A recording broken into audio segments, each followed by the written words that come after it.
ulti's going to pop off from Oracle. Hook back in from Andros. Going to be charging up that epicenter. No one's getting out of here. That's 3 going down. Disruptor, he was de-warding. Look at the damage. Oracle buys back, sweet as honey, says the big boy bear, and they are going to just crush your high ground from this. What a massive fight.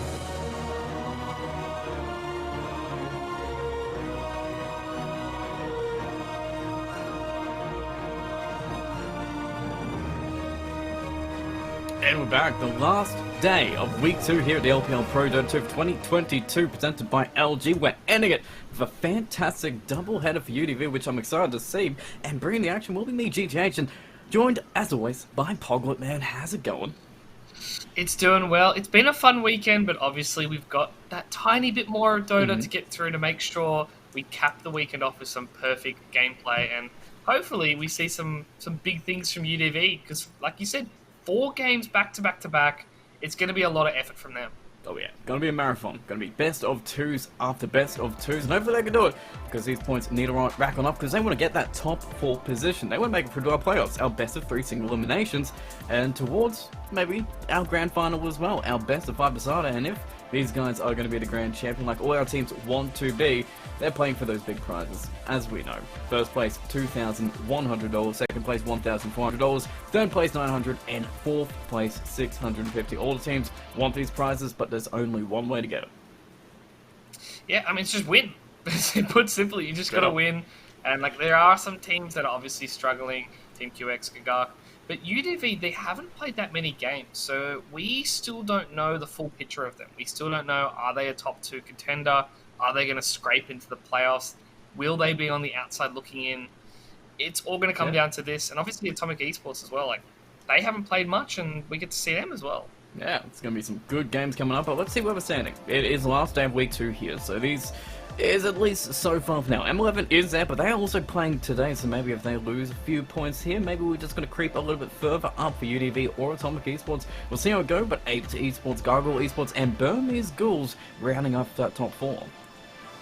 Yeah, I love to see this here. I mean, obviously, it's hard to look at Burmese Ghouls and Gargoyle right now. They've played 6 and 8 games, respectively.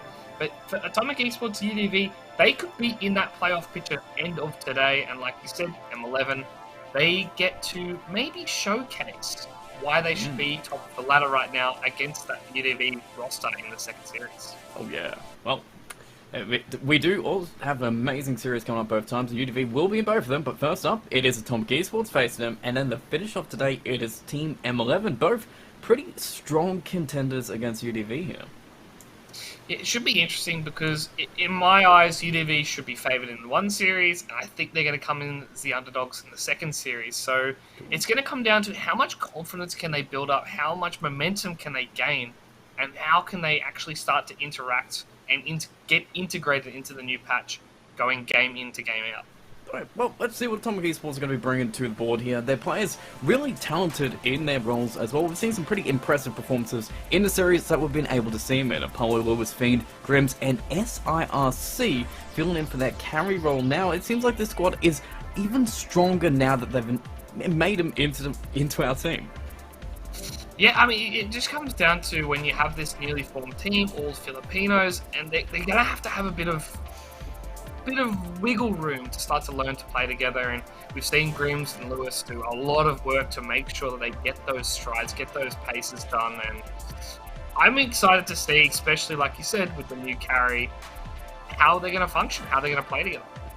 Yeah, well, UDV, they know how they function. These guys have been playing so much Dota right now. Every single tournament they get, but they've been getting even better every single game they play. Can, JG, Rapido, Lucifer, TE. These guys are a little bit shaky with that first showing up. They weren't exactly on the same page there, but after that, TE played that position for amazingly. Lucifer just got even better in the position 4, and even Rapido in that off lane have just been exploding, making the squad just like top tier.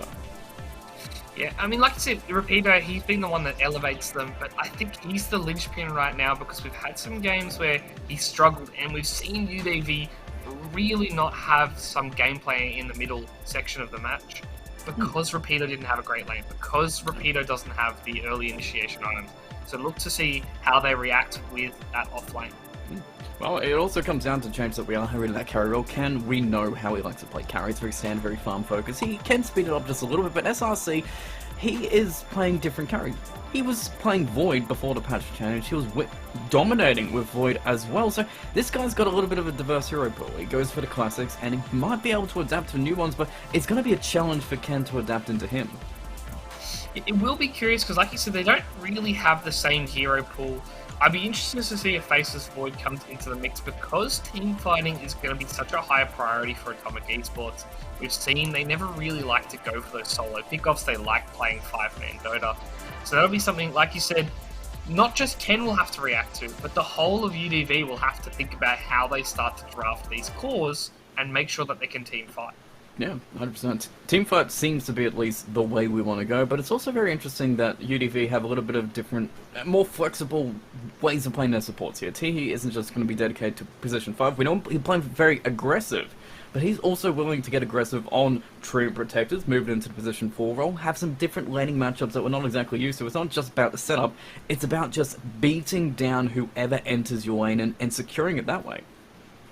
Yeah, it's going to be interesting as well, because like you mentioned the Tram Protector, but there are a few heroes coming into the meta, like we're seeing Tusk come back, we're seeing Clockwork come back. Undying, by the way, it's been huge in NA at the moment. I wonder when it's going to seep into Southeast Asia. And that would fit UDV to a T. And if anything, it would fit Atomic as well. They like fighting. UDV like to have those aggressive supports. And I want to see them bring something new. I want to see the Undying as the #1 hero pick up today. I just need to see it. You know what I've been seeing in SEA pubs, though? That might surprise you. Or, yeah, I don't know, your reaction, yeah. But position 5 Omni Knight. It's come back. It's been working. I think Omni Knight's now a pos 3. I think a lot of people are going to play around with it because it doesn't have the degen aura, but I think that aura was kind of garbage, and I don't think anyone's going to buy the Axe Shard for it. But it now has that range poking harass now on the end. So it's going to be curious to see, like you said, is it going to be a pos 5? Is it going to be playable at all? I know a lot of people are practicing on off lane. I'm just waiting to see it start to seep into our competitive games rather than just pubs. Yeah, see what the new ideas are really going to come in. Actually, Game 1's the way. We can see exactly what is going to be seeping in right now, exactly where these bans need to be targeted. Around Spirit Breaker seems to be still there, OD seems to be the other one, Kunkka seems to still be ban-worthy, and still pick-worthy. I guess you can't exactly change the captain too much, even if he doesn't have strength talent. He's still Kunkka. Like, it's just kind of great regardless. Yeah, I mean, we are seeing he's no longer as dominant as he was before. Like, it felt like when you picked Kunkka first, it didn't matter what they picked. You still won the lane. You still won the mid game. Yeah. And you got to the late game and you still had a pretty good shot to win this. Now, like you said, Kunkka is still a high pick priority, but it now just becomes even. It's just you pick Kunkka and you'll worry about the other lanes. You'll look for the winning condition from your carry, from your off lane, from your pos 4, rather than just pick Kunkka, have that as your win condition. Cool. Well, OD for now. Easy, straightforward to go. IO is there, but I don't think either of these teams have an IO player from memory. Lucifer's played it a couple times, but it hasn't felt proper. Like, it hasn't felt great, honestly. Like, I think his playstyle doesn't really fit IO. Like, we talk about it, UDB like their aggressive supports, and IO is the least aggressive support in the game. He doesn't do damage. Yeah. Like, unless you want to say a couple of auto attacks here and there, sure. But he doesn't really actually have an offensive toolkit. Well, Tiny is banned, which is kind of good. I don't want to see Tiny right now if he's in that situation where he's just... You know the team that picks a Tiny is probably going to win the game at this point. It's strange because we had just, like, not 730, 729. Tiny was broken. Like, yep, straight up. Absolutely insane.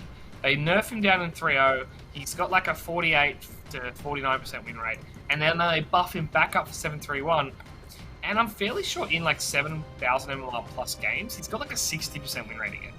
He's back to being the menace he was. And if anything, he's better because he has more versatility. His toss does naturally more damage, so his magic build is better. And his tree grab has now just been better in the early game with the base.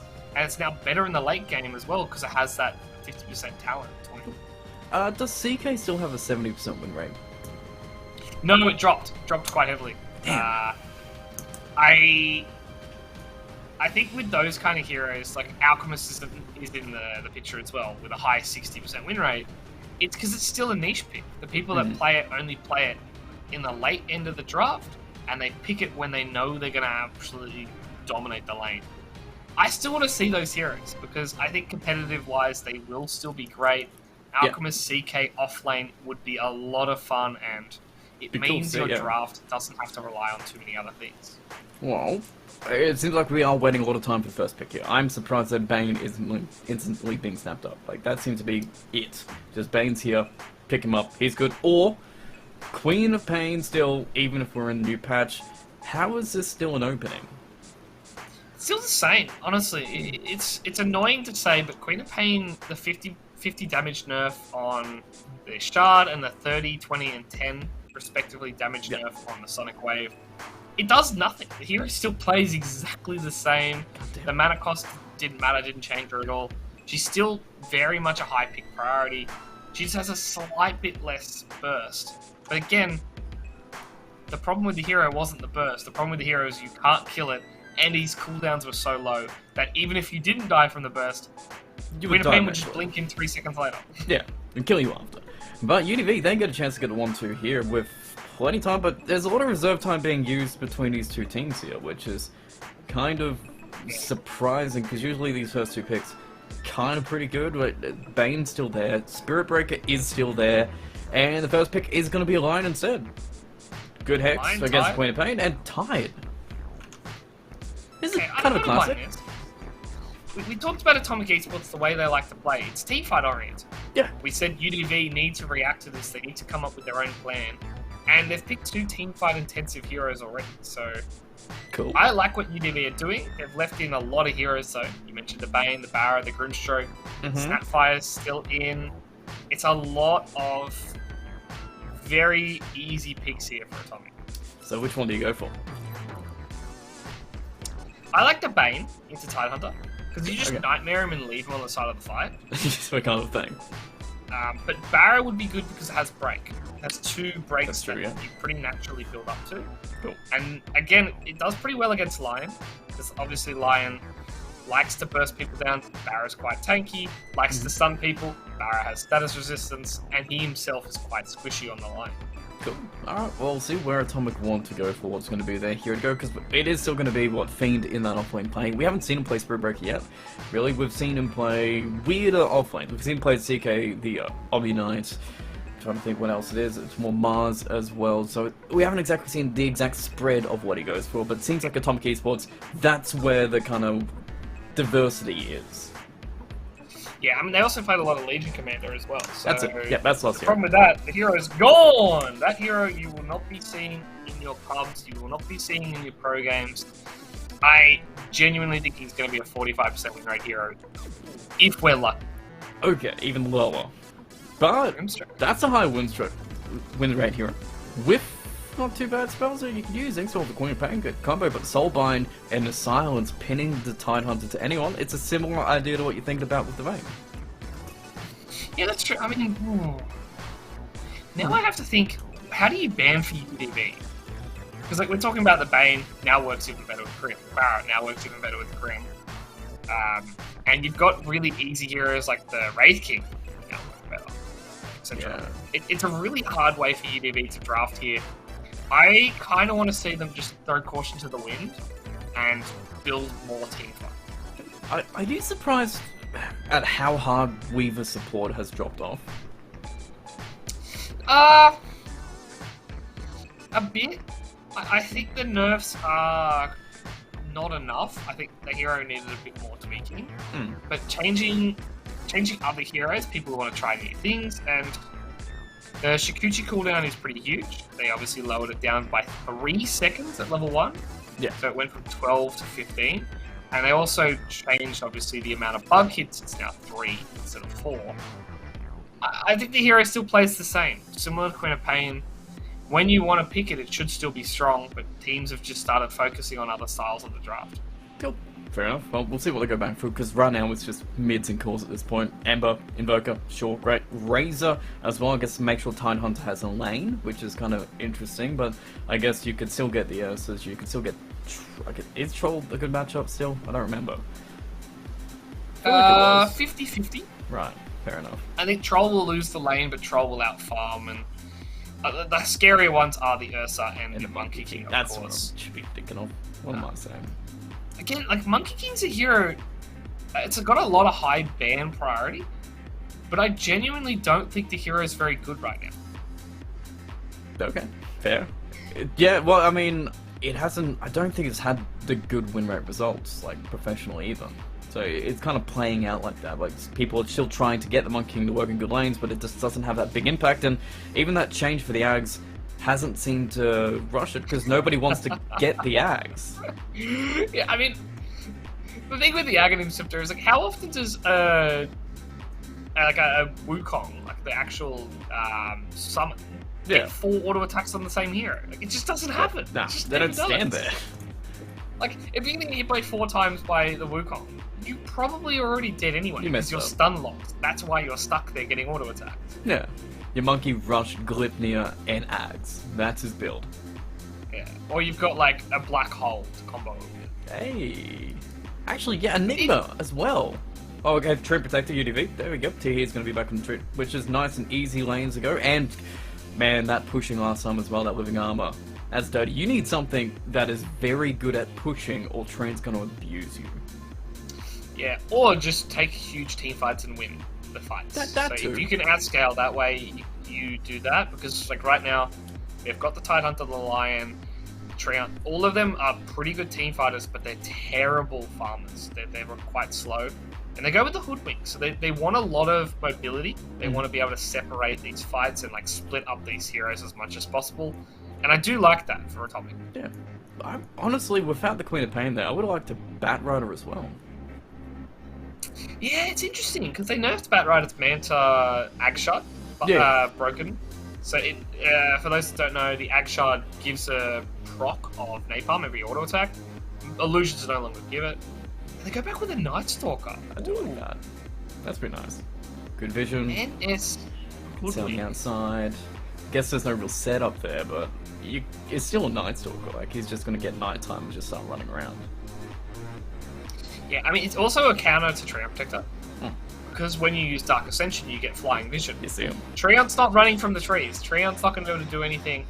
And in that sense, it should stop the Blink Dagger from Tidehunter from coming out too often. You'll know he's coming. And it'll also stop the Blink Dagger from Lion coming out. So it's a way of protecting the Queen of Pain. It's a way of protecting these very squishy supports right now. Well, UDV get their 4th pick here, and the Tide is... can we still do carry/mid tides if we really feel it? We can. I don't know if we need to. We've gone the carry TA, I think. This is not the easiest TA game, though. Depends on how quickly he can get BKB. If it is Ken playing it, he'll have to go D-Lance, straight into Deso, then BKB. That should be all done pre-20 minutes. Fingers crossed. And then if he gets there by 20 minutes, like, you're probably able to win these team fights quite comfortably. Cool. Okay. But, yeah, you seem not convinced. I don't know. It's hard to gauge, because if Atomic play fast, which they TA's not going to be ready, Tide's not going to be ready, Lion's not going to be ready, and you're just relying on Treant's living armor to slow down the game. Which so far is a pretty smart thing to do, because who's hitting towers on Atomic? Night Stalker maybe, but you do have your final pick here from Atomic, so I guess that's why you ban those heroes that can push. TB, what else do we have that really TA can't play into? I mean, Lesh would have been good for Atomic. Yeah. And they had the first pick, so they abandoned that themselves. Medusa's still available. I think Medusa's probably the best pick you can grab here.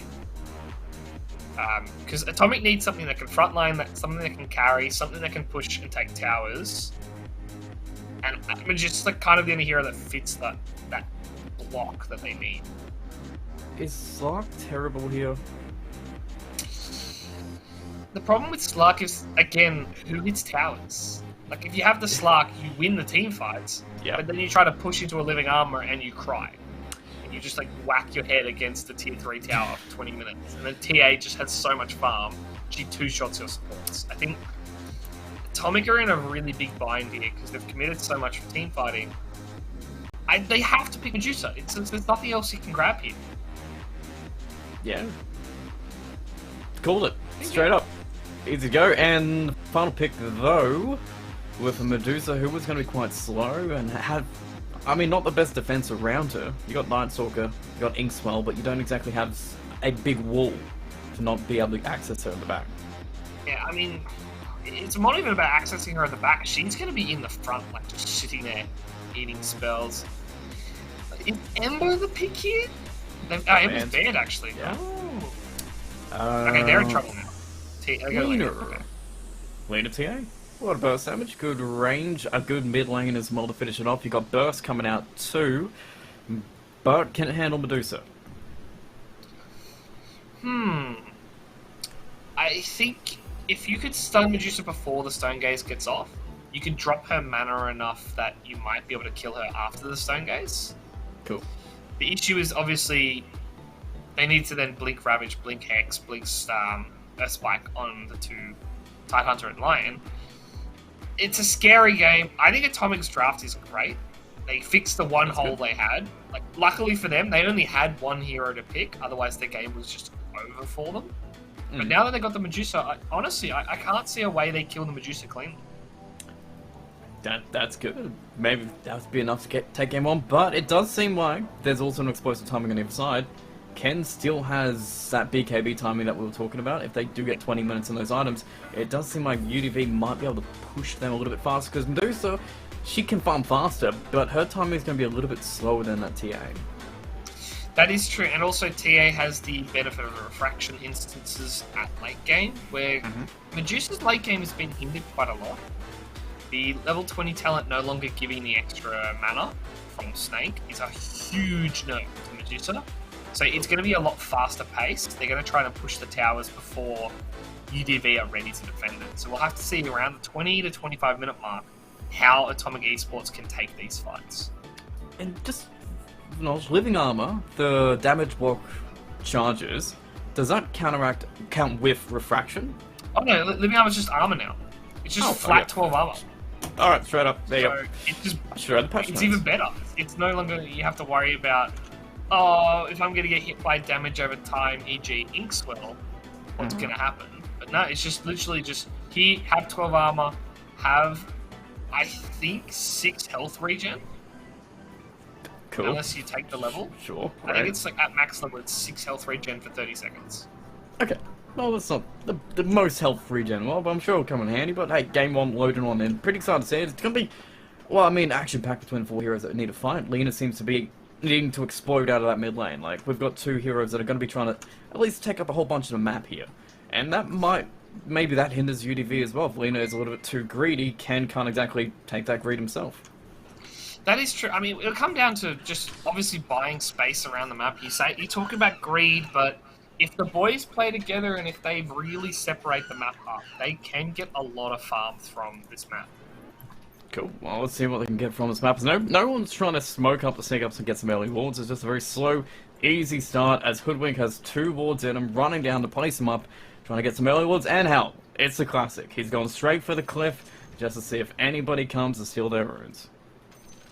Yeah, and I really like this. Like, that rune is just so important, and just getting that high ground vision is crucial. And you're seeing on the other side, Ken is sitting with Meld on his rune. I don't know if anyone's going to come up here to try to steal it. No one ever tries to go up the Dire stairs. I have not seen a game where anybody actually invades from Radiant onto Dire. It's always Dire onto Radiant. Yeah, I mean, Dire has the early advantage just from, like, easier to defend runes. But overall, Dire's still not as good, so you kind of feel like you're pressured into making more plays. Yeah. Alright, 14 seconds till rune spawned. Everyone's just standing on their side of the river. Apollo is going to be trying to steal it away from Rapido, but there's no trees really in the river for him to stop him down if they do show each other, so it's going to be kind of the Raccoon versus the Tide. Okay, Grims and SRX is going to keep them back, so 2 runes apiece. Easy. UDV getting 2 runes, and someone getting 2 even into the lane. Just the way you want it. Unsurprising as well, like, there isn't really any stun combinations, so I'm not sure how they expected kills to happen, but I'm glad no one tried it. You're not scared of the Inkswell Medusa running at you? Are you ever scared of the Inkswell Medusa at level 1? Maybe. It's not like they have a stun to combo it. You know, he comes in, gets the snake and dies. As it happens, but losing 5 Rapido, this should be a pretty aggressive lane here as well. You got stuns from the line, you got the aggression coming out from Tide, and a pretty, honestly, an uncontested lane for Rapido. He should be fine in this lane overall. He should be. It'll be curious to see what he builds as well, because it could be one of those Soul Ring games, it could be an early Hood game, or he could just be crazy and go something small and then straight into a Blink Dagger. Ooh, I want to see that. Maybe even Helm with a Dominator? Helm is pretty rogue. I kind of want to see more Helm pickups, but I don't know if it fits people's playstyles right now. Like, people haven't learnt how to actually abuse that timing. Fair enough. Top lane, they're trying to abuse Apollo as we've already cut down most of the trees for TE, so it seems like Nightstalker, yeah, he's going to be a little bit comfortable. T's in his face, though, does a little damage back, but every single time he does, Apollo's got to be whacking him with the acorns in the back of his face. As Ken's farming, and the moment I leave the bottom lane, it turns out Lucifer goes down to Grims. Yeah, and he goes down to Grims solo. The Medusa didn't throw Snake, the Medusa didn't help auto-attack too much. It was literally just a 1v1 in an extended period, and just a bit too greedy. Grims, half HP, stunned back online, going to get some physical damage back, Repeater very low.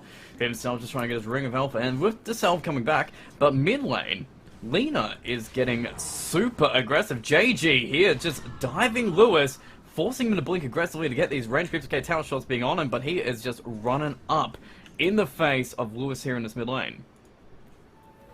And this is expected, actually, so a lot of people think Queen of Pain should win the matchup. Surprisingly, it's actually Lina that dominates this matchup. The extra AoE damage, the easy potential to just combo up your spells, especially now that you can get so many charges by just firing through a wave with the Dragon Slave.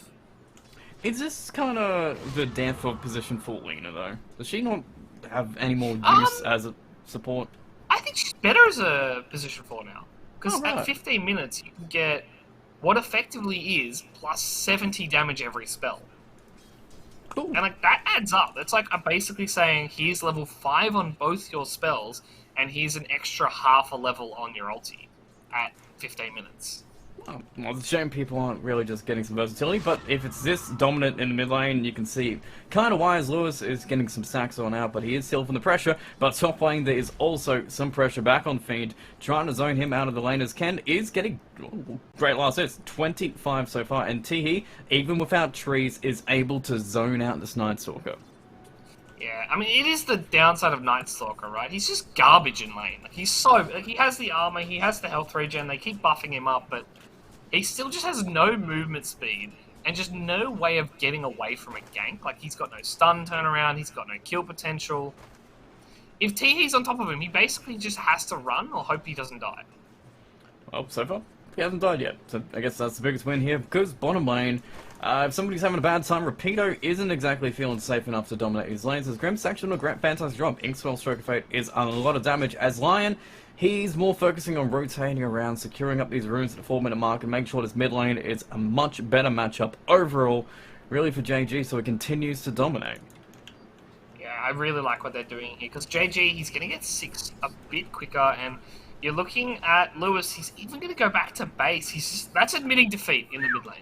If you go back to base and get the rotation to fill your bottle, that's defeat. Well, we'll see what he can do with it. He'll come back into the mid lane with a few more denies for his Lina, but bottom lane, Tide pulled an entire wave to his town to get that farm back into him, but Medusa having to go a little bit far forward, so yep, Gush comes out, but SRX does know it. They need more physical damage, the stun's going to come out too, Grim's going to be there with the Inkswell between two, but so far the stun will keep up this Medusa alive for now, and that was the main plan here, make sure Medusa lives, but the wave being where it's at means she will not be farming probably for a while.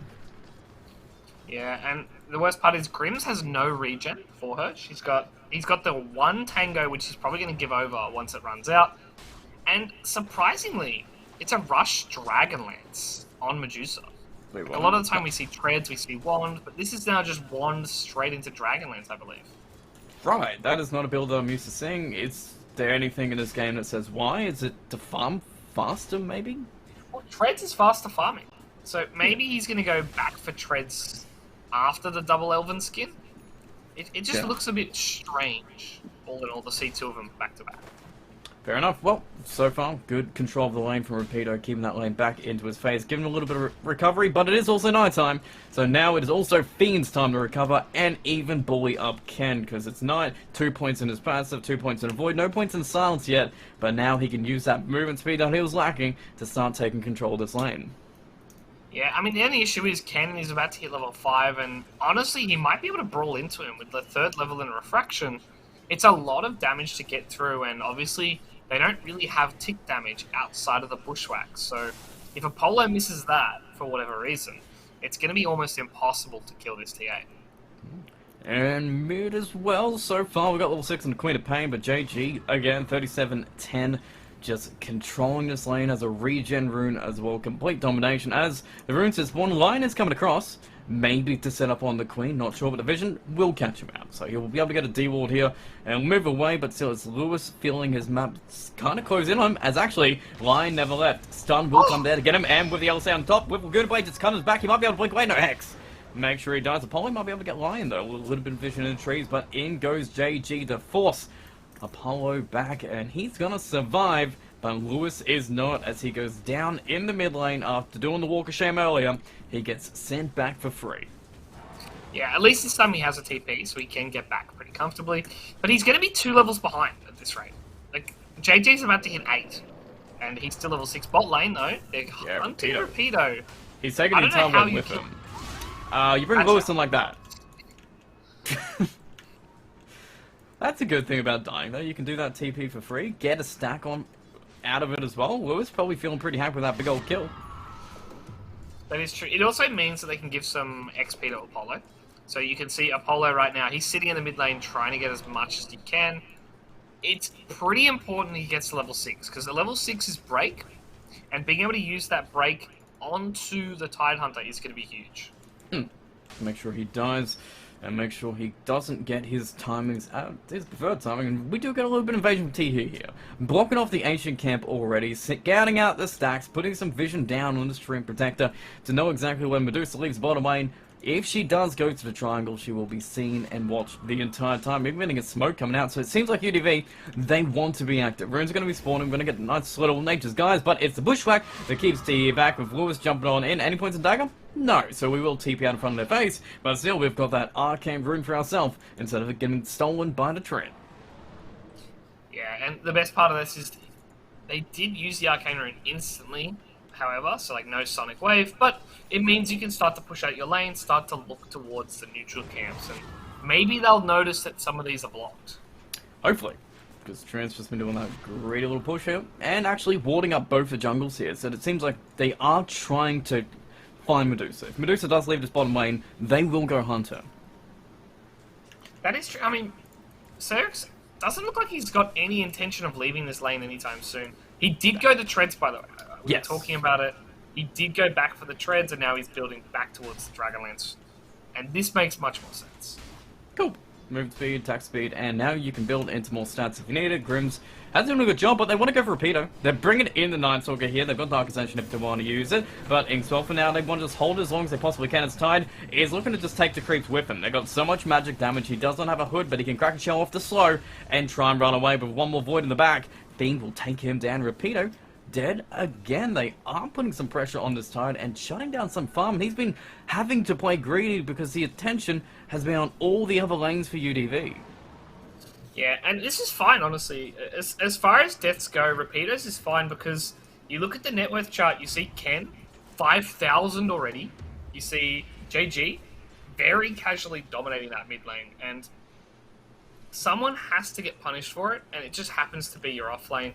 An offlane that doesn't really need items. We talked about Tide. He's fine with just getting the blink and the hood, and that'll be enough for him. Yeah, he's just holding the point. He doesn't even need Ravage yet. He doesn't want to use Ravage until he has to, so he's just comfortable doing it. And stacks, they are coming from Apollo, but he will find out the hard way that the ancient camps will not stack. Yeah, he does get the hard camp to stack though, so maybe he just thinks he's made a mistake. We'll have to see. Right now, Apollo is just becoming the offlane very quickly here, farming up a storm. That's pretty good. It's not the worst thing to have a hoodwink with a whole bunch of farm and XP on it. It seems like his abilities scale really well, and you can smoke around him too, as Dark Ascension Modern use bottom. Didn't even need it, so Fiend has a little bit extra burst at nighttime if they can find Ken, which they will. Teehee is here though, and same with Lucifer, and he's running up because I think, yeah, they've scanned it out. Okay, Dai knows that UDV have scanned out where Atomic is, so Ken will not be caught by the smoke, so they're going to end up being a little bit empty-handed here, but at least they're stifling his farm a little bit, as Ken has to TP into the bottom lane just to get away from this gank. Yeah, I mean, I think this is almost fine, because you want to come bot lane to start taking Ancients as well. So he's going to stack up himself, he's going to fail the stack because they spawn the skeletons. Classic, alright, nice. God damn it, Val. But still, that's going to be a great timing though. He's got Dragonlance ready. Desolator, and we'll speak in 20 minutes. He's on track to get all his items by 20 minutes, if not way earlier. He's on track to get about like 17, maybe 18. We'll have to see though. Repeater's going to find a kill here for Grims. Gosh, Ravage is there. Do we use it? No, stun, Elsa. Does he get the pop? No. Inkspell doesn't even get to go off, but Medusa at least gets a farm hard camps. So he's getting paid while Grimstroke is feeling the pain. And Fiend, Dark Ascension is up. So maybe instead we just try and fight this mid tower and we don't let UDV push it. Yeah, I mean, you need to stop the tower push. It's low. You don't have the benefit of having a Treant Protector like they do in the top lane. Wow, okay, perfect read, double stun. They're going to be surprised by Apollo, so yeah, they just pop the Ravage and get them both. That's a bit spicy. We would talk about needing to defend, and unfortunately, not only do you not defend, you take the loss on the team fight. And it's during the day as well. You haven't used your Dark Ascension, and it's been 4 minutes since he's had it up. They almost had a great time. Had it back on cooldown. It's a little bit rough, but I guess still it is space. Medusa's farming. And not top net worth, but keeping up with all cores actually UDV. It's TA, Lina, Tide, and Tide with a rough lane, completely recovering after a double Ravage, double kill straight to him. So UDV in a very comfortable spot, 4k gold lead at this point. Tier 1, 2 Tier 1 towers taken, and another one that can go down, and even more farm freely going to Teehee just on the side. Yeah, and speaking of free farm, they're going to try to stop Medusa from doing exactly that. I'm concerned that they don't have Finger of Death and Lucify. Oh, he's just going to eat the smoke. Okay, that's big brain. And jump away and maybe get it. Oh, okay. He's a happy man. Yep, come for him. As long as Ken doesn't get caught. Yeah, Ken's already out of here. We're good. Dark Ascension being used just for the Lion. Yeah, and the worst part of that is where you got that kill is arguably the worst place to get a kill. Because now you can't get to mid, you can't get to Roshan. You could try to push the offlane tower, but it's full health. And you know what UDV do? They walk straight into the pit. They're going to start to take this, and it's going to be quick too. Oh yeah. Max meld. Is that a Deso on the courier? Yeah. Time it up for Deso. A triple meld. Gush on top. It's already done. Apollo's going to be here for the tree coming in. They will get the Bushwhacker maybe to counteract in action. But Dark Ascension's down. So someone has to blink in to get it done. You're going to get a nice little sharp shot. Break up the time. But we've got ourselves the Aegis. Not going to be stolen as Lewis goes in. Sonic Wave to get out. Soulbind will pull them back on in. But he's stuck. And with one more hit from Rapido, he will be taken down as the Stone Gaze does nothing. Ken can walk away as the Aegon Shot almost pops the Aegis out of it, but they get the Aegis and Lewis and Stone Gaze even on top. UDV just take an amazing trade. Yeah, this is great. UDV are playing this so well. They're doing everything damn near perfectly. Like, we talked about Ken's timing, we talked about how JG can rotate and play around, and how Rapido just didn't need items, and he's just getting free items. All of the farm. Like, the only person ahead of him on Radiant is Medusa. Okay, well, that's kind of cool, except for Lewis's game at this point. It seems like he's had a bit of a rough one. He thought he could steal the Aegis. He almost did. Like, he timed it almost perfectly. If he could just get the blink exactly where it was, he might have stolen it. But for now, his items have fallen off themselves. That is true. And the worst part of this is, like, I don't see him winning the mid to late game against Templar. Obviously has a refraction, and against Lina, who's going to have a BKB in like 2, maybe 3 minutes max. Yep. Maybe quicker if they find a Fiend here, and they will. Teehee, do your magic. Okay, nice read, but yeah, they won't be able to get him yet. They will catch him, just walk into the trees, but Teehee's already done. JG's just going to push on the wave, and we're good for this. Just get the gold, get paid, and Teehee, with his farm that he freely got just sitting top because he hasn't really left it at all, he's just got a medallion. Straight medallion, soul crest, whatever you need. Trent seems to be able to build whatever you feel like helps your heroes in the game. He doesn't need to get an item, he can just build anything he wants. Yeah, and a lot of people build Holy Locket for that exact reason. It actually gives extra healing to the towers. I don't think they patched this patch coming through, but it was actually a way of being even more of an annoyance. You heal the towers more.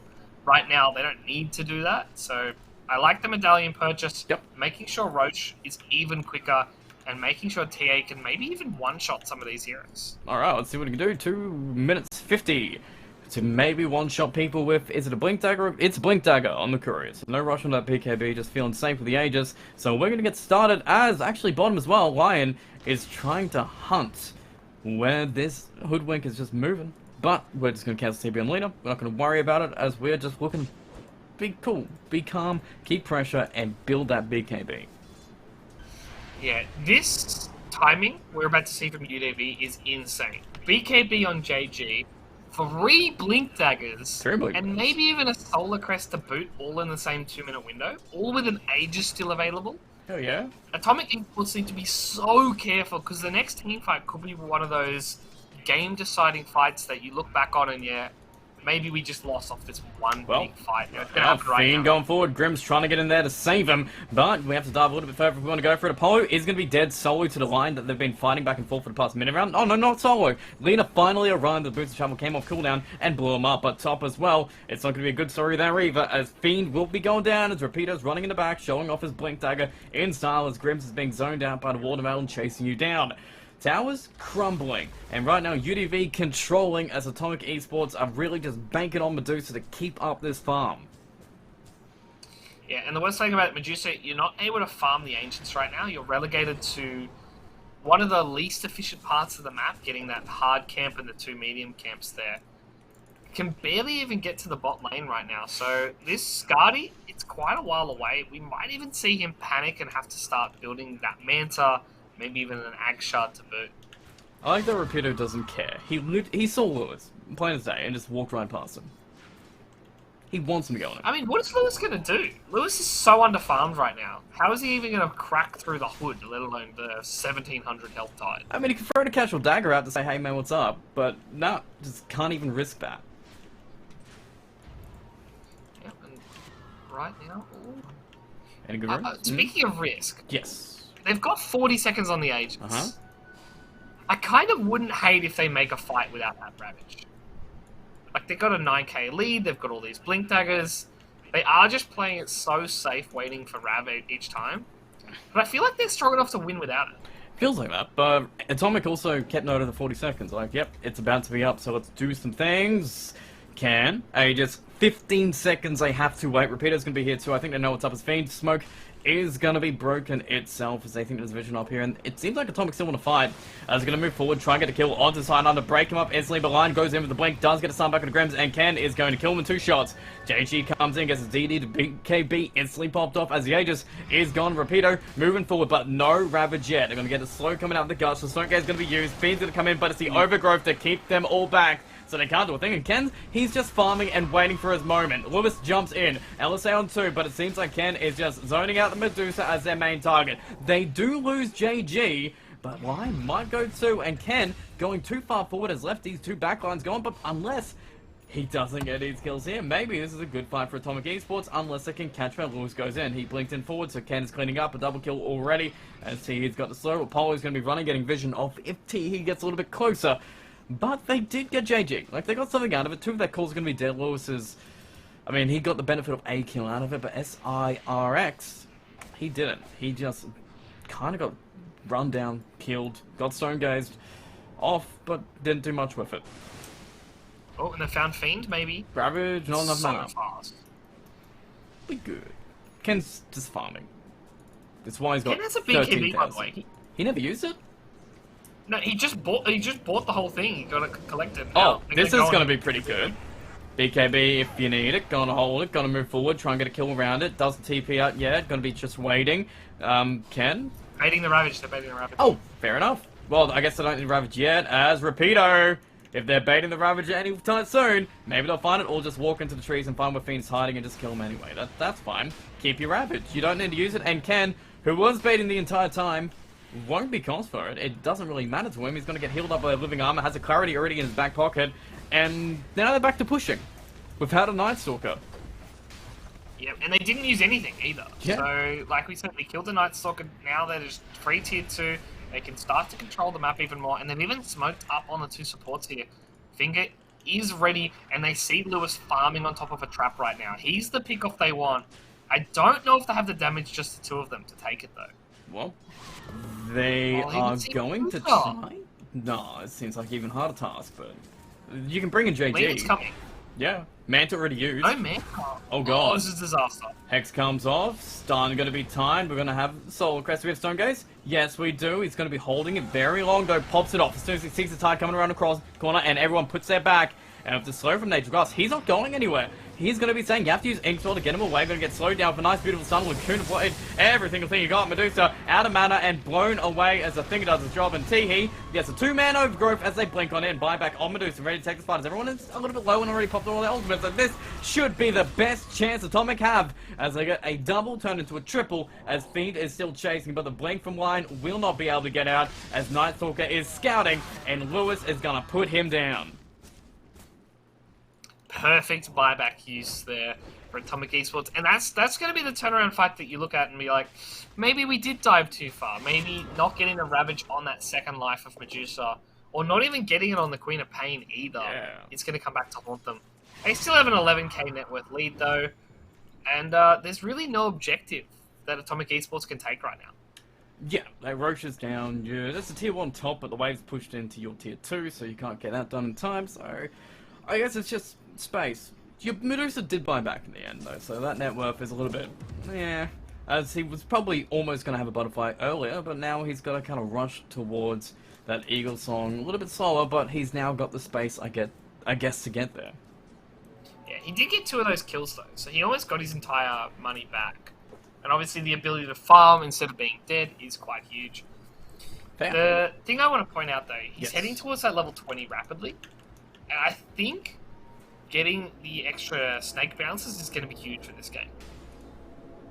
Cool. See how he plays. You don't want to go double Stone Gaze duration. Does that work? Can you double? I remember. Well, it's only +2, right? Oh. It's not as long as you think, because people can just turn around and walk off. That's true too. You need people to be standing there and facing you. As JG and Rapido, they're hunting. Grims is going to be putting down sentries just in case there's an invis treant running around, or even a Tide, or even a Alina as well. Shadowblade picked up with Silver Edge coming into some more breaks as well. Bottom lane, we found a Hoodwink under the trees, and Ken can do it. Oh, I like the little jump away for the moment, but it's stylish, but will not save him. As your tier 2 is going to go down real quick, as it seems like UDV at this point, they're ready to go high ground. Yeah, no Dark Ascension available, no Hoodwink. Everything else should be up for them.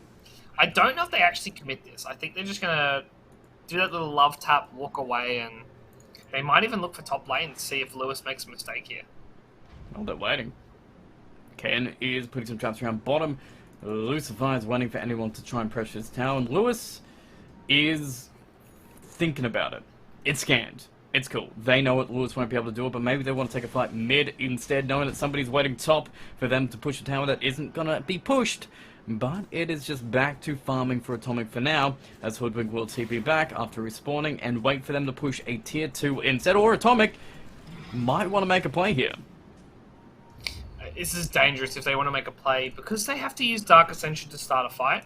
It gives a pretty clear call for UDV when the smoke's about to pop, and if Ken's the one to eat the smoke, I think you're happy here. Doesn't get caught. They just run away, UDV. Don't even care anymore. Yeah. Atomic Esports also made the slight error of Roshan's maximum timer was now. It was actually a max timed Roche. So they've smoked early, which means they were not able to use this smoke for actually a Roche fight. At least they'll know that Roche is up. Both teams have that information. You can see UDV, they're smoking around it. They just want to get picked off before they go in, or they could try and go in. I don't know which. Ravage is up, so they are super powerful, even if they want to take a fight here. But we got 5 of Atomic Esports on their high ground around that Roche pit, waiting for UDV to make their move. I think they're waiting for a Chrysalis delivery on GG. I think that's the only item they're waiting for right now. He's got it coming to him. I believe it's on that courier there. Yeah. Mid lane, maybe. Night Stalker, pretty juicy target if you want to go for it. Lion, again. We jumped a little bit too soon. A premature blink forward. Gonna end up with no kills so far, but I say that. Shadowblade, DD Lena. But the blink away from Lewis. Unintentional, but saves his life. As nobody yet is dying, as both teams are just hunting for opportunities here. Yeah, and this is actually good for Atomic. They're delaying the inevitable second Roshan. And they're also holding a pretty stable net worth gap. Like, it hasn't gone up more than 1,000 in the last 5 minutes, and they put a ward down so they know JG's trying to defend this. And it looks like he's solo. Yeah, but T-Heat's going to be here as well. BKB's going to pop. Overgrowth's coming back. Zinxwell's not going to connect. We're good by to turn it back. He's going to go and Repeater just popped that Rabbit straight up. Didn't even have the information of seeing the Medusa there, just finds Medusa casually. As Stonegaze comes down, the Bushwhack to keep him back, so he will be frozen running away, but it's still in the river. Here's Grims is going to be able to TP out, or I say that, gets stunned in the face as Ken finds Lewis in the river. As it's another amazing fight for UDV, and Apollo isn't even able to get out himself. The only survivor is the one you want to survive, but he has no friends to defend Roche with, defend towers with, and really, he's already in that pit, ready to go. Yeah, I love that. He actually popped the Overgrowth and then walked to the Roche pit. He didn't even try to help the rest of his team. He knew they had the kills, and the funny thing was, he couldn't do this Roche, but he had to just sit here and wait to watch Ken obliterate it. Does he get shot himself now? His shot's pretty good, right? Oh yeah, his shot. He trained shot. He gets free roots when he hits from Invis with an extra 200 damage. It's pretty nice. I feel like giving TA the shard might have been better, because it has the Psionic Trap silencers. Keep that Queen Pain from blinking away for a little extra second, but I guess he does now have both an Orchid and the Mindbreaker. He's got a lot of silence already in build. That's true, and also it means TA can run around the map like a headless chicken, even more now. But yeah. There he is. Moving forward, gonna actually find Repeater, but it is time, boys. Break him, try and kill him. Ken's gonna be waiting to defend him. Sonic Wave gonna go on him. Maybe he dies eventually. Hood's gonna come out. He's still alive for now, as he's taking up so much damage and making time for JG to get across. But they will not be able to save him in time. It's a big kill for them. Tidehunter's gone. May not have a Ravage, but he is their tank. And the way that they want to push towers around, so Atomic are still keeping that space going. And that space is being able to actually get SRX. Here's Scotty. He's got a Scotty, he's got a Crystallis, he's getting his damage and getting closer to level 25. Yep, and we'll have to see what he goes at 25. It's got to be the split shot modifier rather, but he is quite squishy at the moment, and I feel like UDV, they're playing this game so patiently that they probably could push for more, but they just know they don't need to do that much. Don't want to go for JG, it seems. He has Aegis. They're pinging him out. Glyph being used. Or they're going to go top. Top lane? Yeah, okay. Lucifer's going to get Sunbuck and Medusa and bring in Ken straight away. Ixwell's going to be there to try and split it up. Finger's going to be used as well, distracting all the mana away from him. He's got to run his silence, his talk, and he's everything he's got. As he pops the Stone Gaze a little bit too late, it's going to be just enough as Ken can put him down with one last cut to the back. As 95 seconds on the sideline without your most farmed hero, who was probably going to be needed to keep them from hitting your high ground. Buyback in 10 seconds, though. So that's good. If they do need him, they're going to lose supports on the way. But if they do need the Medusa, they are going to have him. Finn I do not want to curse him at this point, as he needs to get out. Overgrowth just being used around, and he's just dead. Gone out of here. Soulcrest, Blink, Trent, way too much damage when it's backed up by both a Tide and a TA. As we're just going to hit that tier 3. We're going to work it so fast between the Sax and the Lena, between the Tide just hitting it casually, and the TA just working it like a truck, destroying these buildings, taking racks, taking names, going top, getting 2 racks so quick that you don't want to use buyback on Medusa, but you might be forced here if they go for the Megas. The problem is, like, you then have to buy back on Night Stalker, and I think they're waiting maybe for Sonic Wave, I guess. Hopefully. And it's up. Lewis has the shard available if he wants to buy it. This is it, though. This is their last hurrah. He bought out for it. He's going to get an hour saying back to keep these creeps out, and they're just hitting it. They've got the Aegis still for a minute 55, and they're working on it. It's just going way too fast. They can't react in time. 20 seconds till Medusa. They're just committing for the Megas. They've got a Glyph coming in. They've got a Night Stalker TPing in as well. They're going to get some back on Hoodwink. Just make sure he can't come up. And Night Stalker will get a Dark Session. And there we go. The buyback comes out. Moving on the back line. Trying to get lines. There's no stuns or Hanks or fingers or anything. You got to Lewis jumps him back. Gets the stuns, but the BKB is Popper can. Moving forward, Rapido is going to be sold by him to the lane, who still has that Aegis. But they need to be able to kill the Popper now. Rapido does have Ravage, but he's betting and waiting, and he wants the BKB to be done before he turns around and pops it onto everybody. Ken finishing off that Hoodwink. Trying to get sideways off to make it stylish, as now Medusa is out of mana, out of damage, and blown away as GG is called and UDV take game 1. Yeah, in a pretty clean fashion as well. Like, that was just a great draft from them. And we looked at Atomic's lineup. There was a lot of pick-off focused heroes, but they didn't get pick-offs. They struggled in the lanes, and they really weren't able to rotate quick enough. Props to UDV, because they got that first Roshan, and from that moment on, they kind of just ran the game very comfortably. Yeah, 12-25, I believe the net worth and win rate was almost always in their chance, about sub 20 minutes, and yeah, I would say at times perfectly with that Aegis, so that is just complete control and understanding how to play that draft. Yeah, it's just the benefit of having a TA, right? Your timings are so simple. Your first timing is the Deso Blink, your second timing is the BKB, your third timing is the Aegis. If you get all of them at once, you're unstoppable, and that's exactly what happened for Ken there. Yeah, you've got to be scared about that, and Atomic Esports, they got to rethink exactly what they went for it. They had a pretty good strategy themselves, but it didn't come together, and maybe a little bit quicker, maybe a little bit faster, and maybe a little bit more dynamic will be a little bit better going into game 2, which is coming up after this break.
Little sweaty boy, can't you see you need me? Sweaty boy. Sweaty boy.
And we're back. Atomic Esports feeling a little bit rough because UDV are feeling great. Every single thing was amazing for them. JG just had a great time in the mid lane. Really proved that he's adapted to the patch. It was a rough first day of the patch for him, but now we're in day 4, week 2 here, and he's feeling great, styling around, having a great time, rotating around, and Ken even dominated and exploding on that TA as well. There's plenty of things to fear from UDV, and right now it's up to Atomic Esports to really kind of figure out how to beat him.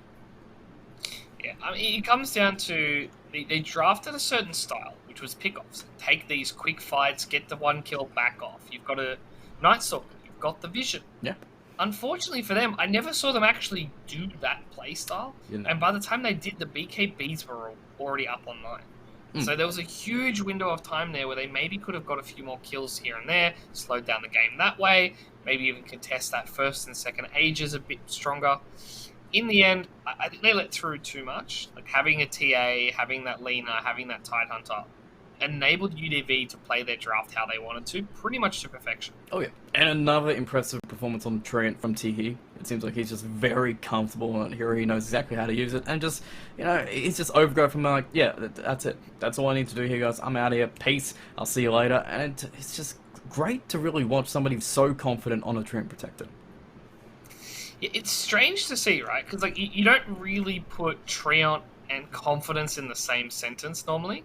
You usually say Treant is that backline defensive hero. Yeah. But we saw, I don't even know, did they take a tower in the end? I think they might have got the top tower, but they didn't get the mid, they didn't get the bot on Atomic. Yeah, no, it was just like one tail top. That's it. And it took him so long to goddamn get it. It's just a menace of a goddamn hero to just even have on your team. Even Lucifer on that Lion, just being a menace in the bottom lane, messing with Medusa, making sure that really Grimstroke couldn't even have as big an impact as they wanted. They had to put so much attention bottom, and it was just these supports running around the supports of really Atomic Esports around the map. Hoodwink wanted to make plays, but he was always responding to the aggression of UDV first before he could get anything set up.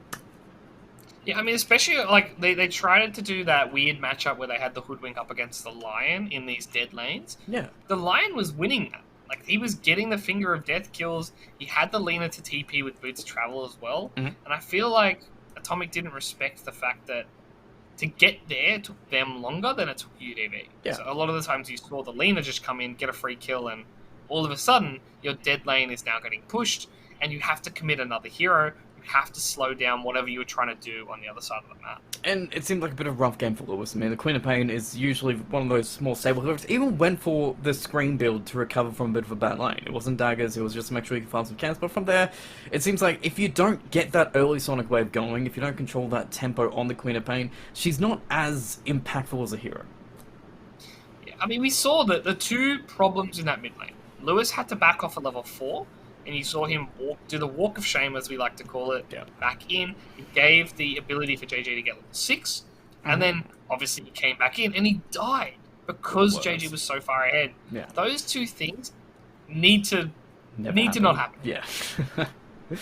Well, I guess maybe that'll be a different situation for Game 2 there, and even the carryways TA just seems to be fine. Medusa kept up, but it seems like maybe SRX is more of an impactful carry hero player. Maybe if they had the Void instead with a bit of a different backup, the game would have gone a little bit better. Maybe the tempo would have been controlled more of the Night Stalker. It's hard to gauge because I don't think Medusa was the problem. And if you pick Void, yes, your team fights might go better, but then you've got the problem of how do you push. Yeah, Void, and we saw yeah. they even had a Medusa and they couldn't push. So imagine trading that for a melee hero that can't really deal with the heroes against them. I think it comes down to this Treant Protector just did too much work. It slowed down the pushes too much. It enabled too many team fights. It set too many things up, and I feel like if you're going to ban a hero, it kind of has to be the Treant. I was about to say, yeah. Do you just need to ban Wagon C here? Are they just too good? Is this the best way of dealing with UDV? Because they seem to be happily picking up into even bad matchups. Like they weren't even banning too much to make sure. The first game we saw UDV as well. They did ban to make sure Treant had a good game. This time they just said, yeah, Treant, it's fine. Living Armor is a pick reason in itself. I mean, they committed to one ban, right? They committed the Beastmaster, which is pretty decent because you've got the bird, you've got the boar, you've got the ability to cut down the trees as well with the axes. So as far as counters go, like Beastmaster's on the rung. Okay. But also, if you're looking at Atomic, do you commit core heroes to counter their support and then get countered by their core heroes? Like, it's a hard drafting situation where you're like, I'm going to beat up a Treant Protector who is a positive 5. Well, would the better situation to be if you're in, say, a bit of a drafting hole? I know the Medusa was the last pick, so you can't exactly go back in time and replace the Night Stalker for something that's more like the Tide Hunter, because Mars was in the pool. Like, out of all the heroes there, Mars was still there, but they went for that Tide. Not the Night Stalker, sorry. Yeah, Mars would have been better on two fronts. One, his laning is much easier to execute. He has a stun, he has a slow, he has an ultimate that basically is a stun if they don't have blinks, which they had in the end, but they're not blink as in quad. They're blink daggers. You can stop them. And the other side of it is, in the mid game, we saw they were just lacking a way of locking down and actually getting on top of TA. Yeah, Mars would have fixed that. Cool. Well, I guess we'll see what happens in Game 2, which is underway. Ban's going to be there pretty quick. OD, Tiny, cool. And maybe, if Atomic are looking, Treant Protector will follow next. Do you first phase ban is the question.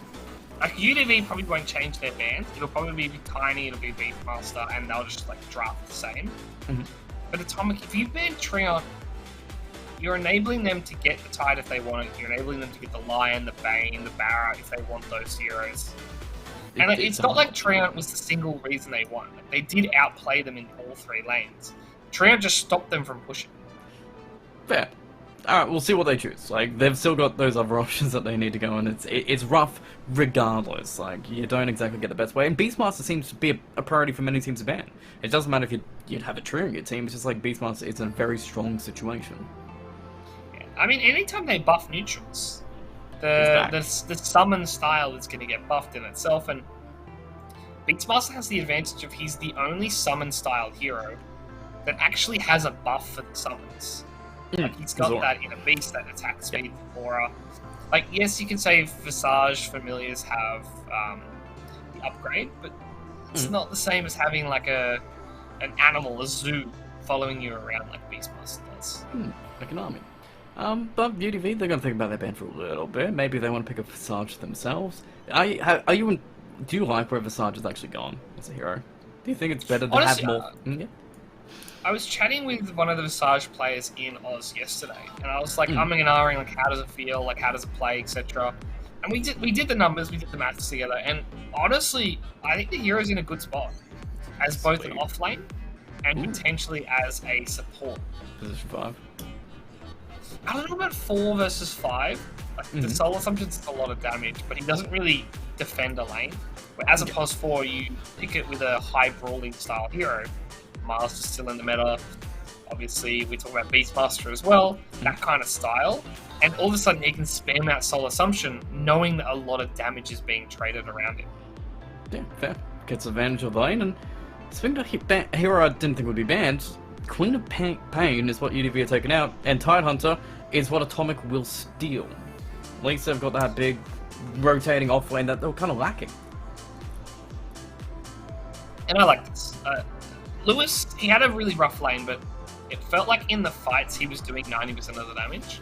And like Sonic Wave. for UDV, maybe they don't want to pick Lina because they picked Lina to counter the Queen of Pain, but I don't think he had fun. I don't think JG enjoyed that game because a lot of the time he was playing in the back line, playing really defensive, and he wants to maybe switch it up so he doesn't want to have that counter pick. As for UDV now, do you go back for the Lion without the Tidehunter? Or could you steal the Hoodwink yourself? You definitely could. We saw it wasn't the greatest counter, and they go with the Monkey King. Okay. That's confident. Monkey King. Yeah, potentially. I mean, this might be this time when you actually try out position 4, potentially, or you just get Disruptor instead. Huh? These are different heroes coming up. I'm liking it. I'm liking the variety here, but Disruptor and Monkey King, I guess it works. Jingu in the kinetic field, you're gonna get those stacks. Well, not just that. It's one of the few spells that you can't remove on Tidehunter. So if he blinks in and he gets Static Field and Static Storm, there's nothing you can do. You can't get out. You don't really build a BKB on Tide too often. And if you do, it feels like a bit of a waste because he wants to be able to brawl. He wants to be able to soak damage. So I like that in the sense of it'll counter Tide. The issue is Disruptor almost always has that rough mid game where if you're not winning, Glimpse feels terrible. If you're not winning, Static Field, Static Storm don't really line up because you can only get it on the one hero. Yep. So UDV, they're double downing on trying to dominate the lanes and push through in a winning spot. It's a strategy that worked in Game 1, so might go well in Game 2, but Atomic Esports, they have a different way of going about it. If they want, they've got their next pick that can go for it, and Monkey King, Disruptor, what hero can kind of make that situation where Disruptor feels real bad in the mid game? Heroes that are very fast and early BKB purchases. So, I mean, if you want to pick a carry, Nax is on the list, but we see a lot of the time Razor is great because Razor builds a second item BKB and dominates Disruptor and also does well against Monkey King. So that could be something for Atomic. Sweet. Earth Spirit. I like Earth Spirit as a hero. I haven't actually tried out the changes yet on it, and he's one of my favorite heroes, and I'm like, okay, they've changed him a whole bunch in many different ways. They've even changed, like, his animation and his timings. Like, his role's a little bit different when you're playing him, but as a hero himself, aggressive in the meta, means Tide's probably going to be by himself, but is he the hero for this game? It's hard to say. Like you said, there's so many small changes to this hero. And I'll admit, I'm not an Earth Spirit specialist. I've played the hero a couple times. Doesn't really fit my wheelhouse. But looking at it, it honestly feels like it's more favored to a core right now. Because they changed roles to now have a strength-based attachment. So it does 100% of your strength rather than a base damage. That leads me to the assumption it's more for a carry who builds strength-based items than a support who builds Spirit Vessel and BKB by the 40-minute mark. Cool. Well, yeah, it seems like... But usually what we've seen from at least mid-Earth Spirits is they're picked situationally. Usually they're an answer to something, but, I mean, maybe he's in a situation where he is just strong enough himself. I guess Monkey King and Disruptor, they're not too bad of a targets to really go for if you have this core Earth Spirit. That's true. I mean, it feels like they're dedicated to the Tide Earth Spirit lane more than anything. I'm questioning if it's going to work, but I'm intrigued to see them try it. And that's all you can hope for in a draft, right? Like, as a viewer, as a fan, you kind of just want to see how it pans out. You're like, it could work, and that's enough for me. The one thing I hope is Apollo has played Earth Spirit, though, since the changes, because I don't want to see some weird rolls coming out. Because Magnetize is just... It's stupid now. It's got cast time on it, 0.2, so you can't instantly cast as you're rolling in, so you have to pre-cast it before you hit him. That's true. I mean, I don't think that's gonna affect anyone but, like, the best Earth Spirit player. Correct. Yeah. Honestly, like, the timing gap between the roll hitting you and the Magnetize range being able to hit you is so infinitesimally small that you have to be just, like, 0 ping, insta-blink, ridiculous reflexes to dodge that anyway. Especially because roll's now faster. That's true, yeah. Can't dodge it. But it's cool. But, speaking of rolls, Bango. Bango's going to be rolling on in. Position 4, but it's been a little bit, I'm saying underwhelming, at least. It seems like Pango needs a draft to set him up, and with Monkey King Disruptor, I don't know, but actually Bane even instantly picked up around it. I'm feeling a little bit rough about this Pango. Yeah, I mean, the issue with the Pango is, if you play it as a pos 4, what does he need to do outside of just be a distraction? He's happy to eat the Fiend's Grip, he's happy to get on top of Tide, slow down the Ravage usage, maybe even eat some of the spells from Earth Spirit. Like, if you play it as a pos 4, you're not worried if it's lackluster. You just want it to basically be a frontline to prepare the rest of your team. If they play it in the offlane for Rapido, however, he's going to need to blink quite early. He needs to be the one to engage. Well, 4th pick from Atomic as well. The Bane seems to be very interesting, but it is into a Monkey King with the Boundless Strike from the range, or hiding in the trees, and Disruptor, who's usually pretty good against the Bane as well. Yeah, obviously you get that extra little tiny bit of vision when Bane hits the Fiend's Grip, so you have the insta-glimpse reaction. And a hero we haven't seen in a while, Gyrocopter. Gyro. And it looks to be a core Gyrocopter. Yeah, that's funky. That's cool. Or mid Gyro. That's an SEA favorite.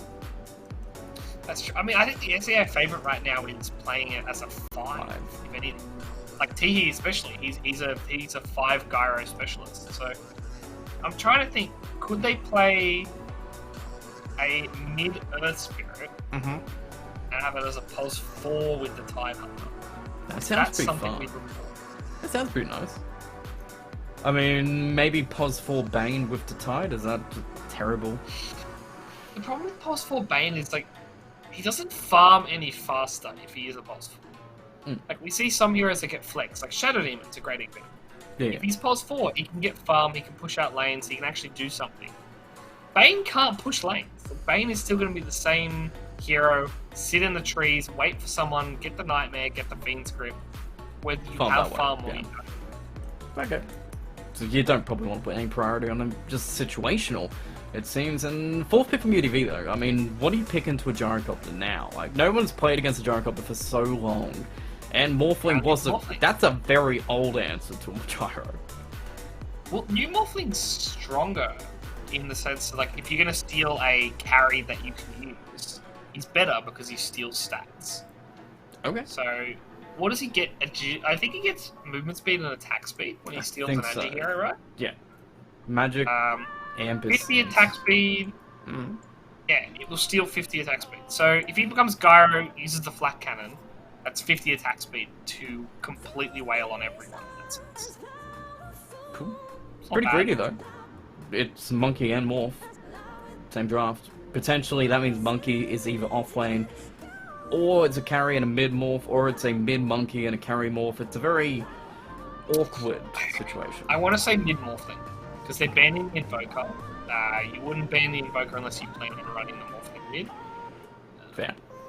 And it does mean that they're more than likely going to give Pango farming priority here as well.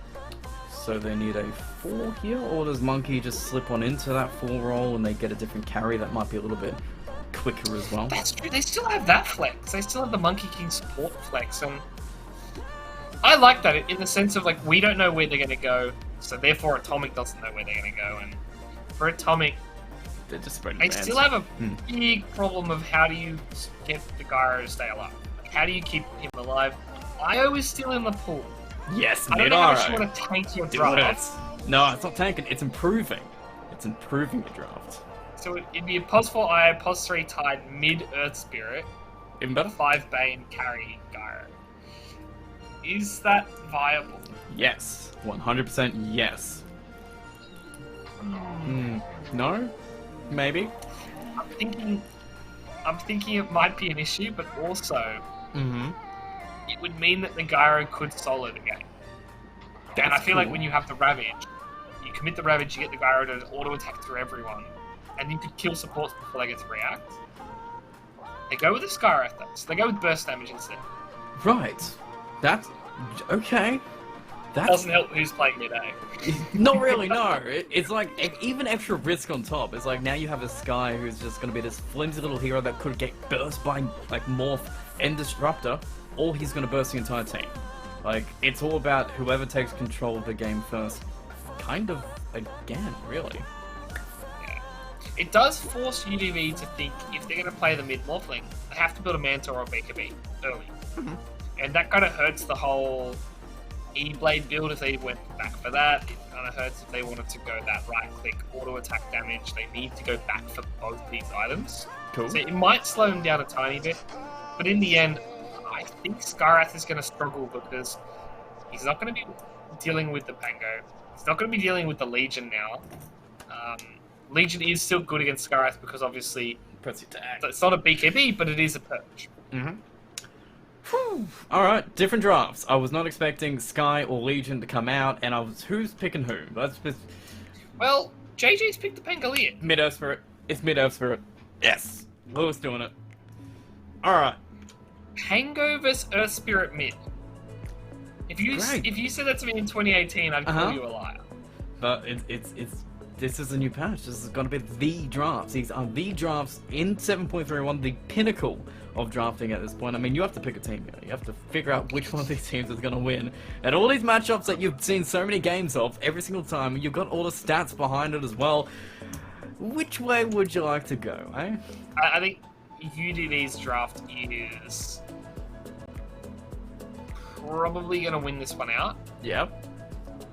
But Atomic Esports have a real great crack. If Gyrocopter gets an early Ags, Maelstrom, plus maybe Chrysalis, he potentially could out-farm the side of UDV, and they could win like that way. But we saw how UDV play. They play so fast that I'm worried Atomic aren't going to have time for that. Yes, and Lewis on the Earth Spirit, that seems like one of the biggest wild cards I've seen for a while. Like, Earth Spirits can dominate games, but we can also get to the point where Earth Spirit just becomes a support from the mid. That's true. I mean, let's hope not, because this game he needs to do a lot of work. He needs to get chubby, and I don't even know the new build order for Earth Spirit, to be honest. Like, mid Earth Spirit, like, what do you get? Kaya Sanj, BKB? I guess? I mean, yes, that sounds alright on paper. I've also seen previously Echo Sabers getting picked up as well. Spirit Vessel Rushes are always very useful since he's in the mid. That's true. I mean, the downside is they did nerf his strength gain quite considerably. Yes. So it went from 4.4, if I remember correctly, down to 3.8, which is quite a big gap. He does have more damage overall from spells. That's good. And he will scale now, which is pretty cool as well, so he'll be able to scale much better with his spells. That's true, at least with the Rolling Thunder at the very least. Yeah. Well, Game 2 underway. Atomic Esports with a very interesting draft. UDV with a very interesting draft as well. With D-Wards coming up well. As Atomic do get that last clip vision. It's gone out of here. They will not be able to see that in the mid lane. UDV. Yeah, cool. We got that position for Monkey, though. We get to see how that's going to work. Okay, so D-Ward on D-Ward. Lucifer's going to be hit with a bunch of spells. Apollo's going to cast all his spells, too. Thunderstrike comes out. Repeater goes in. Overwhelming Odds hits 2. And we just disconnect and go back to our rune spots. Yeah, but Make sure we still unfortunately, have rune, though. UDV aren't going to get to 2 runes. Yeah, Apollo's hanging on it. Have to give it up. 3 runes for Atomic Esports already. A good start when they needed it. Yep, and they're harassing Ken as well on Apollo. So he's going to come into lane with even more issues in this sense. How does Monkey King function in this bottom lane, though? It's a Bane and a Gyrocopter. I don't think it's an easy lane for Monkey King to play into regardless. I have a feeling he's going to just sit on Bane's head and just auto-attack him over and over again. Doesn't care about the trade. Just make sure Legion Commander's getting levels. I think that's the big thing for him.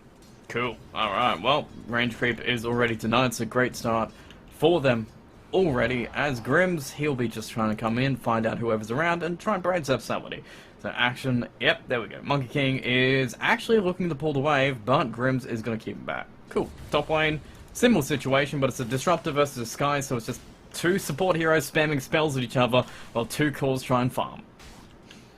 Yeah, Disruptor, by the way, got a slight nerf on his damage at level 1, so a 40 damage nerf is pretty sizable, and yeah. it's going to get worse and worse as Skyrath gets levels here. Cool. Lane pushing in as well, so good start for Fiend, and how's mid doing? So far JG is 4 last hits, 3 denies on Lewis, using a little bit extra damage in his mid lane just to be able to get the farm done.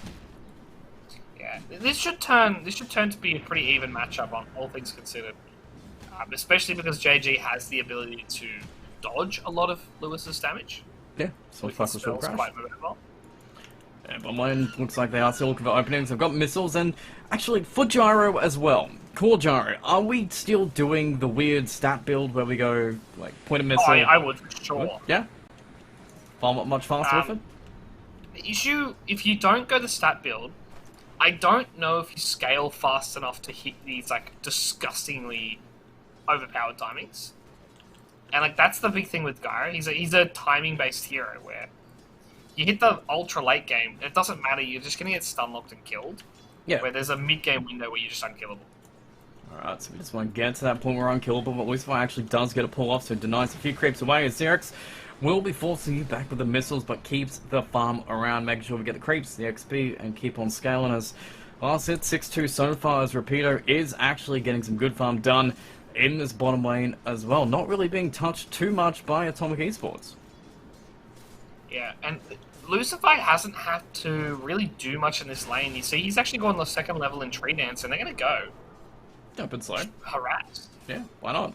Get a little bit damaged. You can see Gyrocopter is out of regen, but the Tangos, and I guess the self that Bane has, so they can try and punish him down quite a little bit as we keep on the farming going.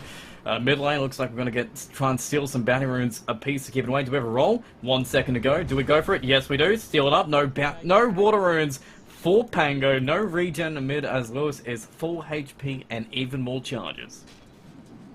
Yeah, I love that from Lewis. 2 levels in roll quite early. He doesn't have any silence, but he doesn't need it because JG, he's so low and he's dominating this lane so far. Taking a kick to the face, really just showing how big he is on this sprint. He knows what to do in the matchup and forces Pango to walk all the way into his jungle just to get his bounty rune to stay in it. And top, he's going to be found, slowed, and hit by the gush as he just has to TP out in front of Atomic all the way back to base. It's fine though. You've got Ken just farming. Ken, by the way, already has that ring of health, so Lincoln's in some point early in the future. But he's going to be level 5 so quickly, and he's top of the net worth, he's top of the CS, he's having a great time here. Yeah, even looking to connect the lanes, maybe. Okay, good to be careful about that as your lane is going into the tower, but mid 4 minutes hits up, and again, Atomic securing these water runes, making sure that Pango gets no regen in mid lane to stop this punishment that keeps on coming from Lewis. Yeah, and this is what they need to do. Like, Pango with levels is quite scary, and so is Earth Spirit. Earth Spirit, by the way, still no level in silence. He's going to commit for the Boulder Smash to keep harassing. I really like this. It's kick in the face, constantly. Sliding down rocks, getting him down, looking for opportunity. I guess level 6 might just be go time for Lewis. That is true. I mean, speaking of go time, they tried to go on top lane and Ken just a bit too quick, and now they might even get a follow here. Pulling back, Waveform comes forward, trying to block off his escape route, and with the Thunderstrike vision, we should get a kill. Actually, no, we survived for now. I'm going to be turning for more damage. No, Apollo's just like, hey man, you tried, it's cool, I'm just going to stay here and go back to doing exactly what I was. And mid lane, JG has to back up here. Like you said, level 6 was a huge timing, and down bot lane, this could be our first blood. Really? No, not yet. Or, other way around, Mr. comes back, SRX is very low, Selves are going to keep in the lane, but yeah, surprising. It's aggressive drafts on both sides, but no first blood yet. Yeah, and the real surprise is, yes, we have the level 4 on Gyro, and he hasn't leveled yet. He's baiting us. I want to see him level the stats. I want the stat man. The stat man, not the magic man? He's going to get gone on either way.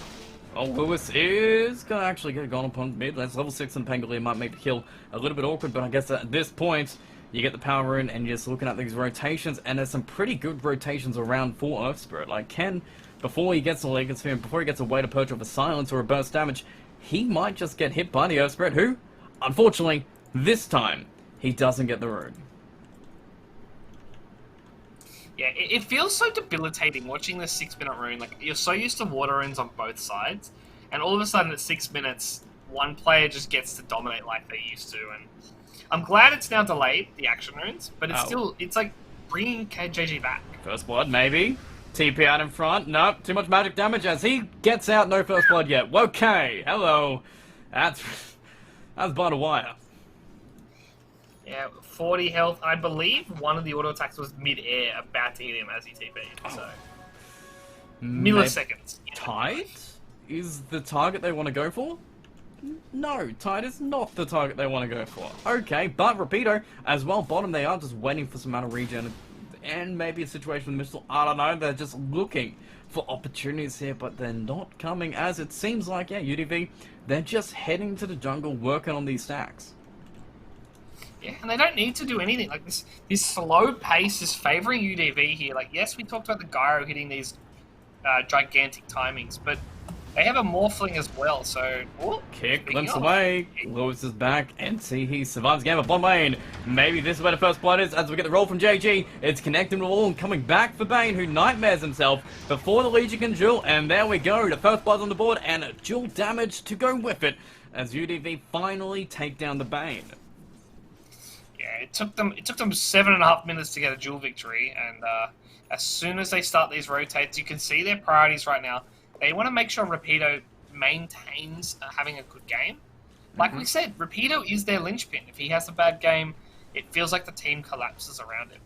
Well, so far, he's having a pretty good one, but Tidehunter and Earthspirit are keeping up on net worths, and Morphling, again, is just exploding. Power Tread's already done, probably just going to rush that Lincoln Sphere, as Lewis is still farming up mid, looking for power runes, but he won't find one again, and it seems like it is stifling his timing. He's not rotating around like the Pango, whereas Pango, level 7, already has a kill on the board, and with the urn in his pocket, I'm surprised Lewis isn't actively playing on the map. Yeah, he built an urn, he's building a spirit vessel, and he's still, like you said, not rotating. And the thing is, TE is actually, like, the big benefit here, because he gets to sit in this lane and take XP, because Lewis is just pushing it out and going to farm in the jungle. Here we go. I'm guessing Smoke, yep, Smoke into bottom. Going to be finding Legion, going to be finding Monkey, but I guess if you're going to go on Legion here, he will just save whoever you go on. Unless he runs away from them. How did they know this was coming? Like, is it a sixth sense? Is it just an unlucky... I guess Lewis is no longer in the mid lane pushing it out. Yeah, they'll know now for sure as the wave speed. But even before then, like, there was no wave. Maybe they were just expecting Lewis to finally rotate with this urn. Monkey doesn't probably want to throw the bound strike. I hope to God he doesn't. As we're pinging around, looking around, this time we'll see that Apollo is hunting, and this is just wasted time on Atomic. They're not finding anything out of it, and Teehee, at this point, he's going to hit level 5. He's going to get great timing on his level 6. Might not even need time. And Apollo, he's left bottom, and same with Lewis. He's come all the way back mid now. Yeah, I mean, it's a shame to see the way this Atomic gank went, but right now they're just not able to find anything on the map. And again, UDV are doing this very well. However, despite this, like, the net worth is still even. Yes. Yeah. It's only about 800 in it. Well, I would say... Well, hold on for one moment as we're going to find nothing, but the person who probably needed the most farm here is that Gyrocopter, and he's not exploding. He's the lowest of Atomic Esports right now in their cause. That is true, and he's still holding levels, by the way. He actually hasn't leveled stats, so he's holding 2 levels now, I believe. Right. Which is kind of a waste, because, like, what's the second level? Does connect, needs the silence on top, but Sky has to walk to get it, so it ain't gonna happen. Now Legion's gonna be here too, moving forward. Gonna be dueling up the Tidehunter to keep him in play here. Has Ravage to turn around if he really wants to, want to try and force it out, get the kinetic field there. Lucifer's gonna be waiting on the trees. As Sky is moving a little bit forward, and they should know it. There's Ward Vision around it, but Grims is already in position too, so maybe they don't want to take this bait here. Move on back, be happy that you've saved Ken again, and the Earth Spirit rotation isn't going to earn him anything yet, but he hasn't left. He is on the vision. It will be dewarded, rolling up to on high ground, almost actually going to get T. He does get silenced, but level 6 is actually just caught by this disruptor. Roll coming through the Pangolier, Static Storm on top. Lewis is in the middle of the pit, and do we need a duel running after? It's 16 seconds away. Nightmare will keep him alive for a couple of seconds, but that means everybody else is going to be slowed down too. Apollo getting pulled back by one Glimpse, just going to try and pop his ult to get somebody before he dies and hit the silence on the Bango. He doesn't need his spells, as it's just going to be Legion who puts him down. Teehee, another kinetic field, another Thunderstrike, another Monkey King jumping on top, has a brain sap, but is just going to wait long enough to actually get a duel for Rapido to get that damage that he didn't get from the Tide, and 3 more kills being given to UDV. Yeah, this is great, UDV. Like, we were talking about how slow they were playing. They finally hit their timings. They were ready to get the jump on there. a couple of levels in, and now all of a sudden Lewis is 2 levels behind JG, just like that. Network falling off, Earn still uncharged, literally no charges here. Teehee getting some great vision down already, seeing the stacked camps that they can go and contest, and Monkey's now been given the space to get level 6 and farm whatever he wants. So far this game's going great for UDV, and it seems like a Topic Esports, they are trying to make things happen on the map, but it just isn't working out perfectly. The pressy attack and the Morphling real strength morph is just way too much regen and sustain for them to actually get any kills out yet. Yeah, I mean, the downside here right now is every time they smoke, it seems that UDV just know. Like, the smoke's coming out now, and before the smoke even happened, UDV was starting to walk back towards their jungle. They're choosing the wrong timings by accident, almost. Ooh, Pango going for Diffusal Blade too. That's a cool build. Haven't seen that for a while. I don't know how I feel about it. Like, he's going to use it, obviously, for the slow during roll, but I feel like the early blink might have been better for them. Teehee. Hey, we got some Earn charges. Lewis does connect the roll, 3 seconds for another roll, and he will get it done.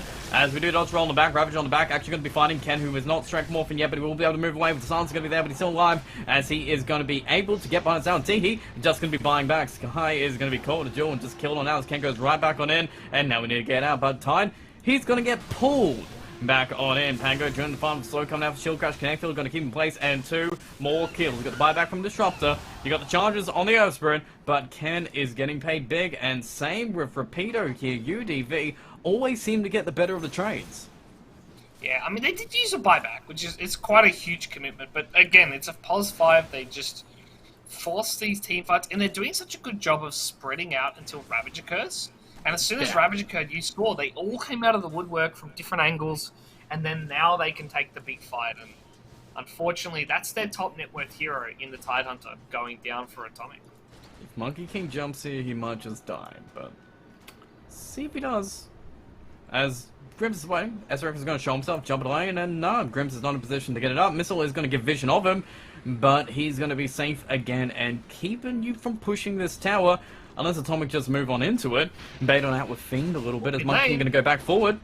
But mid lane, yeah, fights coming out as we do get a static storm. We go get another duel, and Lewis can't cast any spells. Ken actually becomes his own Earth Spirit and kills Apollo so quickly that he can roll on in, connect with Lewis, kick him, and blow him away. Ken looking for more, will maybe find Grims, needs to roll to connect with it, doesn't actually get it, but Ken is just playing out of his mind on the Morphling, getting kills after kills, becoming the Earth Spirit, and using those skills so well.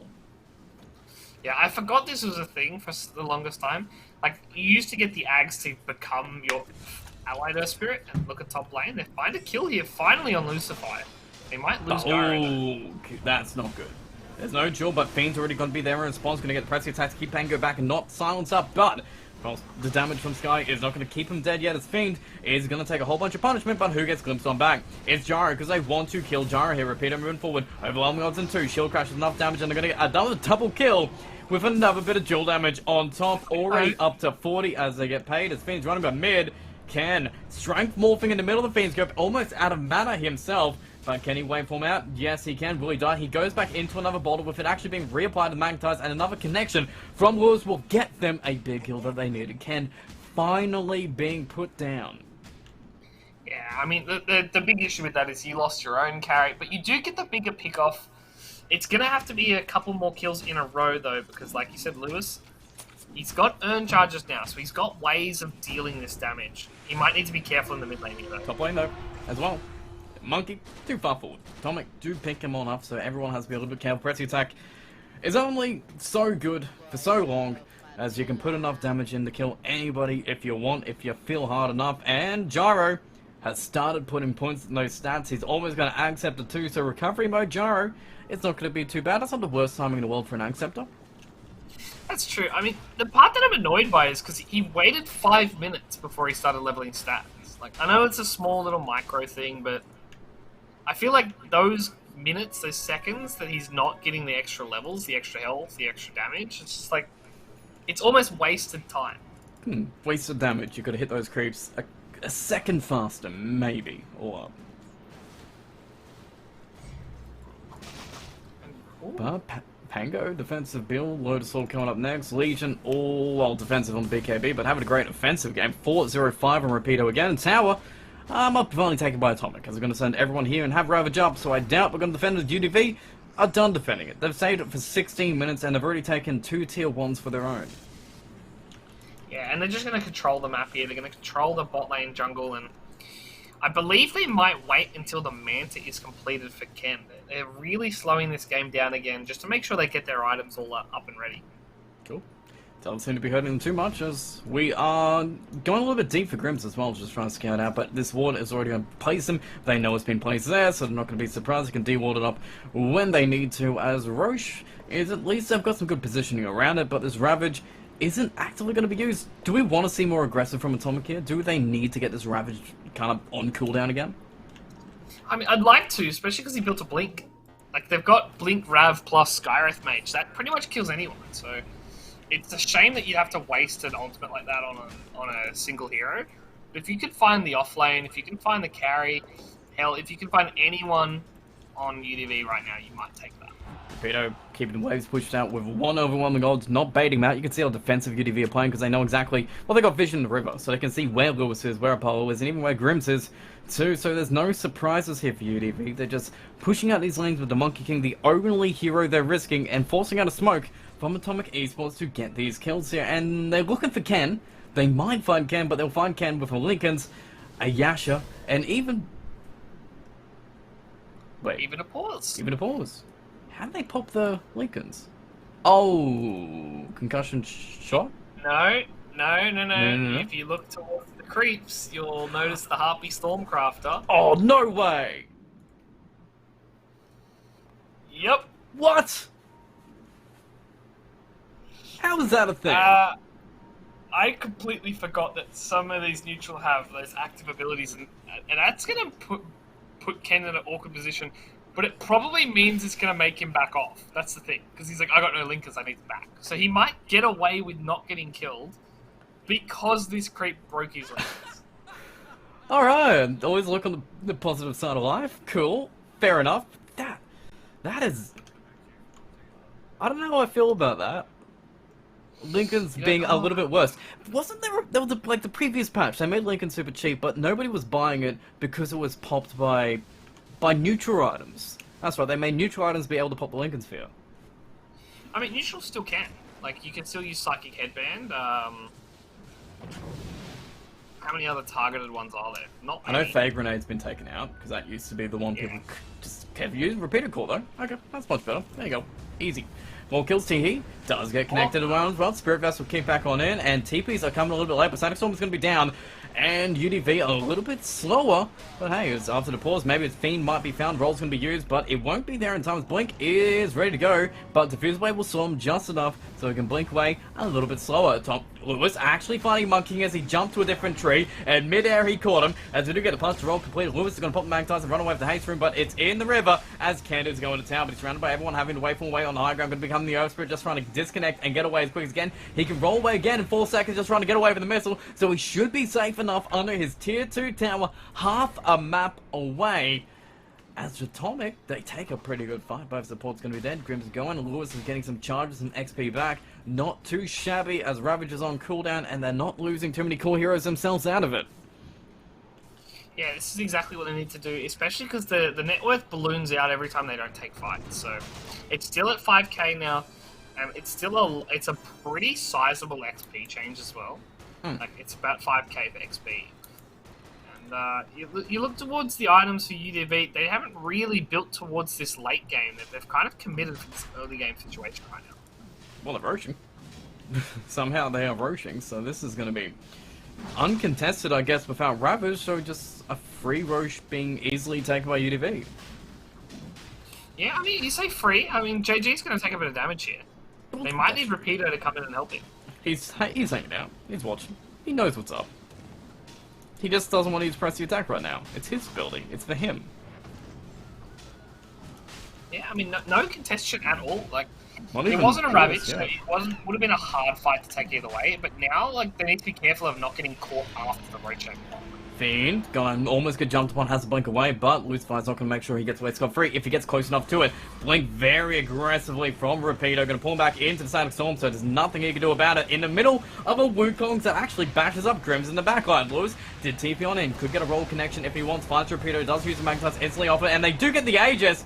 So quick from the burst from the Earth Spread. Roll comes back, Invis Room comes on in, and maybe they just want to get out, but they've popped the linkers and they're going back on in. The roll will connect, Spirit Vessel is going to be used, can't regen, can't get any more HP from his track morph, as the rolls are going to be enough as Atomic get a massive kill on both calls there. Legion, Morphling gone, and same with the Pango it seems too, as the missile will make sure the stuns last long enough, and they get 3 beautiful kills off the instant aggression from UDV.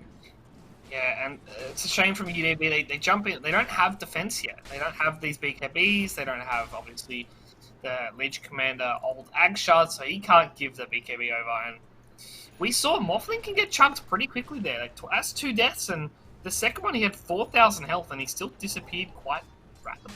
Spirit Vessel's one hell of an item, and currently Spirit is using it pretty well, even having the sun to make sure he can play even more aggressive. Lewis, when he's given the opportunities and surprises people to roll in, it's a lot of damage you kind of have to calculate super fast around. Like, it can burst you from 100% to 0% real quick. Yeah, that is true. I mean, what is he going as well? BKB straight off the bat, so we'll have to see when he starts getting actual damage items, what the Skyrocket can do. Well, Tired has Ags coming up probably by next fight as well. Monkey King, what's he gone for? It's the Orchid Rush. The Orchid Rush and the Monkey, which I guess it's going to be pretty useful this game before those BKBs.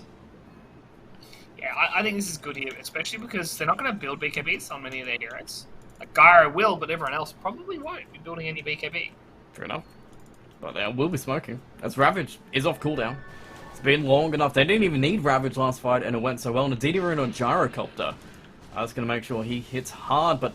Oh, Ken? Ken? Waveformed in, Strike morphing up, but it's not going to be enough as he's dead. Okay. Atomic being given a freebie there, and that's going to be straight on into a tier 2 tower on top. Yeah, that's a bit of a mistake, and that's enough for Atomic Esports to actually gain the lead here. They're going to push this tier 2. They won't get on high ground, but the momentum's definitely going to swing their way quite easily here. Gyro's going to work it, Cloud's going to tank it, and maybe a tier 1 pressured because of it? No. Not going to be pressured, as really Grims is waiting for Pango to hit that tower so we can just set up another Fiend's Grip. I like how Atomic are just turning up the tempo here. They didn't have the Aegis. They just used so much from one mistake from UDV. Now they've got a tier 2. Now they've got another kill onto Ken, slowing down his BKB even more. Yeah, that is true. I mean, he's going to be so far away from the BKB for such a long time that I don't even know if they can take fights on UDV at all without it.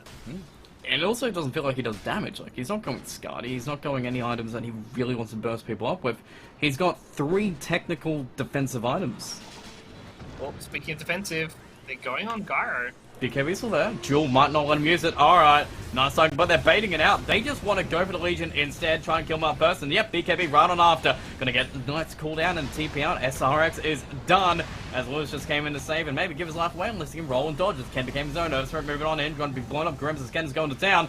Just trying to find where the Earthspirit is. He's called back in the Glimpse, tries to TP out in the middle of Savage Storm. Not going to work with Apollo. He's going to be connected too. It is just the Morphling show, as he doesn't need items to do damage when he can just do it himself. All these spells he's still in the Earthspirit and just rolling in for more Ken.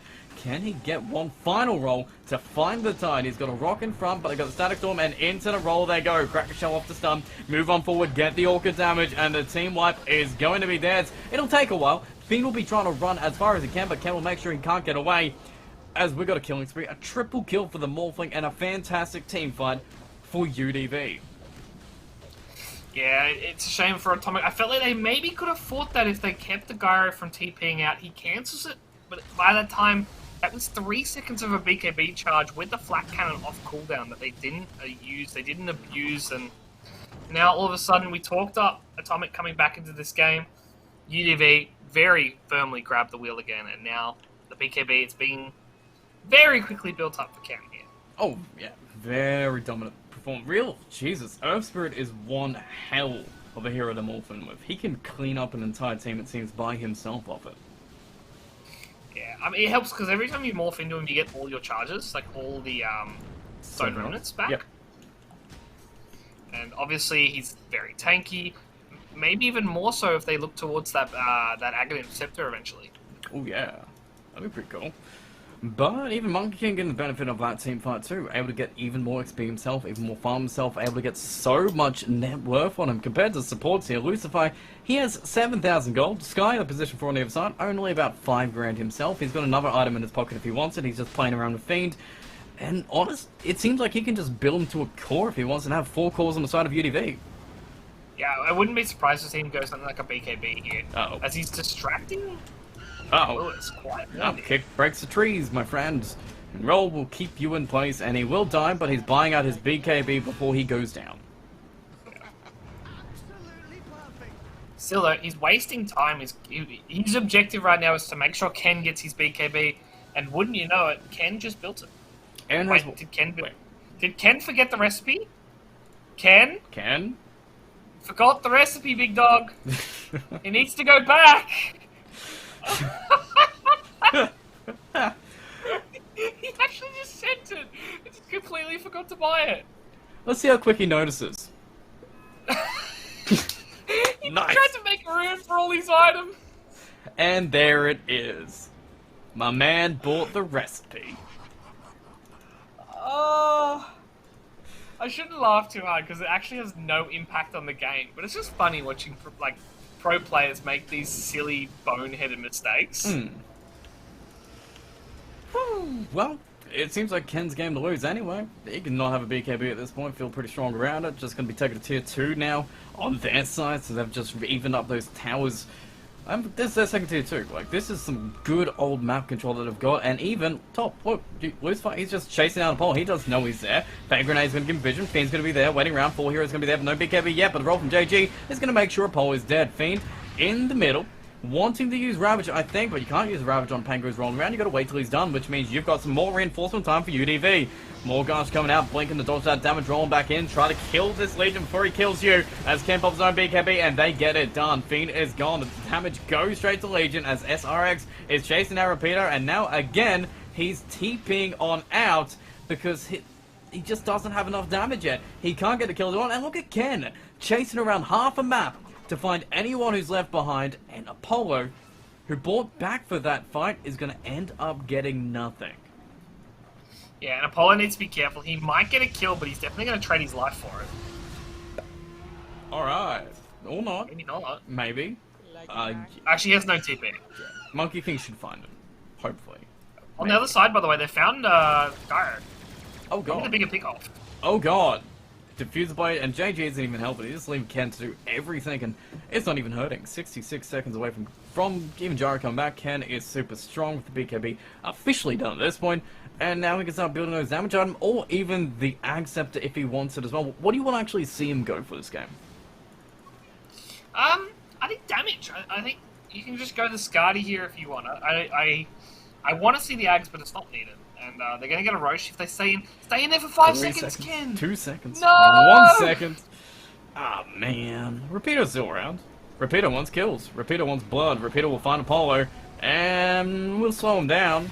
But in comes a Hatred on the Pangolier. Monkey King is just watching and waiting and going to slow you down because they want the duel on the Legion. The roll's going to come back in, hit the Legion commander up. Magnetide's going to be there with all the damage, and the Ravage comes out. Alright, BKB back on the Morphling though. Going to become a nerve spirit again. Roll back on and Fiend, but Fiend's done his job. As Apollo's going to do his. It's dying. Fiend moving forward, going to get Nightmare back, try and dodge that damage, which it did, so Fiend can walk away, but Lewis is already in. Lucifer gets a Bounding Strike to go back to his, moving forward, trying to get a glimpse of Canadian Field to break it up, and he does get the Thunder Strike off, but he glimpses back. Lewis is going to be rolling away for now, which means Fiend is kind of left a little bit by himself here. Running away, going to be dead as 3 are gone, as really, Jara just respawned. He's just getting out of the base. He can't fight that team fight, and I guess you got 2 heroes out of it, but Roche, that's definitely going to be given up now. Yeah, I mean, you got 2 heroes, but I don't think it matters right now. Like, you need to get Ken, you need to get JG, and JG, by the way, he has 2.5 grand, and I believe he could just go the Aghanim Scepter or even a Refresher right now and just have these massive amounts of rolls coming through. Sweet. It's a free game for him. In fact, he's got Clarities. Clarities, as you are they just fighting in the bottom as well? That's just going to TP him. Repeater's going to be waiting. Lewis is going to be there too. Instant Chill comes off. SRX going to send a missile there, but I think with Ken here too, they're going to have enough damage anyway. Right, rolling forward. Almost going to be trying to get more. Kick is not going to connect, but we're going to roll again because Ken does not stop. Ken never stops. Ken does stop for now, but goes back because we're done. We've got Lewis, more dual damage on the Rapido somehow, as Ken is just playing out of his mind on the Morphling. Yeah, I mean, he needed to, though. They were struggling. There was a window here where Atomic were really much in the driver's seat, like coming back in, getting the game to look great for them, and then all of a sudden, Ken just says, nah, not today, boys. This one's mine, and since then, he's been absolutely perfect. Except for that. He's out of rocks. Moving forward, JG, gonna get that shard, working Nightmares, goes up around, gets BKB off, but what could Jara do? In the middle of Wukong's, he has to run, he has to get the hell out of here, or gonna be on the hair on the sky to keep any spells back and can. He's just working the buildings up, he doesn't give he doesn't have a current work. He doesn't give a crap. He's good. He's good, and he's out of there, as the Aegis isn't even popped, as they don't have to use buybacks, which I guess is the main winner here, as they've defended their high ground, but they're just a 15k gold lead difference between them, and Gyrocopter isn't getting any creeps. Yeah, Gyro is falling so far behind, 6k already behind, and we talked about it. Gyro's a hero similar to Sven that just needs to always be ahead, and when you fall behind like this, all of a sudden they can actually brawl into you. Skadi being completed on Ken, by the way, so he's going to have a huge potential. And can he please get this Possessed Mask and put it back in the goddamn neutral stash? No, never. He doesn't need it. What if he needs lifesteal when he's farming? And it's going to come in handy like this when they're farming heroes. Beautiful Ravage, but the BKBs, the save's going to be there. Grims is limping out. Look at this Bane. Somehow surviving, but Ken will not let him live another day as they are just cleaning up the side of Atomic Esports. JG is stuck, but JG don't care. As we're rolling, we're fighting, we're going to be maybe tracking Lewis here, who does have a TP for 30 seconds, and let's go hunting, boys. If we need to go hunting, I don't know. He's rolling. We know it. One more jump. We see him. Orchid, Sun, Sars, JG coming on in to block the other path out, and we've got another kill. And the instant buyback actually from Fiend. But an instant buyback from Grims. But Ken, I don't know if you care. You don't have Ravage, so I don't think you can defend this tier 3. Yeah, Fiend's Aegis is still up, by the way. Ken's got 2.5 minutes of free real estate right now. It's free real estate, the enemy pace right now, because he's just waveforming in, waveforming out. Feel like a champ, takes a missile, tries to Manta dodge the missile in the base, in your face as well. He's facing you while he does it, and he's still hitting your racks. Apollo's going to try and cast some spells back, but Morphling still got the HP, bounce strike at the back, we're going to command going in, Glimcave keeps it alive as Lucify making more space, but your rack's still going down, Can move forward, going to strike Wolf a little bit more as Rapido has the regen there in the back if he wants to go for it, but in comes the instant blink forward, but the BKB is going to be popped by the Gyrocopter, but the drill is already done, as Morphling will be Fiend's Grip and will be broken and will survive and kill you anyway, as Gush is not enough damage, as Ken is somehow surviving through everything, as it's just JG in the back, rolling over your chances of winning this game as UDV are looking to finish it off in style. Yeah, and I mean, there's 60 seconds without Gyro, 60 without Bane. It's now become a when, not if they win this game. Well, Lewis could kick somebody in the base, maybe, I don't know, holding it, kick comes out a little late with Magtides, but maybe they can get Ken, who's just going to become a Sky, and hitting him without casting any spells, but still, it doesn't really cost him, as Ken is still able to get the kill and pop the Aegis finally. Lewis, oh, buyback roll kick, buyback roll kick, buyback roll kick, buyback roll kick! They've already called it. GG's cool. That's fine. It's cool. It's at least they're fighting to the death here, but that is 2-0 and UDV, man. That was stylish. Yeah, I mean, maybe not as quick as game one, maybe not as efficient, but it really was, like you said, stylish and just a well-played performance by Ken. When the team is struggling, he picked it up, and that's why he was the highlight for us when we were talking about our hero breakdowns, our player matchups, and we were looking at Ken to maybe backpack his team, and he did exactly that for game 2. He had a level 2 Dagon at the end there, by the way. I think he bought that in Fountain just to try to get a kill. Yeah. Man, he was just having a great time that game. He had a great series, 2-0 without really getting a stress, but they're not done for today as well, so they're going to keep this level of gameplay up as just a marathon of Dota. Yeah, I mean, 4 games in a row is quite a bit, and just as a side note, they have another series on a different tournament right after this. They're going to be playing 6 official games back to back to back to back to back to back. Oh, man. And they started with the 2-0, so it's only That's going to continue from here, hopefully, and they looked strong. I think that's the bigger part. It wasn't a filthy 2-0, it was a very clean, efficient, great performance from all of the members of UDV. Well, a new challenger is about to enter the ring. Team M11 are going to be trying to defeat UDV, who are warmed up, ready to go, and playing amazingly. We'll find out if they can beat UDV coming in, as the second series is coming up after this break.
ulti's gonna pop off from Oracle. Hook back in from Andros. Gonna be charging up that epicenter. No one's getting out of here. That's 3 going down. Disruptor, he was de-warding. Look at the damage. Oracle buys back, sweet as honey, says the big boy bear, and they are going to just crush your high ground from this. What a massive fight.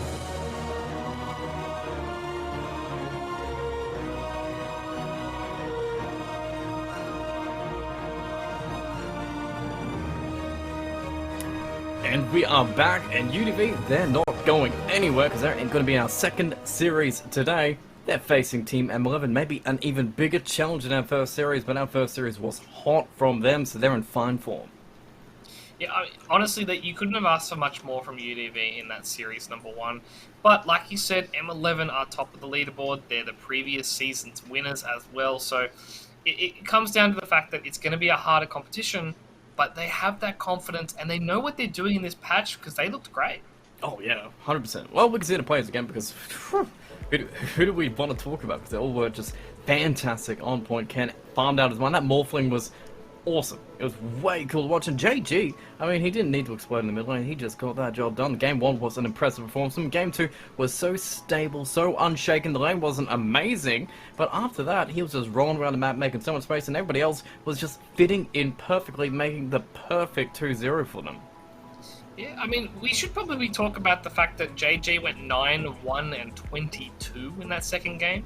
Like, we talked about having a rough start, but he clearly wasn't fazed by it. He clearly didn't mind how the game was going, and they really just pushed through with that dual core, the Pangolier and the Morphling. Well, Team M11 are going to be a team that try and take him out of that form. Maybe tries to shake JG in the mid lane. If you want anybody to shake JG, Rams is the person to do it. Backed up by Roseman, backed up by Usagi, backed up by Hayden and Vinci. This squad is nice, strong, and hot, and fully formed this week. It's everyone here. Roseman isn't taking the break. He is there, warmed up, ready to go to carry them to victory.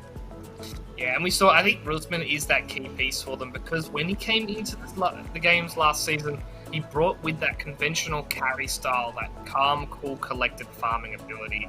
And like you said, the rest of the boys, they can play some fast-paced Dota, but now they've got the late game secured.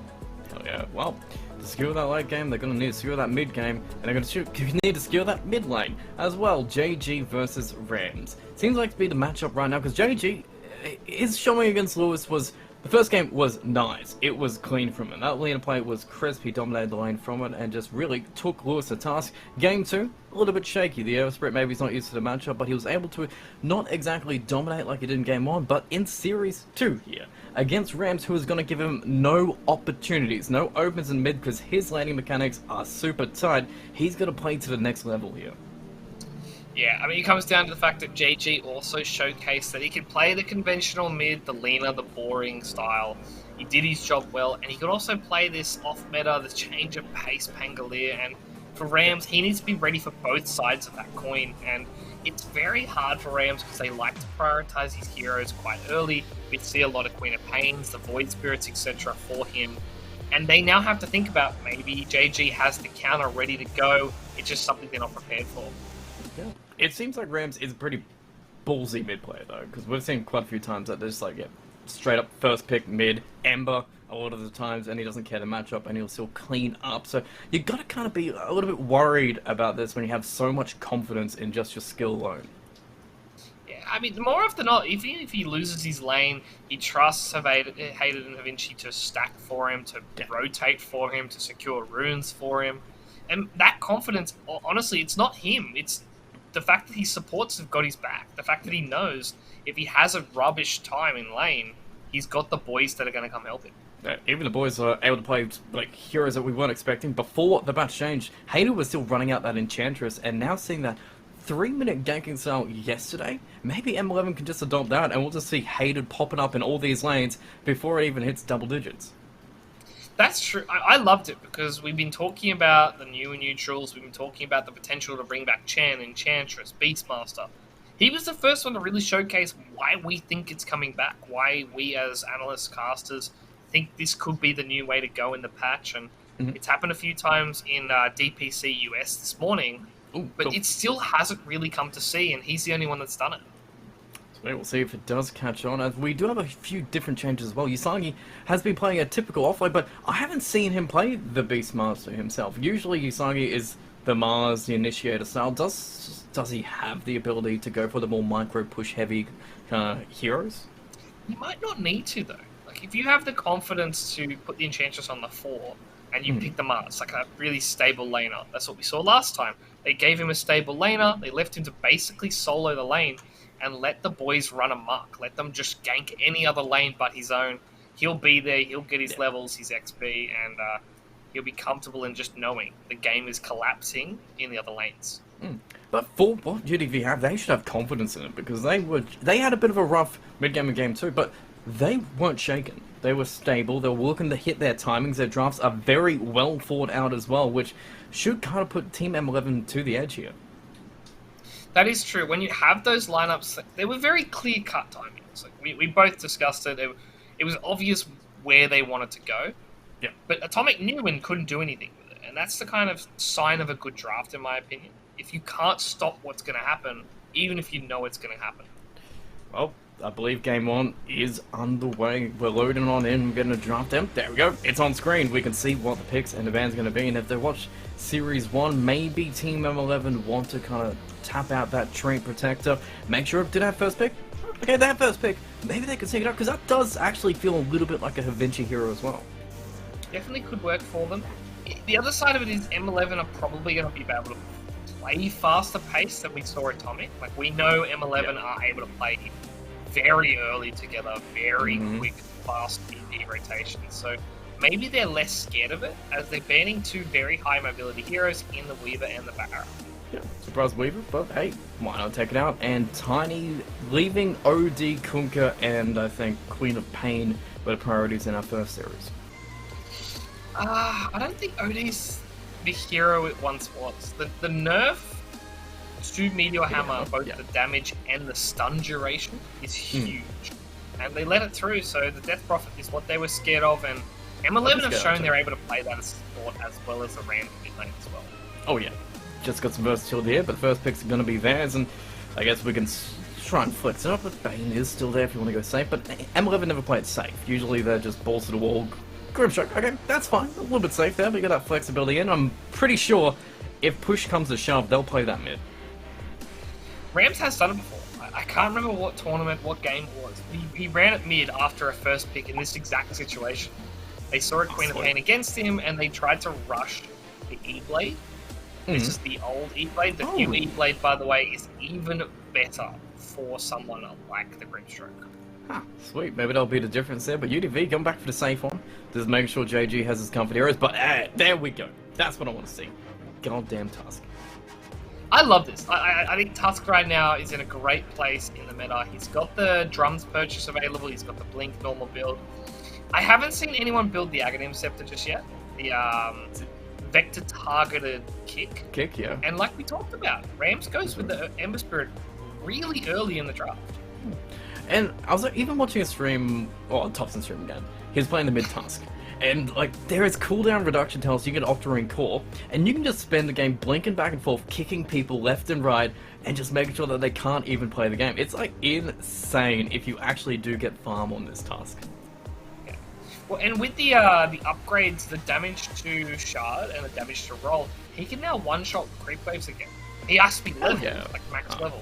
Yeah. But he can now do it where before he used to leave them on 12 health. Needs a talent. That little upgrade, that little bit of damage burst, it's going to enable him to split push more effectively in the mid game. We're back to position 5 Tusk, or do we still like that roaming position 4 style?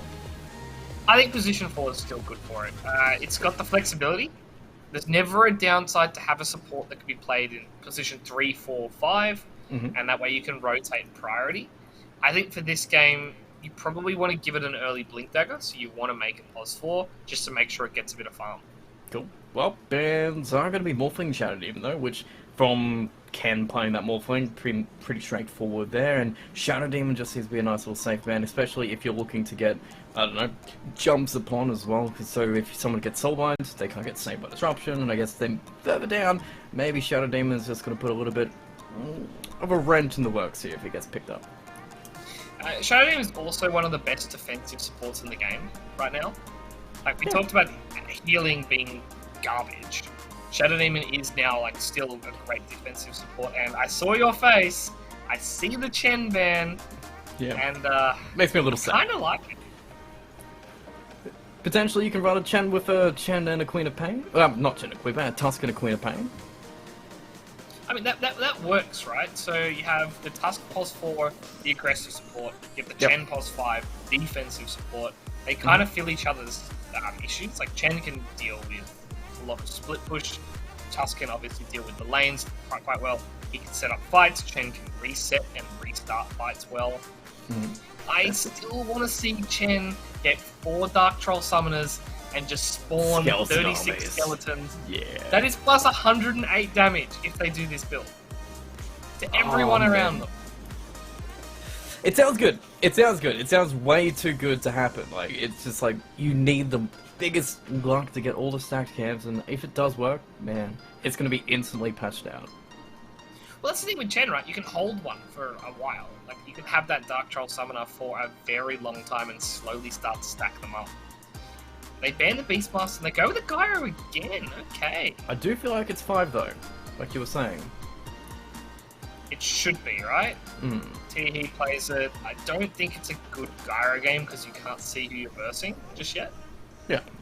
And I guess you have that in your pocket as well with the flexibility in case it becomes a good Gyro game, but then again, what is even a good Gyro game anymore? A game where you can out farm their carry. That's like literally like that's the epitome of a good Gyro game. Okay. Because if you get an item ahead, and we saw Ken got an item ahead of the Gyro, so Gyro looks terrible, it looks unplayable. But if you can farm quicker than they can, which means like take out Morphling, Juicer, TB, they're all pretty good against Gyro. But if they have like a conventional, like a Wraith King, you should be able to win that matchup. Oh, fair enough. But Wraith King is still here. I mean, Team 11 have their picks up here. They've got Grimstroke. They have no real combination. Yes! New Techies is in! Hayden's been practicing. I mean, he's already played it once. I don't want to say he sucked on it for about 10 minutes, but it was quite rough when he didn't know the timings of his spells. It took him quite a bit of time. But now he knows. It's not going to be like that anymore. He's going to be dominating from minute 1. Well, let's hope so, because I think Techies is a lot of fun right now. No longer the doesn't show up to team fight, Puts mines in put lane. mines everywhere, ruin the game. He now shows up to team fights, put mines everywhere, and ruin the game in a fight. different way. Yeah. Cool. All right. Sweet. But what actually is the answer to new techies now, though? Like, how do you kind of deal with him? I mean, he's like a normal pos 4 now. He feels like put him on the same level as like an Earth Spirit, like a Task. They blink in, they do their damage, the stuns, but they're very squishy if you find them. I think Techies now fits into that. Like, throw Clockwork in there as well. If he gets caught out on the sidelines, he will just die because he doesn't have items. Sweet. Well, how do we get him to work for M11? Because we have the mid, we have the 5, we have the 4, we need the 3, we need the 1. You saw M11 in offlane here, right? I would assume so, they pick. yeah.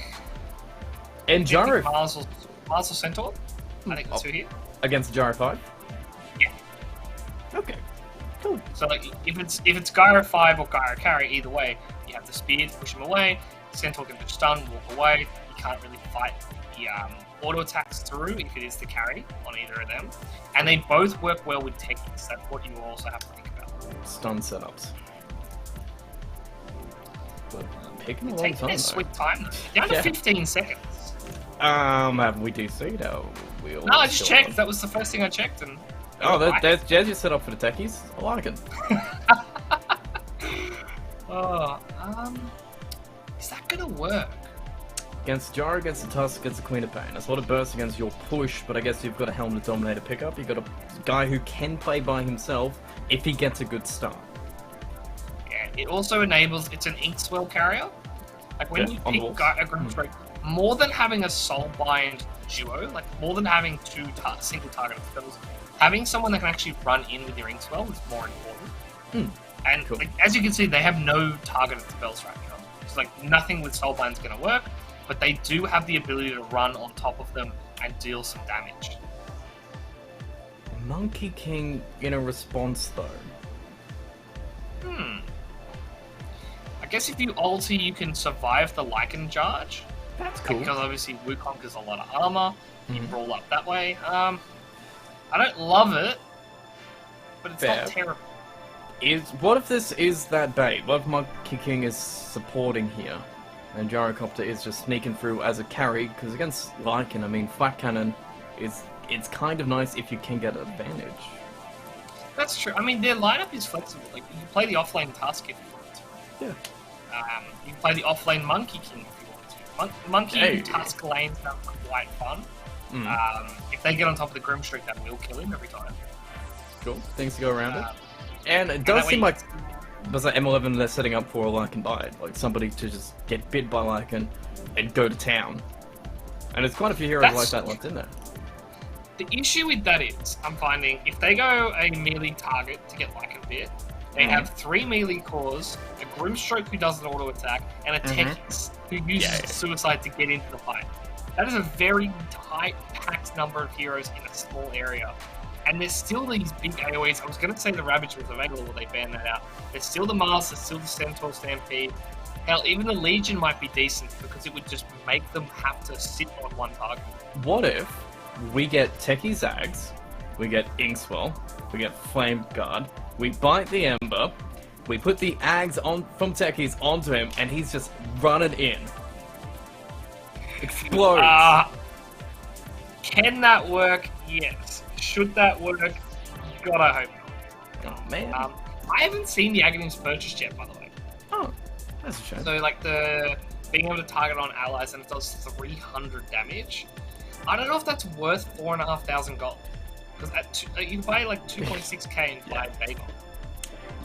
Yeah, but Dagons aren't as fun, man. True, you can buy an E-Blade for the same amount of price. Okay, that's a little bit more fun. Razor Venom, that's cool. I like that. Mars Tide, that's cool. The other side, but it keeps those heroes you're talking about. Means Centaur might be the pick we're getting here from UDB though. Well, we do get to see M11 will pick first, so they'll get their carry here, and I'm surprised by the Veno pick, but right now, as far as carries go, What do you got? do they just, I don't know, there's not much left, and they go Kunkka. Okay. Carry. Ooh, is this the Carry Ember? I think it's got flexibility, right? Because like, Ember into Quop's fine, Kunkka into Quop's fine. I believe if you're going to run the Kunkka into a Flame Monkey King. That's better than the Ember, though. Okay, right. Sweet. So we need to kind of see where the final pick is and when these heroes come into it. And I guess you see Kunkka there. Is Centaur still good? Centaur's always good, but now the X is going to be a bit of an issue. I wouldn't mind seeing them going with something that has an early Lotus Orb purchase. I think that would be quite nice for them. Like a Timbersaw, that's something like that. I'm thinking maybe even an Omni Knight. They go Timbersaw though. We saw a Rapido Timbersaw before. It was good. I mean, it wasn't amazing, but it was good. It got its farm. It did its job against the strength heroes, but they lost the game in the end out of it. It didn't exactly. It fell off like Timbersaws do. So against M11, who aren't exactly going to allow you the same space of time here, and who are they even picking up and who? Rams is playing M-Spirit, so it is carry Kunkka here. So Kunkka can kind of not need to be so front forward when he's farming. Is this going to be a good game for UDV? I mean, UDV has the tools to win this game, I think. Carry Monkey King should deal decently into Lycan. I think Rapido's Timbersaw should do decently into Rusman's Kunkka. Cool. My issue's always going to be execution in these lineups, because they both have a lot of moving parts, not a lot of lockdown on either side. Like, you look at M11, they've got Searing Chains and then Kunkka spells. Yes. On UDV, they've got, what, Tusk Roll, Boundless Strike, and Missile. Rocket? The That's best stuns garbage ever. as far as stuns go. Yeah, it doesn't seem easy for either team, but I mean, if you want, you have to pick a team here. If you had to see a pushing lineup, if you had to see a fighting lineup, do you want to back Ken? Because Ken's in fine form right now. Ken is playing clean Dota, both games really at top of form right now today. And if he brings it into this series on a Monkey King, he not the same hero as Morphling, but it's a hero that can take over a game.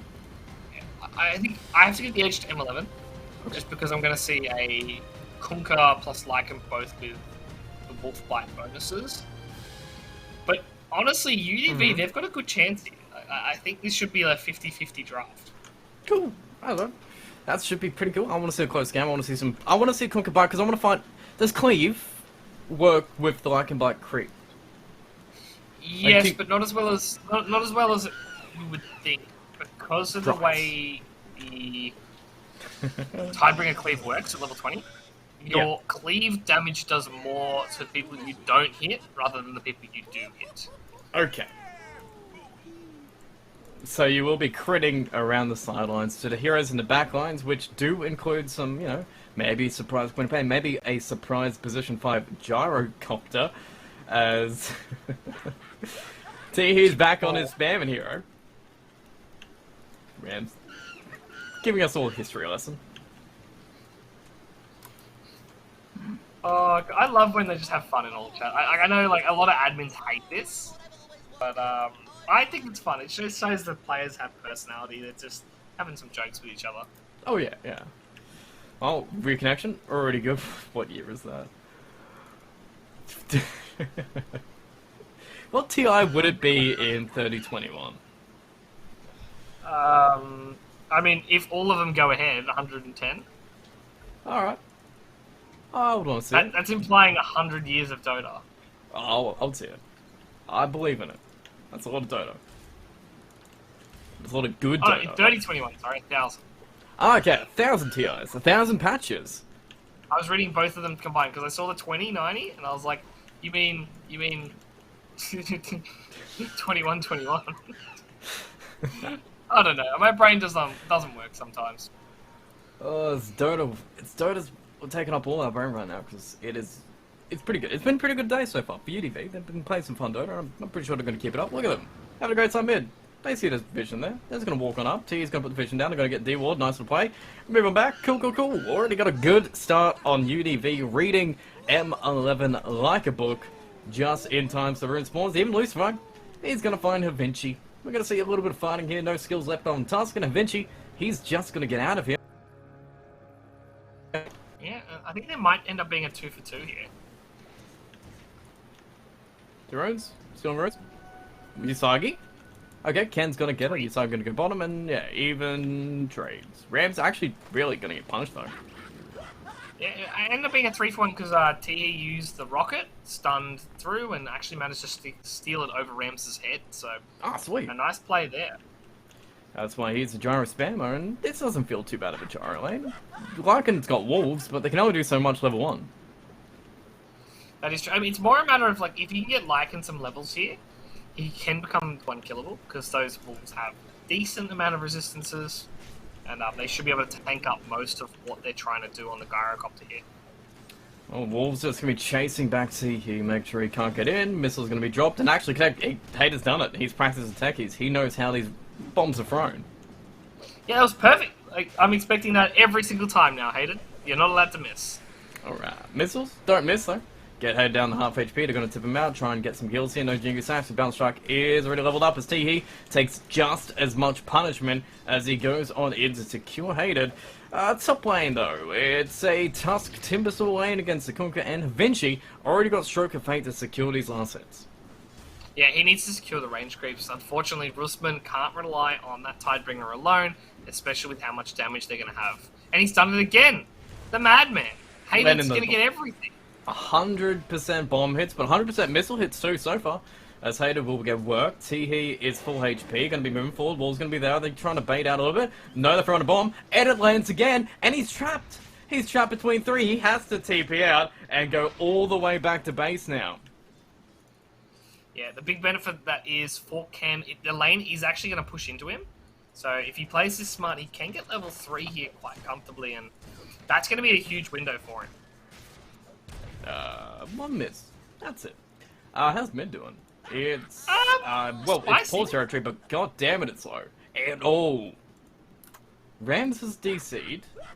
He doesn't have Sleight of Fist, he has 2 points in Flame Guard, and JG doesn't have any mana, but he has enough physical damage to maybe get this kill. He needs 3 auto attacks. Alright. I think he should be able to get 3 auto attacks here quite comfortably. Maybe a 4th with the Fairy Fire coming through. Cool. So that's 190 health, 60, yeah. He needs 4 comfortable auto attacks here. I think it might come down to the 4th auto attack getting procced on the high ground. So we'll have to see how Rams plays this. He's in trouble, and he should know it as soon as he signs back up. I'll let you run or kill. Alright. What does Rams do? He wants to kill. But he's got dagger damage, and he is dead anyway. As JG draws the first blood in the mid lane, and Rapido, he goes down himself. Yep, and we'll have to see how this top lane can recover, because like you said, that losing the Timbersaw so early is going to be quite a problem, because he's going to lose a lot of this XP on the tower, and he needs levels. Like, we've seen what happens when a Timbersaw gets under level. Even the early point in X to secure that kill as well. That's pretty cool. But Vinci's gone. Yeah, they pull back and Lucifer, but he has Snowball, so we can dodge that damage in. You can see the combination with the Inkswell there, but Vinci very low, but Stroke of Fate to run away, and Fairy Fire, maybe just bait out, and survive, as Rapido gets nothing. That's a huge play. I mean, even with the Snowball dodge, it wasn't enough, and Rusman, I don't know if he knows more than I do, but he's just brawling into Rapido without a support behind him here. I guess there's no point in well and deaf. Like, he can't lose his strength, he still feels strong enough to fight it, so for now, he can have this confidence, but Lucifer's gonna surround him in the back.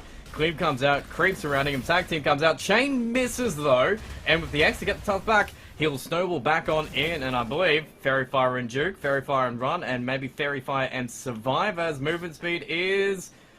Oh, it's a nerf. It's a 310 movement speed from Tusk here. It's a 5 movement speed nerf that's going to allow Rusman to survive long enough, maybe to just deny himself to... Wait, what? Oh, I love that play. What a play from him. He came in, got closer to the Roche than Rusman was, and managed to snake that kill. And I like the sneakiness from Rusman to even attempt the Roshan deny.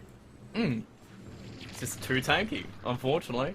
Hey, Runes spawn. Vinci's here, level 3.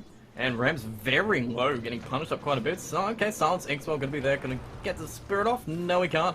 But the water rune will be taken by Lucifer first, as JG's able to get the bottom rune, as even T-He is in the mid lane now, just trying to pressure up Rams. Yeah, Hayden was starting to rotate as well, leaving Usagi quite alone here. Ken, half a level ahead. And they're leaving Rusman alone top lane as well. Like, M11 are having a lot of faith in their cause to win these matchups relatively solo here. So when? shards. No 2 points to tag team, so no way to trap can get in. Eventually already back, so you just run away. It's all good, and even bottom lane, Hayden's already back to pressuring up Ken, but Ken, at this point, he's not sweating this at all. Yeah, it is quite surprising to see how relaxed they all are on these lanes, and they're not really looking for a lot of damage, they're not really looking for a lot of kills, they're just happy getting towards their level 6s, and we'll probably see it start to pick up once they get those ultimates. Well, T is going to get the pulls back. Rusman is getting bodied by Rapido, as the pull's getting done by Havinci, as we have a Tusk in the mid lane, and Ember knows it. Yeah. And ooh, I like this. So Ken, he's figured out how to dodge the mines. He had one on top of him, and he managed to dodge that one, and Oh, sweet. he's getting better at it. It's practice. It's a new ability, you never usually, but the sooner you learn it, the easier it is, as even pulls are going to be contested by Usagi, who's going to have a great time in his Helm Dominator. Top, though, this is a solo Timbersaw at this point. They could try for the kill, but it seems like Havinci, he's just concentrating on Saki and going mid for these power runes. Same, actually, with Tusk and Gyrocopter all looking to find out Rams and keep these power runes away from him. Yeah, and they need to do this because Rams right now, he's not having a great time. You look at the net worth, there's a 900 gold difference between the two mid laners and So Rams. comes in.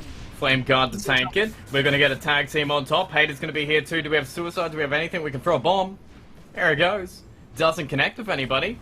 But the rune is going to be JG's again as everyone heads mid every 2 minutes. And so far, UDV have been winning it every single time. Yeah, I mean, they really should as well. Like, they've got better supports right now. Techies and Grimstroke are a bit awkward.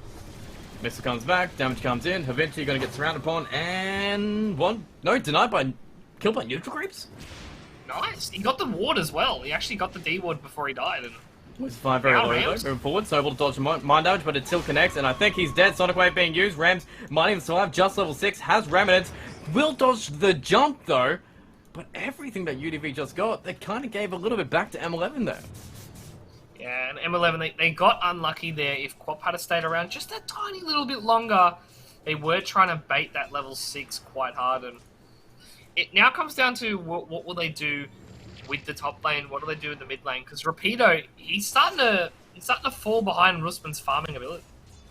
League's a little bit easier to farm with Chakram, but he's got farm on the tower, and I guess it's split up by Ken, who, at this point, he's going Battle Fury, just to scale into the lane. Yeah, I don't hate this. I think they've realised that they do need a win condition. Like, you're not going to get a lot out of your supports as far as pushing goes. You need this Monkey King to be absolutely enormous. Well, he's going to try his best to be, as Tusk is watching on. It seems like they want to find Usagi, who doesn't actually have much mana to him, but he's still a pretty difficult kill to get, especially with Helm, or maybe they want to find Hated, but back to mid they go. Power runes are up, so why not fight? Yeah, why not fight? And let's play the 50-50 game and see who's the fight. No, Rams gets it. Arcane Rune instantly popped, ready to fight as we got the shapeshift going on in. Running back to the high ground, Stroke Fate will make sure he doesn't get there, but the shard to block everybody else out of it. But everybody jumps in anyway as Lucifer's trying to run to get, I don't know, Suicide out. But Rams got Slide. He's got kills and now he's got sacks. Yeah, unfortunately for him, no Flame Guard available. He used it before he got the Arcane Ring, so it's going to take a while to get back on. JG, by the way, didn't react to that team fight at all. No. He was kind of happy just farming away, and likewise for Rusman here. They are both just trying to rapidly approach their items. And even actually a classic item build that I'm surprised Ember's going for. He's rushing that Spirit Vessel. Yeah, I mean, bot lane though. Ooh, hello, Usagi.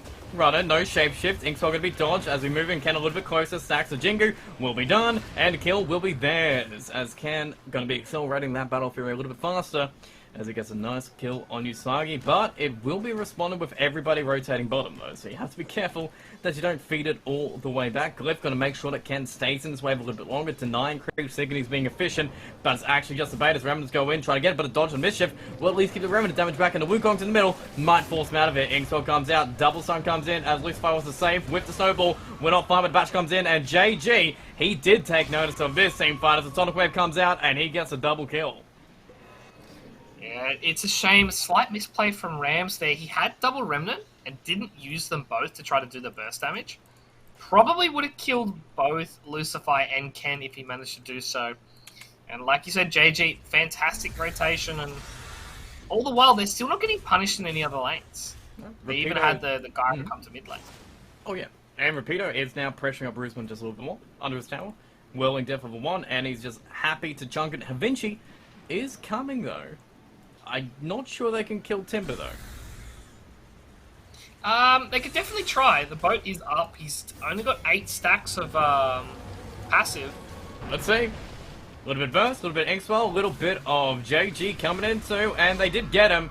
But can they get more out of it? No! JG a little bit too late to turn around and slow down that push. We will finally take down Timbersaw, give Rusman back some space, but Ken he bot is lane, still by the way. following. Ken bottom lane, diving, Shapeshift comes in, Hater jumps on, gets land, Winter's going to be surrounding up the tusk, as Ken is going to get Hated at least, but Jingu stacks, I don't think will be quick enough. He's working on the like, and he's got 2 stacks so far, going to get the 3, but it's a slow attack speed. The Boundless Strike, though, might enable him to survive, as he will live, and Usagi will not be able to finish off the kill, but JG, same time, not wasting time top, is going to get his own kill as Rams, rotating down bottom, looking for charges onto that urn, won't be able to find Ken yet.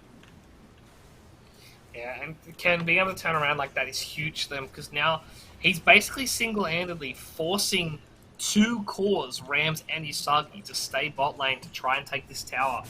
They probably are going to have the Queen of Pain defense as well. 20 seconds on Sonic Wave. They Here's might the be able to team. turn this. Mine's going to be placed. We're going to see him throw another bomb onto him. Block him out with the wolf. So fantastic micro from Usagi, but the snowball is a little bit too mobile for them to keep him down. Down strike, ain't going to stop that TP. More missiles being thrown as we do see some mines. Rusman actually dying in the mid lane, while Rams actually going to get caught too, as Rapido is going to chase him out as JG's just throwing daggers that you're not going to dodge because you can't dodge them all the time. As Ken's actually getting kill experience as soon as I move back mid. I'm really liking UDV right now. They are moving around this map nice. Yeah, they're doing everything they can to keep this game on their side.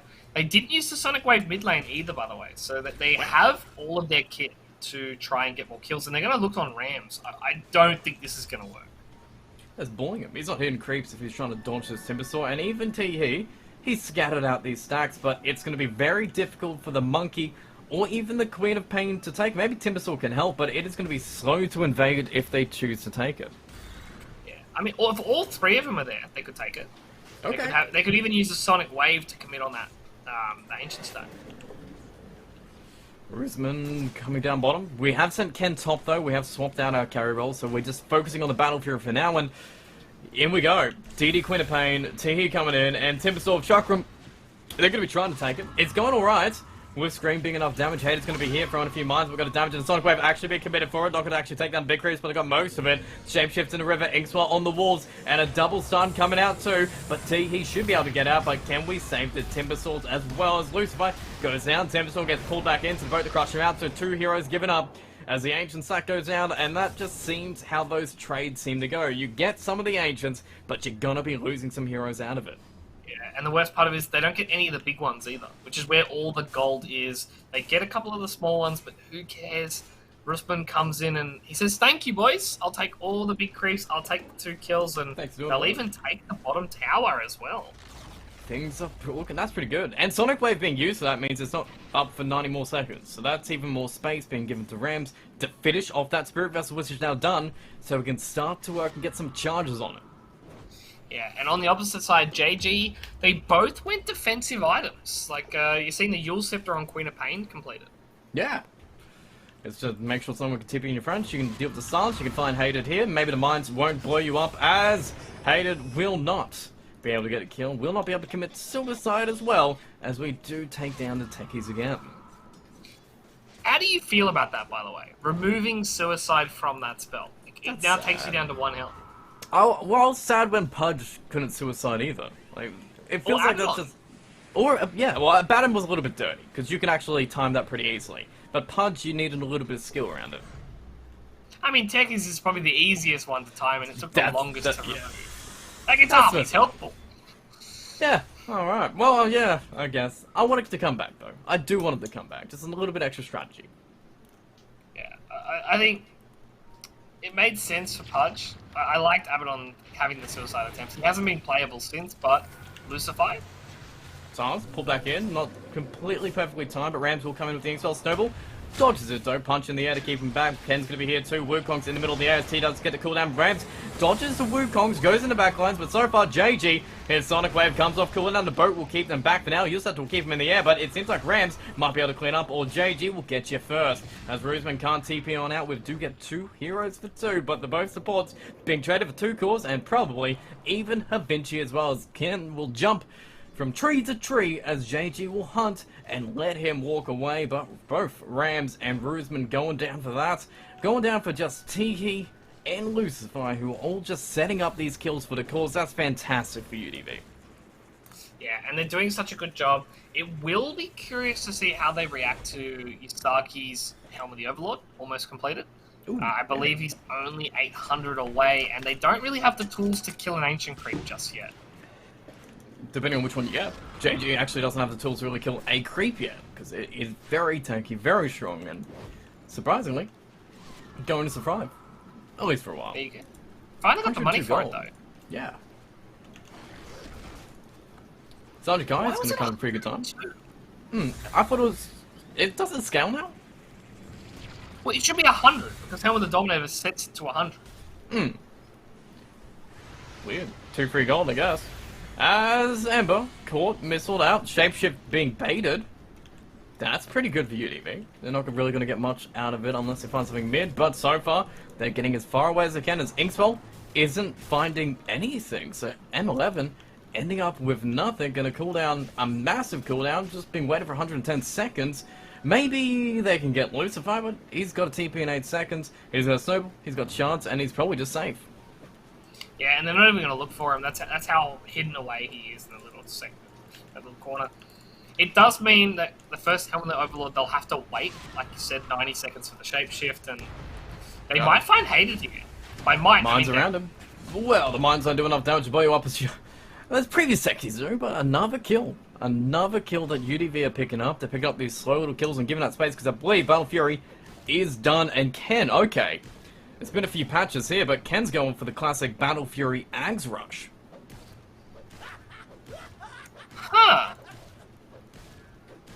I guess we're going to see. We were talking about it last series. I said Monkey King with the new Ags is going to be a meme. I get to finally see it in the game. Sweet. Because he's built Yoga Club, which means he hasn't committed. He might turn that into a BKB. I want to see the Ags. It seems alright this game, especially since Usagi, I mean, he is going to run into the Wukongs regardless, so we're going to have a whole bunch of creeps in the middle of it, and it's going to be able to deal with the creeps surrounding it with the Jingu stacks. It doesn't feel too bad, like an Ags game. That's, Brand, I mean, that's true. Sonic Wave used, perfectly timed, UDV. Wow, that was clean. That is a nice blink reveal from Lucify there. But they can't take towers, which kind of sucks. I mean, on M11, they're going to have the same problem. If ever there's a fight where Lycan goes down, they have no tower push outside of him. And even him himself, he has creeps that'll do it for him. Repeater? This might be a little bit too far, my friend, as you do get the Phantom away from you. You do get hit by a couple of mines that you don't feel. Okay, maybe it doesn't matter. As Timbersaw, it's almost unkillable, it seems, at this point, as he is just charging up, as he knows they know he's there. They're going to bring everybody in. The X is going to get him on the low ground, though, as the torrent will be reconnected, but dodge buddy heals, and Ram's going to come on in with his own Spirit Vessel. Does have a charge on it. Snowball save, though, from the Tusk. Will dodge everything as we get the silence on top. Everything being committed for Timbersaw is still alive. JG going to be blinking away as the Remnants are going to be finally enough damage as Rams uses all his Remnants, and Tusk is going to be a double kill here. The Yules have to dodge another combination from Ruthman. They are just running down the side of UDV at this point, as Ruthman gets another. We get 3 Usagi finish off T here, and Ken was just farming the entire time there, so maybe you should pass the note along to Ken if you're planning to play that aggressive on the Timber. Yeah, it's just an unfortunate series of events here, and they lose a tower for it. And the worst part of that was, I think they were under the impression they would be able to blink and get away, but they got double X marks the spot in Soulbind, and they both got dragged back and killed twice. That was a huge fight for them. And Roche might be taken as well, but it will be paired up with the Acceptor. It is done on Ken. He's officially got it up. He's going to have statues everywhere, even in Roche Pit if they want it. So they might, honestly, Are they just going to start fighting from this point on? We'll have to see. I mean, I'm watching these ags. I'm gonna be honest. I don't think it's gonna work. Okay. I guess you need heroes to hit first to go on in, but yeah, no Jingle stacks yet. As Hated is watching, same with Roosman. Shadowblade is done with the armor with the classic Kunka build as Lucifer's watching, and they do want to go Roche. Roche with no real vision actually from M11 around it. They did see the Monkey King ags though, so they should know it's on the cards. But they're actually going to take out a fight instead, maybe? Maybe? Half commitment? Go back in? Leave? Guys? Smoke. Alright, that's the thing. Rams is a big target though, if you can find him. He's hiding in trees. Same with Hated. Ready to break any kind of Monkey King blinks, and he blinks aggressively, or do we just go back into Roche now? What's going on?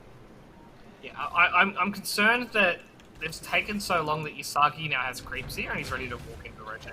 Grim's been found. Pretty easy kill to get off. Snowball damage amped up when you put everybody in it. Ram's going to be found, but we need a silence on top to keep him there. Boundless Strike is pretty good, but what more do we have? Jump away with the Remnants. Double silence coming out from Haters. Jumps in, put his mind down, and Tusk is going to blow away with it, but he can walk out for now. Silence is gone, but Yasagi is dominated. Ken is in a very awkward position on the trees, waiting and hiding as his entire team dies around him. JG still full HP, full mana on the high ground here. Wukong's is being surrounded, but they've got the Dragon Creep, so we just put the fire down and force Ken to almost walk out of it. That Repeater, lower ground, can be torrented up, but you'll have to dodge as he comes in and surrounded by everyone still again. Another Spirit Vessel charge. JG in the back line is going to get Sonic Wave on the Roosman, who's going to armor toggle back enough so that he doesn't die. And JG just Yule's dodging himself, but when he comes back down, he's chained again and chained to the ground.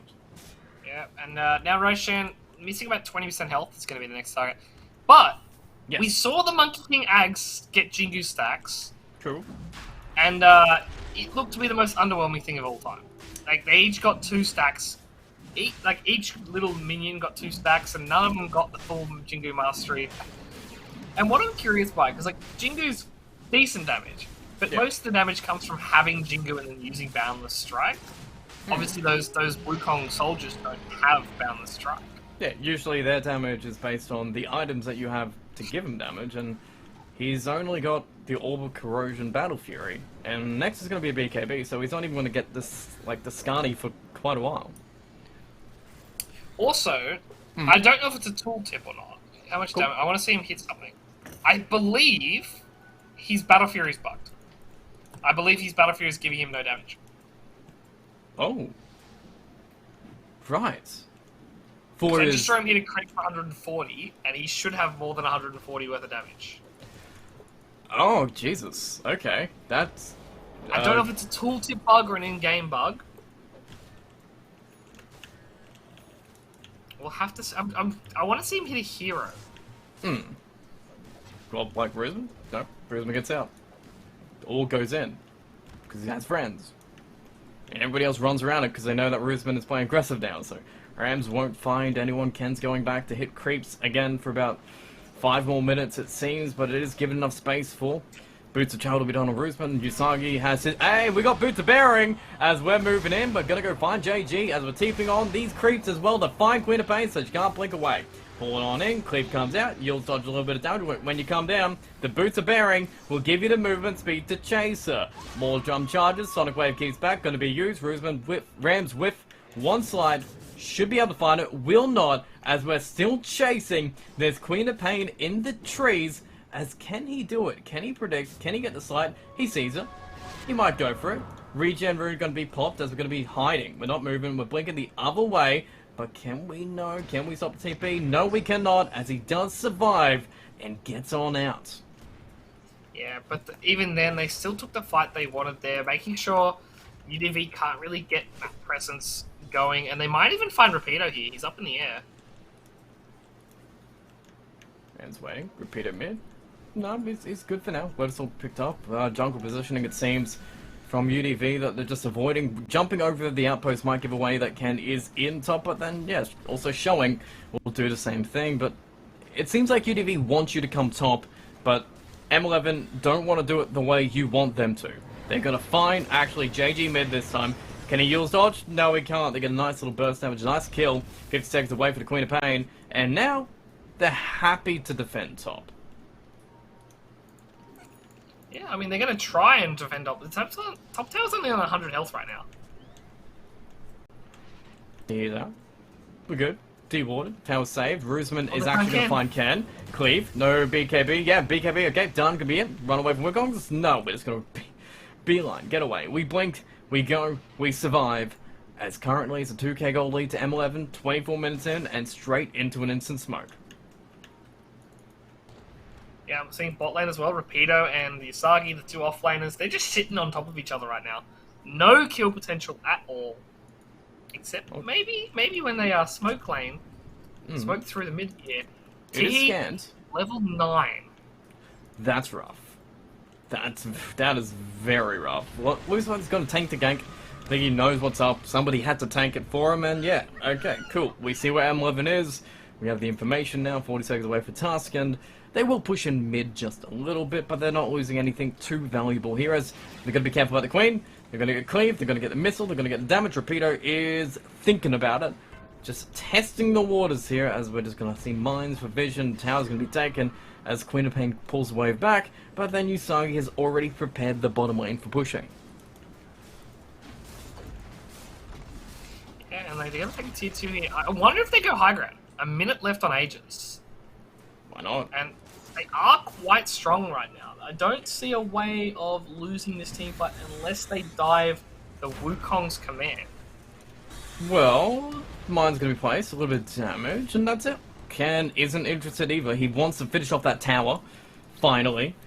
If he can, as Rams is going to TP up top to defend it, and we're going to go back.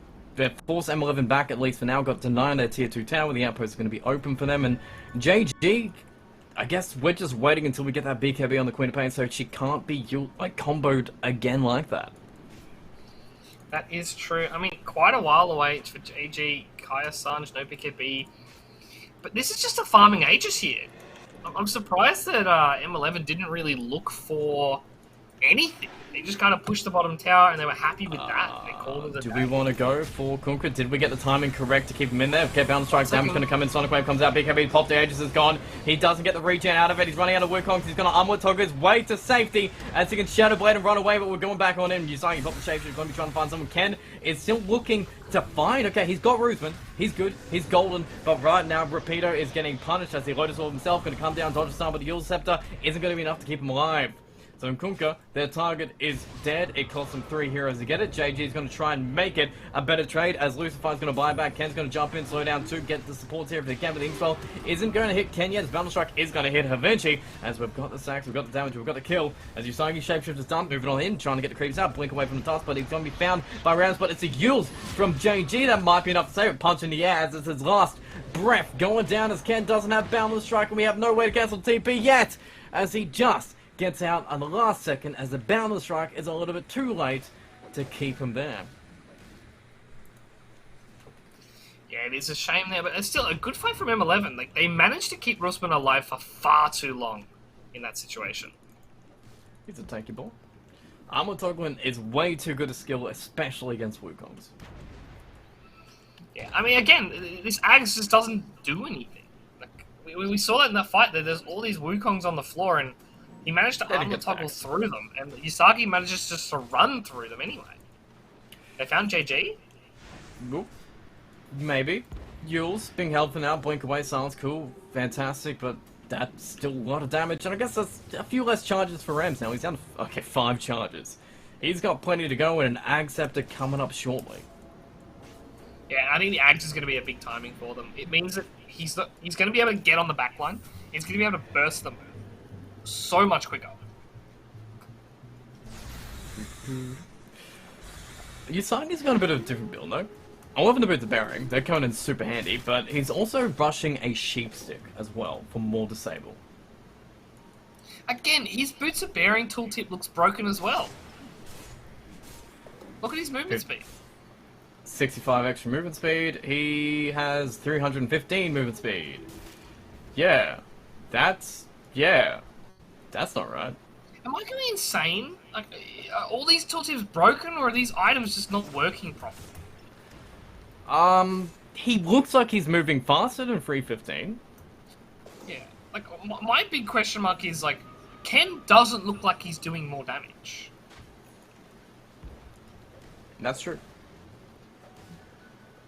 Like, that's the one. I've actually snippeted it. I'm gonna go check the damage counters later. But I'm genuinely curious if we've found some bugs here in this game. Sweet. We're doing a little bit of cleaning up for Valve, just, you know, on the sidelines, helping out with some professional games here, with just making sure everything's working in your pubs, as M11 are making sure this game's working for them. 4K goal lead so far, they don't care about bugs. Their bugs movement speed, well, Ken's bug is potentially damage, which is currently what UDV kind of lack. That is true. I mean, UDV right now, like, their damage is all Monkey King, but he hasn't got a damage item yet. He now has a Skadi on top. Still no stats, still no heavy burst potential.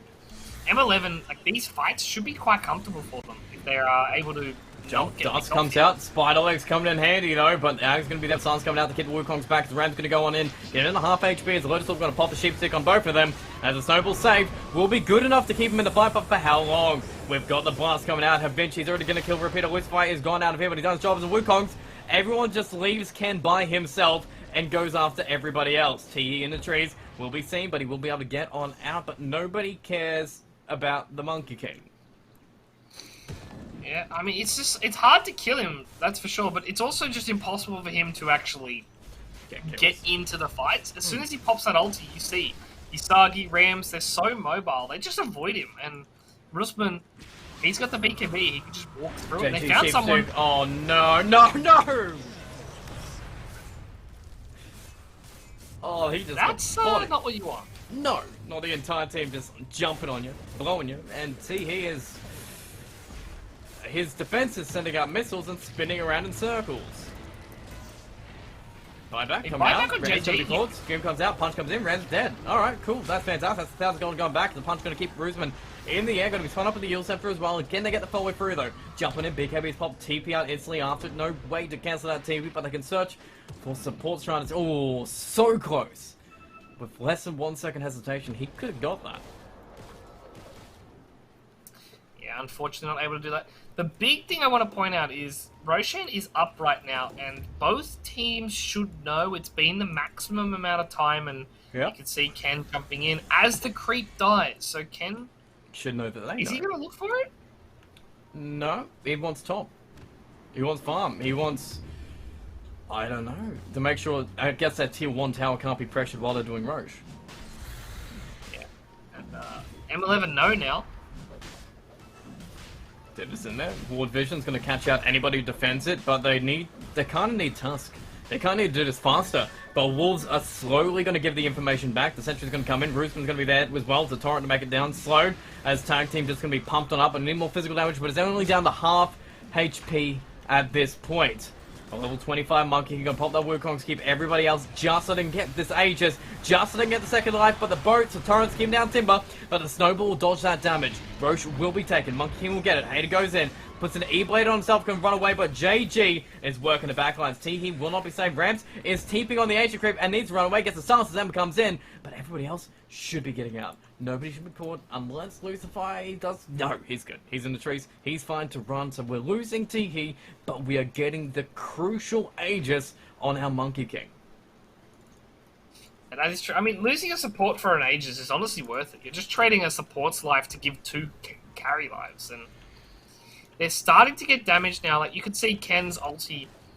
It's scary enough with the extra Wukong ring to make sure that you don't want to fight him. Level 26 too, like that XP difference that's coming in. I mean, late game Kunkka, how does this matchup actually go with the Monkey King? Depends on what he buys. Like, obviously, if he eventually gets towards that Aghanim Scepter, Monkey King struggles to fight in the Torrent Storm as much as Kunkka fights. Ooh. Down, Shadow Blade, BKB's pop, running away, Silver Spider Legs, and just going to try and TP out, but he's gone, so get everybody else. Havinci doesn't get the same treatment. Going to be found on after, but another BKB charge going to be used as we're running back, and it seems like we're going for more, but I guess you don't have to be as scared about chasing a Techies. He's only got 3 mines he can put down and a TP out that will be cancelled this time by Ken. With the sacks coming out, with the kills coming in, the E-Blade coming out, no suicide. He's going to make him work for it, but Rapido's going to take it. Yeah, a nice little Yule Scepter play there from Rapido, and a nice find from Ken, using that extra little vision.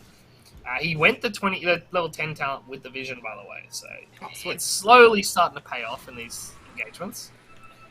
See, he's sending missiles. They've got Vision of Conquer again. Sump no BKB for 30 seconds. Ken is trying to get close enough to get him so he can bash him and keep him in place. But he's running to his team. He's running to Rams. He's running to reinforcements, including Usagi, but nobody exactly has stuns between them. And they've chased him half across the map. They're still going. I don't think a tier 1 will keep you safe, as you do get chained. But the tower's going to be taken first, so you can't CP around it. JG's going to actually blink on it aggressively. Same with Tusk, just going so deep, running halfway across the map to find him. And M11 are standing between their tier 2. And now UDV finally give up, or do they? As no, they don't, because they're moving him forward, finding Havinci, which is massive to take out before the Soulbind, as he gets popped by the missile, and Teehee puts him out. Well, in the background, though, Ken's getting targeted. Ken's broken. Ken's fighting. Ken's got Jingu Sax already done. It's past the pop zone BKB. Sonic Wave back in the team. Moving on back. Gonna wait that BKB, but I hear a shapeshift and I see the Wolf coming on in. Roosman gone, though. 94 seconds. Has the buyback. Hater's gonna be here, too. JD's on the high ground, though, with no way of getting out. He's chained. He's caught. He's dead as Kunka. But I'm back, too, thinking that this is gonna be a great fight, because right now, one life is done on Ken, and please there's the BKB. Yes, he does, but can he get out with it? No, not if the torrent is perfectly timed around it, and they blow him up. That's a great fight for M11. They committed some buybacks, I believe. Roosman, and that's all, actually. That's massive, only committing one for that huge turnaround. Didn't lose a tier 2 either, which is surprising considering they were fighting under tier 3s. That the outer towers are still alive here, GDH. They didn't care about it. They want blood, and so far, working out for them. They can finish off mid-racks as well. They can go for tier 2 top as well. It seems like they've got 70 seconds because neither of their cores have a buyback. Oh, that is a long window of time as well, actually. Could there they should just be at least one rack. Okay. Potentially 2. Is it going to be 2? It's quite a good defense so far. Glimmer, missiles, shards being held for now just in case they dive. Mine's going to be dodged by glyphs, so that's kind of handy, but look at that attack speed. Those boots just make you hit so fast, and then they just go bottom. Why not? Cooldown is not on cooldown, so maybe you want to put it down yet, or you're waiting until, I don't know, they go for more, cooldown comes out, slows them out. Flame Gun can dodge a bit of damage here, but they're going to go back, hit these racks, hit these towers, bring Hated across, punch up in the air, and almost kill Roosman as the armor with BKBs jumps in on Hated and almost gets to kill Loose by so close. Same Rapido, then a buyback instantly out from both of them. Running back into this fight, trying to get back as Rapido moving forward. Ram's going to get the chains and run away as Shapeshift is going to give him the movement speed to get the hell out of there. Yeah, and it went from, oh, you've lost 2 cores, you've lost 1 racks, you're potentially losing the second, to you double buy back on 2 other heroes, and you lose the racks anyway, and now this net worth advantage is going so far on the side of his M11 that you see big items come through. Hex, Silver Edge completed on Usagi, another Hex being built up for Rusman as well. They're just going. They're just going. They want to still use the power of the monkey. They still feel super strong. With the Basher and Abyssal Blade, they kind of should. But I guess you have to be very careful with how you really play it, because I guess if you lose JG, if you lose Ken, especially without buyback, this might just be game. Yeah, I mean, especially because being 2 racks is down, you have the advantage of a tier 2, but Roshan as the next objective is going to be so crucial because it's the 3rd one. You have that ability to get the free Ags potentially. Free Ags, free Refresher, free, well, top lane for Rams, who level 26 himself, Sergeant Kai, Agcept already picked up. Usagi, we already said Silver Edge, and even Roosman. At this point, he's just going satanic. He's just going to tank on up, get some more HP back, and be even more difficult to kill. Yeah, I like this. As much as I enjoyed the Hex build-up he was going for, he does just need to survive the burst. If he's able to survive the Timber plus the Monkey King jump burst, and turn around and get 1 auto attack off, that's enough to win these teamfights. Shapeshift being used bottom. For they know? surprise shifter coming on in. JG can just blink away. We have to use that BKB out of it. Looks like going on in, but he's by himself at this point, so he has to go back. Chain's going to keep him in place. He'll going to be used to keep him out of here, but he comes back on in to the Inkswell Star. No extra follow through, but you've got to be so careful. At least you get paid with ancient gold out of it. Say that. No, Usagi even gets an extra creep, so we're good. We're not giving away gold in this game. Yeah, it's huge for them, and another forced BKB, but at this point it doesn't really matter. Actually, that was a fresh BKB from JG. That was 9 seconds. That was his first usage. 8 seconds to go now, and yeah, that's a little bit bigger.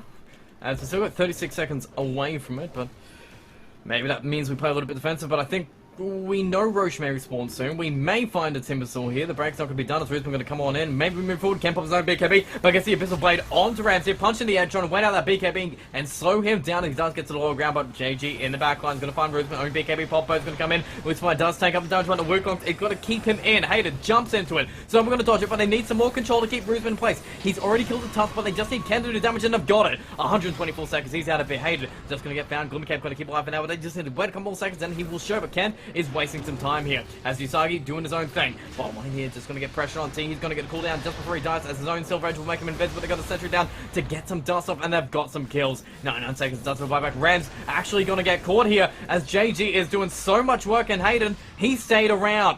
He's got full HP. His Glimmer Cape is coming in handy again, but I think with a couple more smacks coming out from Ken, we've got the team wipe. Got the team wipe, and it's perfectly timed. Is it going to be a quick Roshan? Is it going to make it so they wait? Yep, it's going to be 3 minutes. Unfortunate for UCB. Well, they should be able to force a buyback here, though. Yeah. Or at least one, maybe two. At least it's here too, mostly. But, I mean, yeah, you got 70 seconds from any cause. So that should be a time that says go, but JG pushing bottom, team not with you yet. They are hesitating just a little bit. Yeah, they don't know the state of the buybacks. They don't know the state of the game right now. And with Ken's Wukong's command, Aghanim Scepter, he finally is having a use for it. It's to start maybe making sure that they don't dive on top of it. There's your Ember Shard coming in handy, but it's not doing anything because say bye to one set of racks and they're not done. But they want the second one. They've got the buyback on the Monkey King too. Like, if Ken does go down, he can come back on in, but he's not being stopped, and he hits so hard. He's got to build up at Daedalus as well, so it's going to be even more damage than JG. Alright, Rams is actually going to go bottom. They're going to control him for now, as Rams will just want to get a pick off on the solo Queen of Pain, but they're just delaying him, keeping him in place, trying to get some more damage as Rapido comes across, pops the BKB, but the BKB is going to pop on JG. Have to go back, and double racks is gone. We've evened up the racks game, but only one team is going to have one tier 2 left standing. Yeah, that is true. And again, this is all about map momentum, but that was a 15,000 gold swing. In a minute. Yes. Like a 1 minute flat. One team fight, buybacks, towers taken, and farm taken around the whole map. And now we're talking about the items built on M11. UDV, they've got pretty much every item they want, and the big ones we're talking about, Ken has a Daedalus now. Yep. And a leveler to back it up. That's kind of nuts. Are we gonna kind of fall off a little bit as M11 here? Can we scale easily into the late game, or is it just gonna be this weird kind of Lycan game where he pushes in lanes and tries to get megas while you're trying to push their base? So just, I don't know, next level gameplay it. We'll have to see. I mean, I'm surprised he never went the Axe Shot. The Axe Shot's so good for just pushing out lanes without you having to deal with them. But he's going to go the Moon Shard, I believe. And they're sitting under wards, and they found Rusman here. Found. Abyssal Blade up. Wukong comes down. Havinci needs the same thing. So BKB will be popped and run away, but Havinci is going to be dead. Just wait on outside. The Wukongs will let them go, and maybe this is when you disconnect or go for more as the blink comes in. BKB going on forward. Shapeshift's going to be trying to run away as Rapido looking for more. Another aggressive blink in from JG to buy back from Havinci. Tidal Wave going to be dodged, but we're just going to dodge the boat as well, but we do get the boat buff back. We're going to get Tusk in the mid area. He's also some damage with Yield Set, but Ken surrounded by everyone. They know their target. Jumping on in, blowing up. Ken is gone, and so is JG. No buyback on Queen, no buyback on Tusk, only on the Monkey, only on the Joe, and the team wipe just got reversed as M11 get their own. Yeah, and the worst part of that is, like, you look at the damage graph, that was Techies that did the most damage there. What? Techies was the one that turned the fight with that, I can't even call it suicide anymore, with the blast off. The 4-man stunned, it does so much damage when you're able to get on top of heroes like that, and UDV, they weren't ready for it. They weren't ready for that turnaround. They're baiting out the end push. They're going to be smoked up around it, ready to wait for it. But so far, they're not going for the end. Roche. They're respecting. And Roche is up, so I guess, why not? Get a free accept on whoever you want, and then just go right back and end this game. Yeah, I'd be curious to see if they try to go through the high ground, through the mid or the bot, or if they try to take that tier 2 and slowly push the mega creeps here. I kind of want to see them deathball. They've got the Ember refresher, so he's going to have 10 remnants for this fight. And he's already here. Buyback on the Monkey King. 30 seconds for the Queen of Pain. 60 seconds for the Timbersaw. Tusk blinking on in. Going to be sheep-sticked and baiting him out. Tidal Wave comes in and he's dead. Gone. Out of here. It's now a 2v5 with the Aegis, making it a 6. And we're just putting down the Torrents on. Putting down the Tidal Wave. Putting out the Suns. Putting out the Wukong to get everybody away from your Ancient. And now we just sit, wait, and watch for this ability to end. And maybe UDV's chances of winning this game to end with it. Yeah, and there it goes. Do they start coming in? They're on the...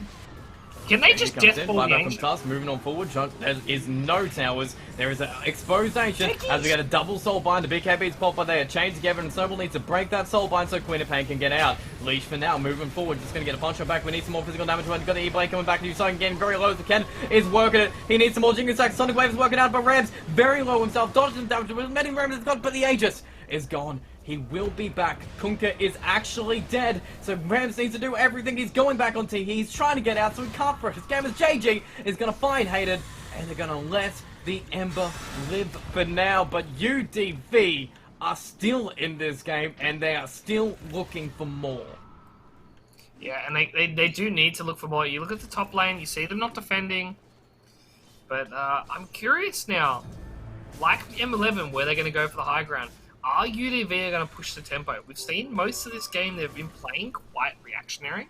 And this is kind of the moment where they need to decide, do I try to end it knowing Rusman has no buyback, or do we push through? They are just playing defensive. Well, Outpost, Wards, Runes, level 25s, level 30s on the Monkey King, potentially coming up. JG, level 27, going for a refresher orb himself. Timbersaw at this point, just getting a BKB. Making sure he has it. He might finally have an item. I think he's got an E-Blade himself. Does he? No, he's got a 4-star. That's fine. Oh, he's got an E-Blade. No, he has a 2,200 gold item. Oh, I want to see it. But hey, Usagi, his Creeper's going to be there. Maybe you want to take it out. But it does seem like they do want to get Megas themselves. But 10 seconds... Rusman is going to be up, and the only people with buyback this time is JG and Hated. Yeah, and this is gonna be spicy because Takis is obviously gonna use the blast off to jump in, play a bit suicidal, knowing he has that 2 lives. I kind of want to see what the damage is now that he is 25. When he gets the blast off through, he'll be able to throw 3 proximity mines that basically explode instantly. 0.2 second delay before they explode. I am a little bit disappointed he didn't go to 252 damage and just, you know, sell his stuff. Mask him out as MKB. Oh, Shapeshift! Hello. What can we find here as we're waiting? Ken wants this. Look at him. On the high ground, on trees, gonna be seen. Lotus Orb on 2, jumps on Jiang. Does because Invisiblade on the Usagi instantaneously. But Lucifer is dead. T, he's well gonna get caught by the calls. We're gonna get out of Wukong, so we just run away, disconnect for now, and force everybody out. Maybe this is when we need to get out. Both supports are dead without buybacks. JG popping his BKB, blinking in more aggressive. Rams is gonna find him, and with a blink in 10 seconds, no, in a couple seconds, ready to go. Sonic Wave to get the creep away, so Bruceman can't TP in, but I think you're dead anyway. But at least you have buyback. No. 400 gold away. Are there bounties on the map? There are. Ken's gonna steal them. Queen of Pain was buying a Wind Waker. Oh, does she have the recipe on the courier? Yes. Yeah. That's a disaster. Not having a buyback, but having the recipe. And Ken, he's getting chased here. Ken? Okay. I'm surprised that he's not trying to like break the trees. Oh, they just want to end this game. Okay, I was surprised by the refresher used by Rams, but it's just like, yeah, let's do it. Let's go Wukong's is 15 seconds away. Roosman is here. Tidal Wave ends the team. 5 seconds for the BKB to come on down, but they've got to control the Roosman. The bash comes out. The E-Blade's going to give him a life. Head is going to jump on top. Gets the own E-Blade onto Monkey King, but Monkey King's Wukong's is 5 seconds away. The Ancient's still standing. They do have Glyph. They're going to get a punch on Hated and kill on the tech. He does move back. Roosman is very low as he's trying to get everybody out of his torrent storm of the bone, and every single spell he's got is working back on JG, who cannot blink away, who bought back to die back, as now Rapido is going to buy back himself.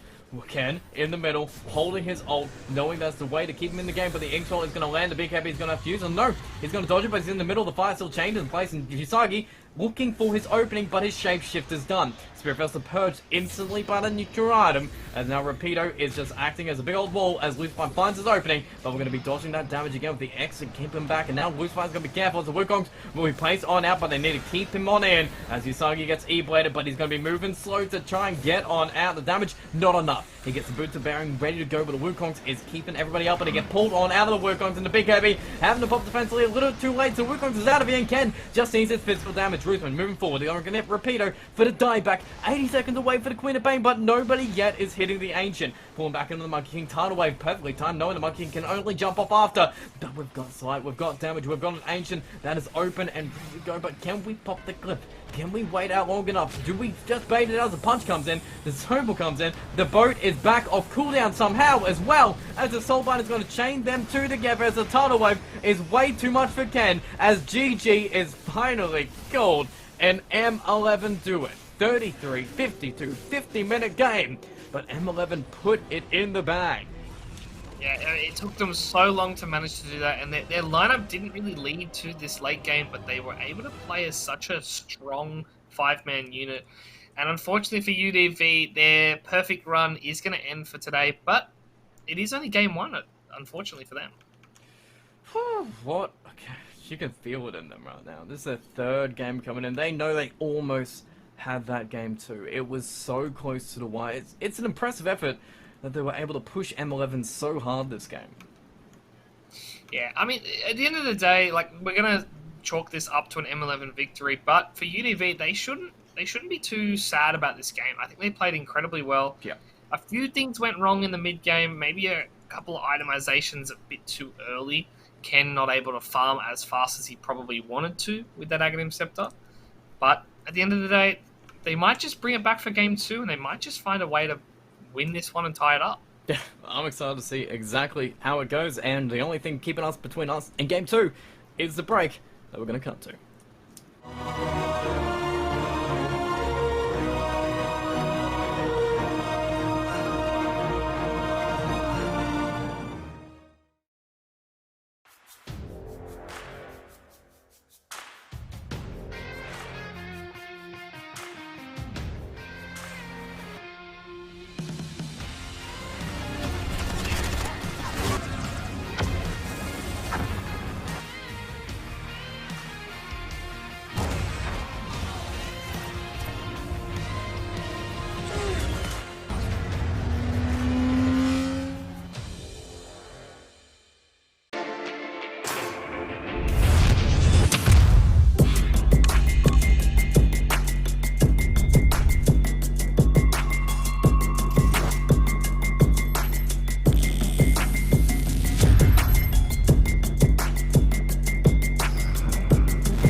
Sweaty boy, can't you see you need me?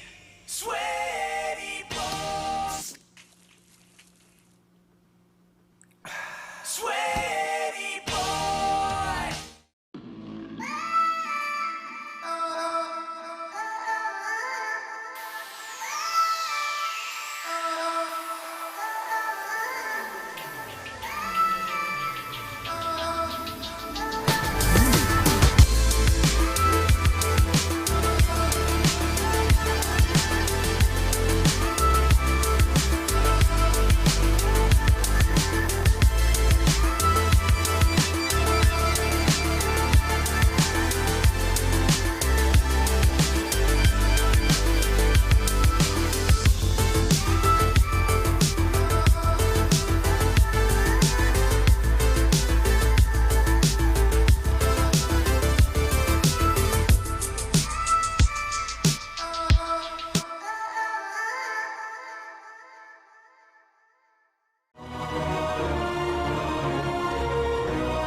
The ulti's gonna pop off from Oracle. Hook back in from Andros. Gonna be charging up that epicenter. No one's getting out of here. That's 3 going down. Disruptor, he was de-warning. Look at the damage. Oracle buys back. Sweet as honey, says the big boy bear, and they are going to just crush your high ground from this. What a massive fight.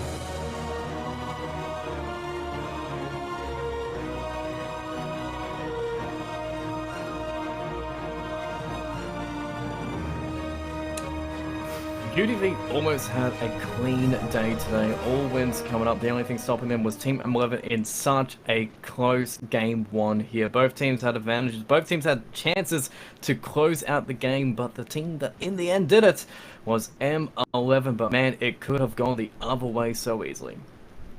I mean, anytime you have a 50-minute game, there's a reason it makes it to 50 minutes. Every fight's so topsy-turvy. There was a moment there where UDV had the game in their hand, but unfortunately, a few too many hexes purchased for Team M11, a few too many pickoffs made, and it did really feel like these supports didn't have a way to play. Oh yeah, like, eventually they just seem to have fallen off and be food. They tried their best around it. Tusk, I mean, Lucifer with those saves and the snowballs, coming in so clutch constantly throughout the game. There were even more, like, super difficult snowball saves to get into, and he knew his life would be given up for each and every single one of them, but he did them every single time and kept JG and Ken in the fights way longer than they should have. Yeah, I mean, that was huge. We knew when they picked the Tusk, the way he had to play was that defensive style. He had to grab saves. They didn't really have any defense on Gyrocopter, that's for sure, and they had no real defensive spells outside of the BKBs on the heroes, so once those ran out, you have to have the Tusk to bring in and play that suicidal, sacrificial role. Yeah, and even on the other side as well, Lycan being able to make that space as well. And that was actually the first Boots of Baron game that I've actually seen so far professionally. It felt pretty good just having that extra jumps whenever you need it. Those pushes went super fast. As soon as they won that team fight, Boots of Baron, racks were gone. That's true. I mean, it's hard to gauge because I feel like Lycan of all heroes is one of the few heroes that doesn't get the full benefit. Like, he doesn't care about getting slowed, because he doesn't get slowed during ulti. Yeah, max speed, yeah. And he doesn't really care about the movement speed buff, which is like a huge portion of the Boots of Bearing. We saw there was a bit of a tooltip error with him as well. I think he was running faster than he should have. But Cool. again, Okay, good. I want to see it on like a Chen or an Enchanter, something even faster paced than the Lycan. With Chen running around with crazy movement speed. Yeah, I'll be down for that. But actually, even as well on the other side, seems like the carries were pretty cool. Roosman on his Conker, very calm as well with the boats. And at the end, it just seems like those cooldowns were way too much for anyone to handle. BKB 6 seconds, Conker just pumps out spell after spell, Torrent Storm, boats, torrents, tidal waves, and then eventually they just break through you. It's great. I think the Satanic purchase was something we didn't highlight enough for Russman. Oh, yes. It meant he could survive, and he had a lot of the time 2 health pools, or 2 lives almost in these fights, because he'd turn around, Satanic, hit the Tidebringer once, and he'd get his entire health pool back. Yeah. It's strong. It's just crazy strong. And Ken on the other side, I mean, Monkey King's Battle Fury, Acceptor, farming eventually. It wasn't exactly the most exciting, you know, change of the patch to see those Jingu stacks. I think at the end of it, you're kind of feeling a little bit weak on the Acceptor for Monkey. Well, I mean, I think it's one of those things where it's like, yeah, they put this buff on the Acceptor, but it doesn't actually do anything. Like, if you're going to buy the Acceptor, you buy it because it spawns the soldiers. I didn't see a Jingu proc once on any of the illusions for a 35-minute game. That's true. Like, he got the Ags like 20, 25 minutes. I didn't see it once for the next 35. Well, we might be seeing it in Game 2 for Round 2. Maybe that's a better chance. Maybe it'll settle on up. Maybe a kinetic field picked up to make sure that Monkey King can get Jingu stacks off. That's the way we need to go about it. True. I mean, maybe something like a Ravage could go well as well. Like something big AoE ulti. I feel they lacked that oomph, that way of just bursting these heroes. Like you saw last game, there was a lot of fights where they just weren't able to clean up. They weren't able to get those last hits done. Well, this game at least be banning the same heroes as last game, so that's kind of fun. Tiny, DP, Spirit Breaker, Weaver, but maybe a different opening this time for UDV, or are they feeling strong draft-wise? They're very confident draft-wise. I mean, I can't imagine they're going to change from the Queen of Pain. Like they've shown that they're willing to pick it in any matchup. I don't think it had a bad enough game for them to throw it to the wayside. It just comes down to the fact, were they happy with the Queen of Pain Ember Spirit matchup? Because Team M11 are going to do it to them again. They'll run the Grimstroke, they'll run the Ember, and they'll be happy with it. I guess that's what we're deciding here. Do we want that matchup? Do we want Ember to have it? I believe there might be a little bit of a quick pause. Okay, it's unpaused. That's why we haven't got the first pick yet. The game was just paused for a little bit of an issue, and then we're back on into the game. So we should be seeing... we just had a bit of a first pick versus second pick issue. The players have sorted it out, but it's all good. Cool.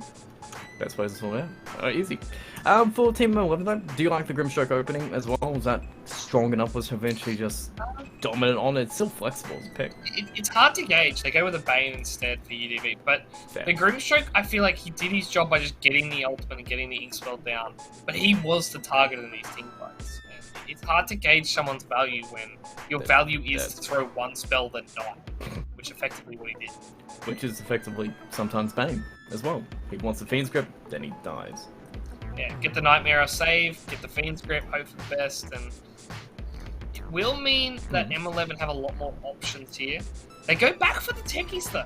I don't mind it. It seems like Hated now has a good handle of it. I mean, the Ag Shard is like the big thing for me.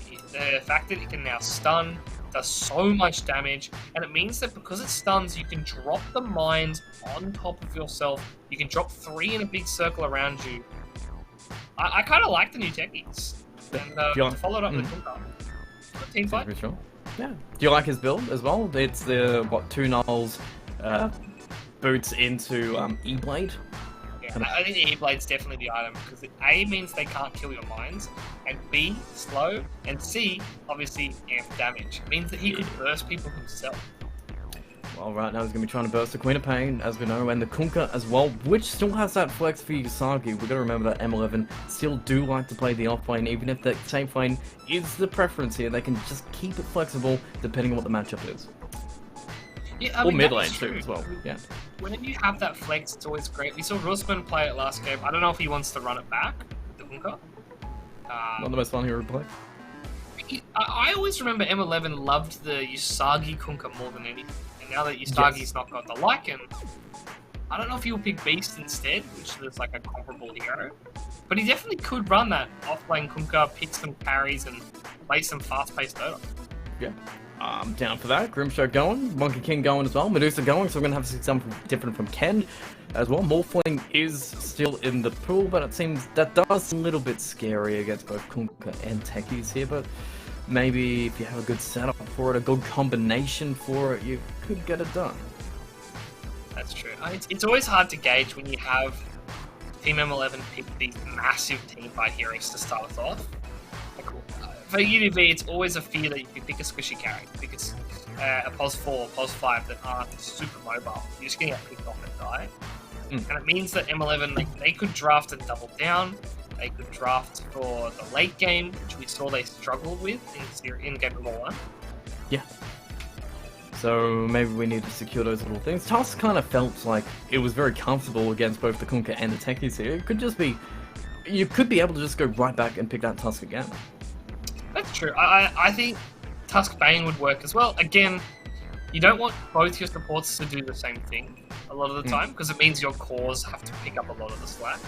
And Tusk can play the front line, can even save the Bane, and really set the tempo for these fights. So I do like it. I don't know if it did a strong enough performance for them to grab it up again, especially because the Kunkka was the one doing all the damage to it. Well, so far, Lycan, Grimstroke, TA, and we got Medusa, Monkey King, Wraith, and Team M11 get their first pick on up, and I guess it's the Da Vinci Enchantress now?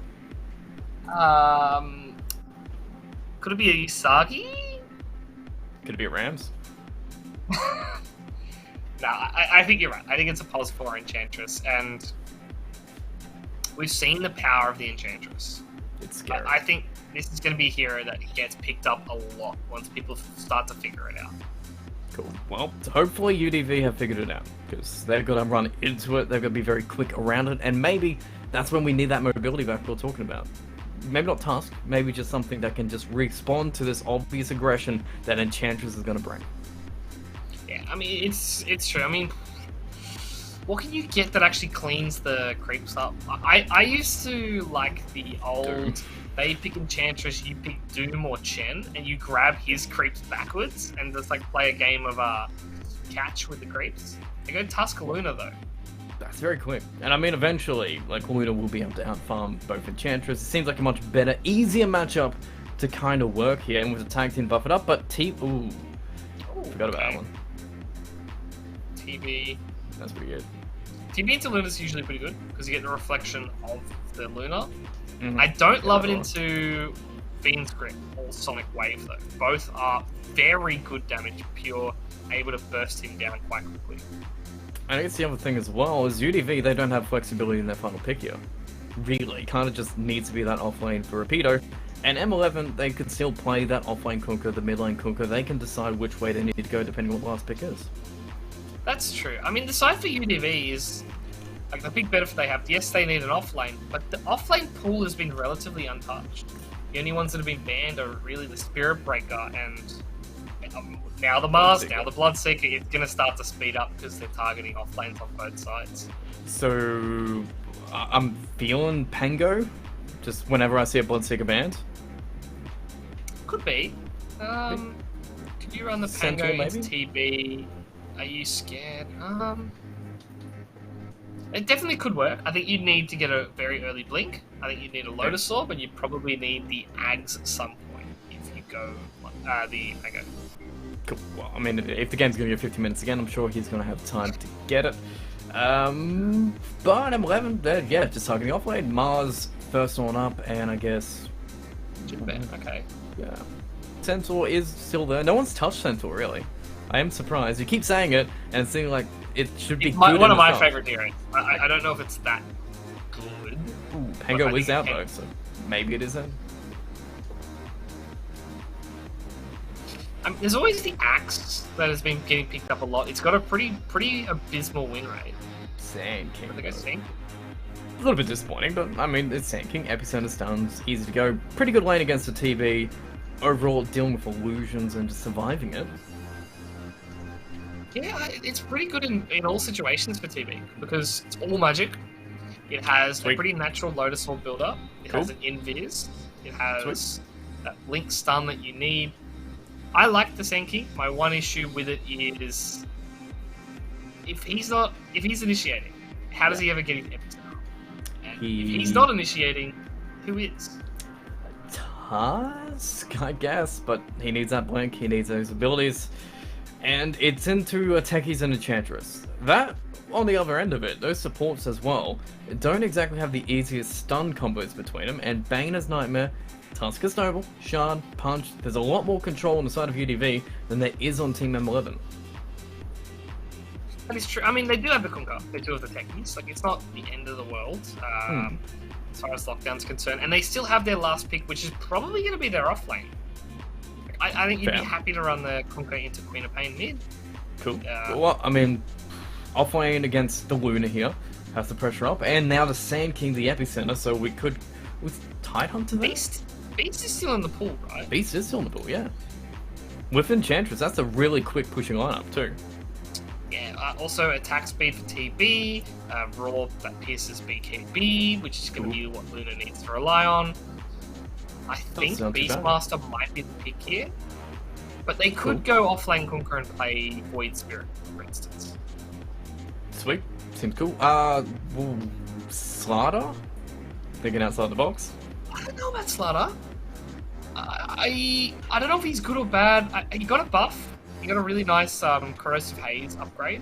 Yeah. So it now like spawns puddles of water by them, and they go with the puck. Okay. Okay, so Usagi Kunkka in the end, I don't think. Well, we'll see where they go for it. Yeah, okay, Usagi Kunkka, Rams Puck, Bruceman TV, cool. And nothing too exciting from UDV, pretty much straightforward here, but it seems like what they were lacking in Game 1, they kind of did make up for in Game 2 here. Yeah, I think their draft is better this time around. Their one downside is they don't have a great defense for Luna. They have Snowball, they have the Nightmare. Neither of them are highly reliable. And against what will be a Puck Coil, a TB, Reflection, Thunder, the big boat coming on top of him, he might be getting baited into getting saved and then getting hit by the boat afterwards. Yeah, I mean, for Snowball as well, if you Snowball out of the Dream Coil with the Luna inside you, does she still get stunned on the outside of it? It breaks the coil, you don't take damage, and you come out the other end completely fine. Okay, cool. So this really seems to be Lucifer's game, but as you know, M11 probably know that, so they kind of predict all these things. It's a very complicated game and a very initiation intensive and just very hard to play really on both sides. Yeah, I mean execution's going to be key here. For UDV, getting an early blink on the Sand King and the Tusk is going to be crucial. Probably getting a BKB on Queen of Pain for JG is going to be needed as well, because there's a lot of magic damage coming through here. For M11, the only real physical damage is Terrorblade. Well, it seems like it's going to be a great game too. That's what I was looking for. The fourth game really for UDV to really kind of get onto him, and look at them. they don't feel tired about it. JG is just chilling and relaxed, and Rapido's got that fine focus on his face. Everything's looking up for UDV. Did JG just teleport on your screen to me? Like he A looks little so bit, relaxed, yes. and now he's uptight, and he's like, he's ready. He is. Oh, Usagi! We can actually see a live feed of Usagi as well, so we can see what M11 are doing, and they seem pretty nice themselves. Pretty calm, focused, confident. Yeah, I mean, it looks like they're all in the same room, and then Rusman's like hidden in the corner somewhere. I'm not sure where he's hiding. Rusman's in the carry corner. It's the carry corner where you just go to like cry.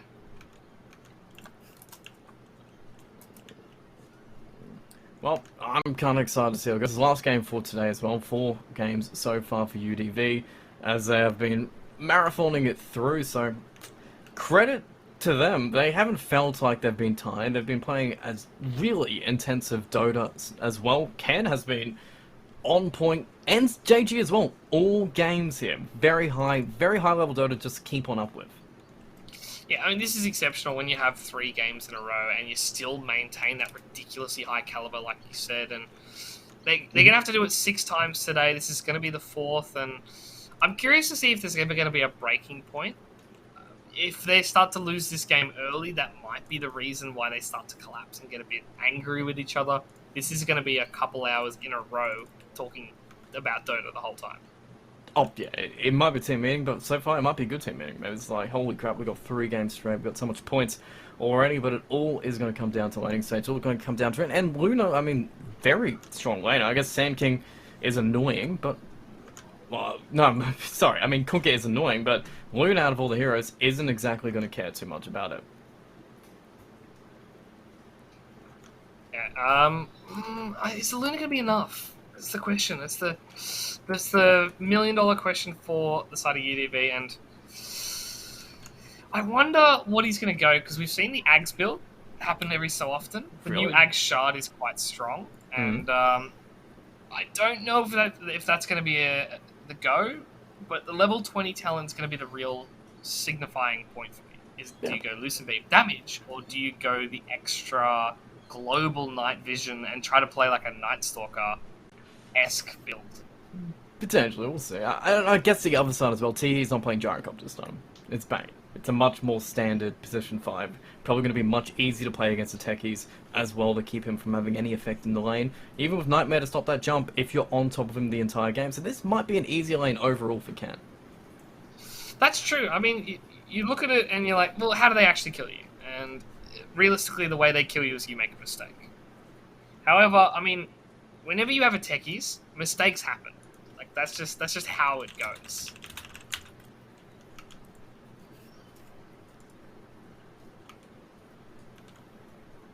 But yeah, I mean, but I'm excited to see attackers again. I want to see a little bit of diversity, maybe from the techies. That would be nice to see as well. And even the classic Usagi's Kunkka in the off lane. This man has been just almost unstoppable in that off lane Kunkka. Just able to do so much work in it, build any kind of item from it as well. That's true. I mean, is this a halberd game? Could be something like, you look at halberd, you look at like that really defensive-minded Kunkka. I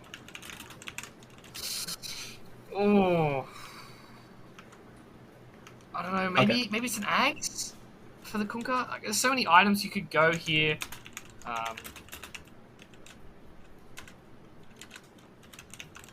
And you look at Rulsman here. I mean, I'm curious to see.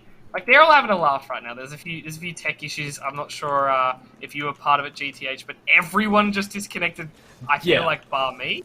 I DC'd out as well. Yeah, I was the only one left. You're the only one left. You're the only one who survived the DC. But we have a game on the way. We have game 2. The final game for today, M11 playing their classics, UDV playing their draft that they know best. It's the fighting style draft. It's the ones that run on them. It's the draft at Rapido when he has those initiation-based heroes that he excels in.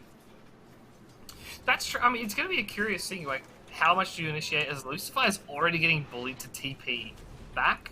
Ooh. He has a salve, so he didn't actually leave. He's just at the tower. And actually going to de-ward the large camp as well to make sure that we can summon a big... Ooh. That's a win. Lucifer actually getting the sentry done before Havinci does. Going to pop Metamorphosis just to try and get Rapido out of here. But do we have another sentry? No, we don't, because we had to use our sentry to try and unblock the large camp, which we didn't actually get done. Yeah, and now Rapido, level 2. He went the early level in stun, so they might look for a kill here. A lot of the time you go this Caustic Finale to like try and bully out the lane. Speaking of Rusman bullying Rapido here. Oh yeah, slow down, enchant, okay, stun away, not gonna be forward, lose 5, but bottom lane, actually where the action is, Teehee instead. First blood is drawn as we surround him, we kill him, and a torrent cleave is a lot of damage if you're focusing just on the techies here. Yeah, and a surprising first blood for a techies, no less. Like, the extra auto attack damage is coming in clutch here. Oh yeah. Oh, mine is attached into a turret, baited out, okay, right, they're just playing mind games on top, securing some range creeps. M11 playing some pretty clean, safe lane DOTA so far. Keeping Ken, well, a little back, 9-1 so far, but it's Usagi, again, with a torrent on the Teehee. Just again, the brain snap back, but they will punish this Bane every single time he dares to come close. And some good news, actually, in the safe lane too. Havinci, he found himself as a great creep. He's got his own Skadi, his own slow for whoever comes in this lane. That's actually the best creep you can find at level 1, I believe. If those small camp. Like, obviously, Enchant can grab big creeps, so we'll have to deward that eventually. As they block it off, Lucifer, what a player. He wants the room, but actually, Havinci's going to be able to get it, and even get the Saints here out of now, so he can punish him, still out bounty room, go on back, and head back to the lane without taking any bit of damage. Yeah, and he's now going to be able to come up and give Rusman some health regen, which is going to be much needed, considering Rusman's being bullied by the Sand King. Alright, taken on out, and Sand King will chase him down. Well, be chased by the Sacer, as Lucifer keeps on blocking his scans. Good stuff then. Bottom lane, as well. More action as Hated always has mines to chuck onto Ken, as Cleaves keep on adding on to him. There is so much harass going on this Luna here. Yep, even having his salve cancelled. Techies, by the way, has I think the longest auto attack range at level 1 now. At 700. And he actually hits hard. Ish. He hits for 50 at level 1. That's a lot more than he used to, so it's gonna kinda hurt here. And how's mid doing? 24 so far against 18-2. It's a pretty even, kinda pretty standard skill-based matchup. Yeah, I mean, this should be one that favours the Queen of Pain slightly. Just because you feel like you're obliged to level the phase shift early, wasting a bit of that damage that you could level. Ooh, and he's actually got hit by it. Jump on forward, get the silence, sees Teehee bottom, so no runes for you. And again, UDV punishing Rams. They think this is a story to success. Keep the runes away from him, keep the regen away from him, and just make sure you're constantly spamming spells on him. Speaking of, JG has ultimate here. Very soon coming up. Rams is going to have to be very careful in this lane. Fun. Bottom lane, maybe a little opportunity as we throw some mines as Teehee tries to stop ball, but Nightmare dodged the torrent. Alright, cool. Teehee feeling good, mid lane dead without using Sonic Wave. Yeah, a bit of a brawl, waiting for runes to spawn, and they both are just in the middle of nowhere fighting, and unfortunately for Rams, he does use the phase shift a bit too early, not able to dodge the Scream of Pain. So really, I mean, JG is going great in this mid lane, but the other 3 lanes are going pretty nice. TB is having a really good time top. 28-10 so far, and Usagi in the bottom. Both these cores are just farming up fantastically and beating both that Sand King and the Luna. Yeah, I mean, this is a repeat. This is a Rusman special. He even gets a kill here. Nice. He's known for his Terrorblade, so the fact that like this meta currently Terrorblade is pickable means that you always have to be scared of Rusman launching it. Alright, now he's launching pretty big, and Usagi is just watching bottom, but Ken, he's getting some last hits, he's gonna get his power treads, he's gonna get his items, getting a few denies, but X again from Usagi, jump on into the mine to pull him back into it, so you've got your combo set up. There's a nice little strategy to come down as Ken is already down to low HP again. Jump a little bit too short, one gonna be shot, Hated very low himself. Brainsap is level 2, but he hides in the trees, runs away, and getting ready to even lob another bomb on and just punishing the living hell out of Ken here. Yeah, this is what you need to do, and they might even get the kill here. Alright, nice little nightmare dodge. Teehee could die instead if Suicide's up, but 20 seconds away as Teehee is going to be running. Do we have a cleave? Do we have a mine? Yeah, we do. And it lands, finds him, Exa kills him, and Havinci actually dies top. And what in the JG mid? Killed by Rams on the flip side? How did Rams get that? I was watching the techies, obviously, because it's the techies. We're having a lot of fun. But, a misplay there. He must have broken the coil. Let's have a look at the death summary. He did. He broke coil.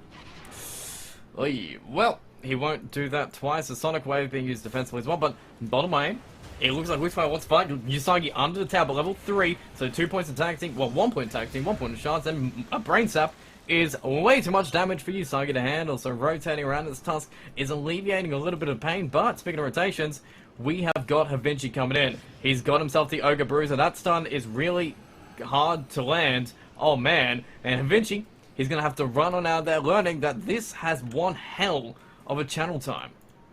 Yeah, it's also the smallest little area. It's 200 radius. It's absolutely garbage. I think it's going to be one of those creeps you look at and you're like, yeah, it looks cool on paper, but I need a black hole to set it up. Yeah. It does do a lot of damage, so if you do actually somehow manage to hit it, maybe with a Nightmare or something, I don't know, it will hurt, but yeah, it seems like one of the weaker creeps for Havinci, who is actually just roaming around at this point, happy with how Roosman's faring up top, even if he is getting pressured in by the Sandstorm. Yeah, and he needs to be careful because JG was coming up, but Havinci will eat that gank, and now Havinci might die for it. I think he's happy with this. Screen Pain keeps him back. You had some information.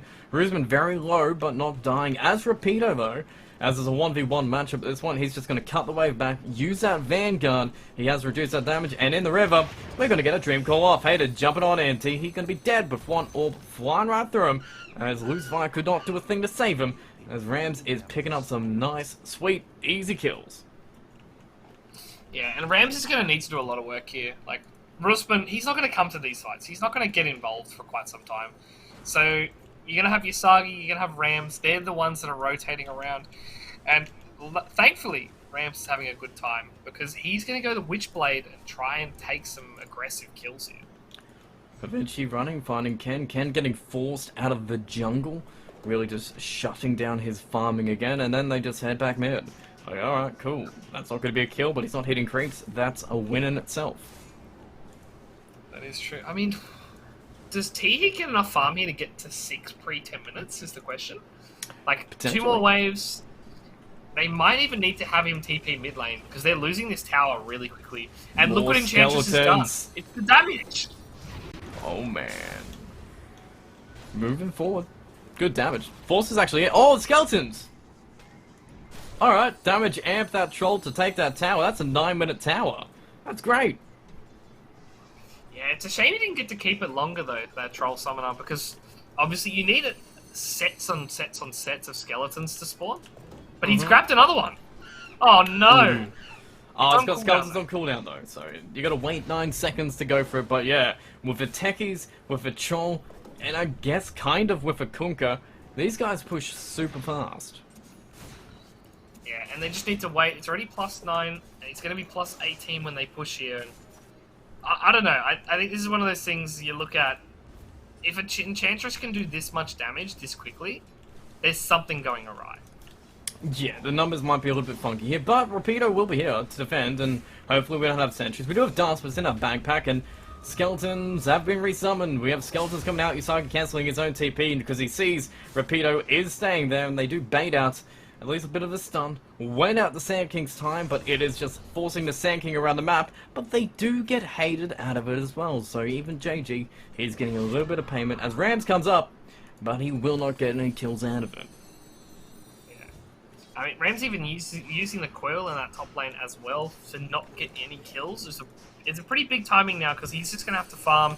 He doesn't have that kill potential, and again, hasn't really got the same farm as JG. JG managing to get 4 kills already, which is insane. He's top net worth at this point. Roosman, I mean, he left that top lane, but he's hitting that jungle hard. Yasha is done. Skadi? He might go Dragonlance in between. Okay. A bit more stats. probably a nicer way of keeping himself healthy and obviously really good when you're in Metamorph. Sweet. Do you need Manta though? They're not really gonna have silencers for you. I think you just stat up. I think you can get away with rushing the Skadi. Alright, cool. Well, we'll see how we do play about it as we've got the 1k gold lead on M11.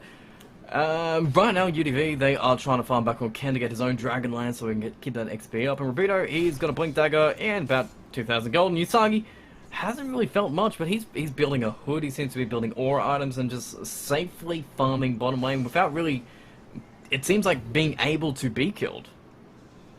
Yeah, I mean they're just not committing anything for him, and it's just not worth it. Like, they might look for something in the mid lane. I'm seeing a lot of rotation from UDV, but this AFK farming, it's surprising because both sides think they have the stronger carry. Nightmare coming in. Luna. Oh, we want to swap off Nightmare maybe, but if we do try and Fiend's Grip, Usagi's going to stop it. Yeah, Fiend's Grip isn't going to be used as we go back to farming, boys.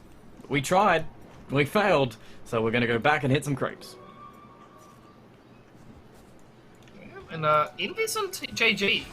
Are they going to find Repeater? Dreamcall on Repeater with Sentry being down, but that means Dreamcall is down. Boat's going to come in. Epicenter will go off as he gets pulled back on in, and actually Epicenter doesn't go off as the Snowball will pull back into his side again on half HP with the zone coming down. Sonic Wave being used. No one charge will come out as the Epicenter is going to pop. Rams does jump in, kills Repeater. Epicenter is going to be done. JG is faking out that Sonic Wave, and Rams will clip it in the side. Vinci running back out of here as Repeater's gone, but Rams being traded, and Roosman. What is it Roosman even doing here as he's pushing that tier 1 bottom and trying to run away as JG will make it hurt, force him back, and Vinci coming across to make sure nobody commits.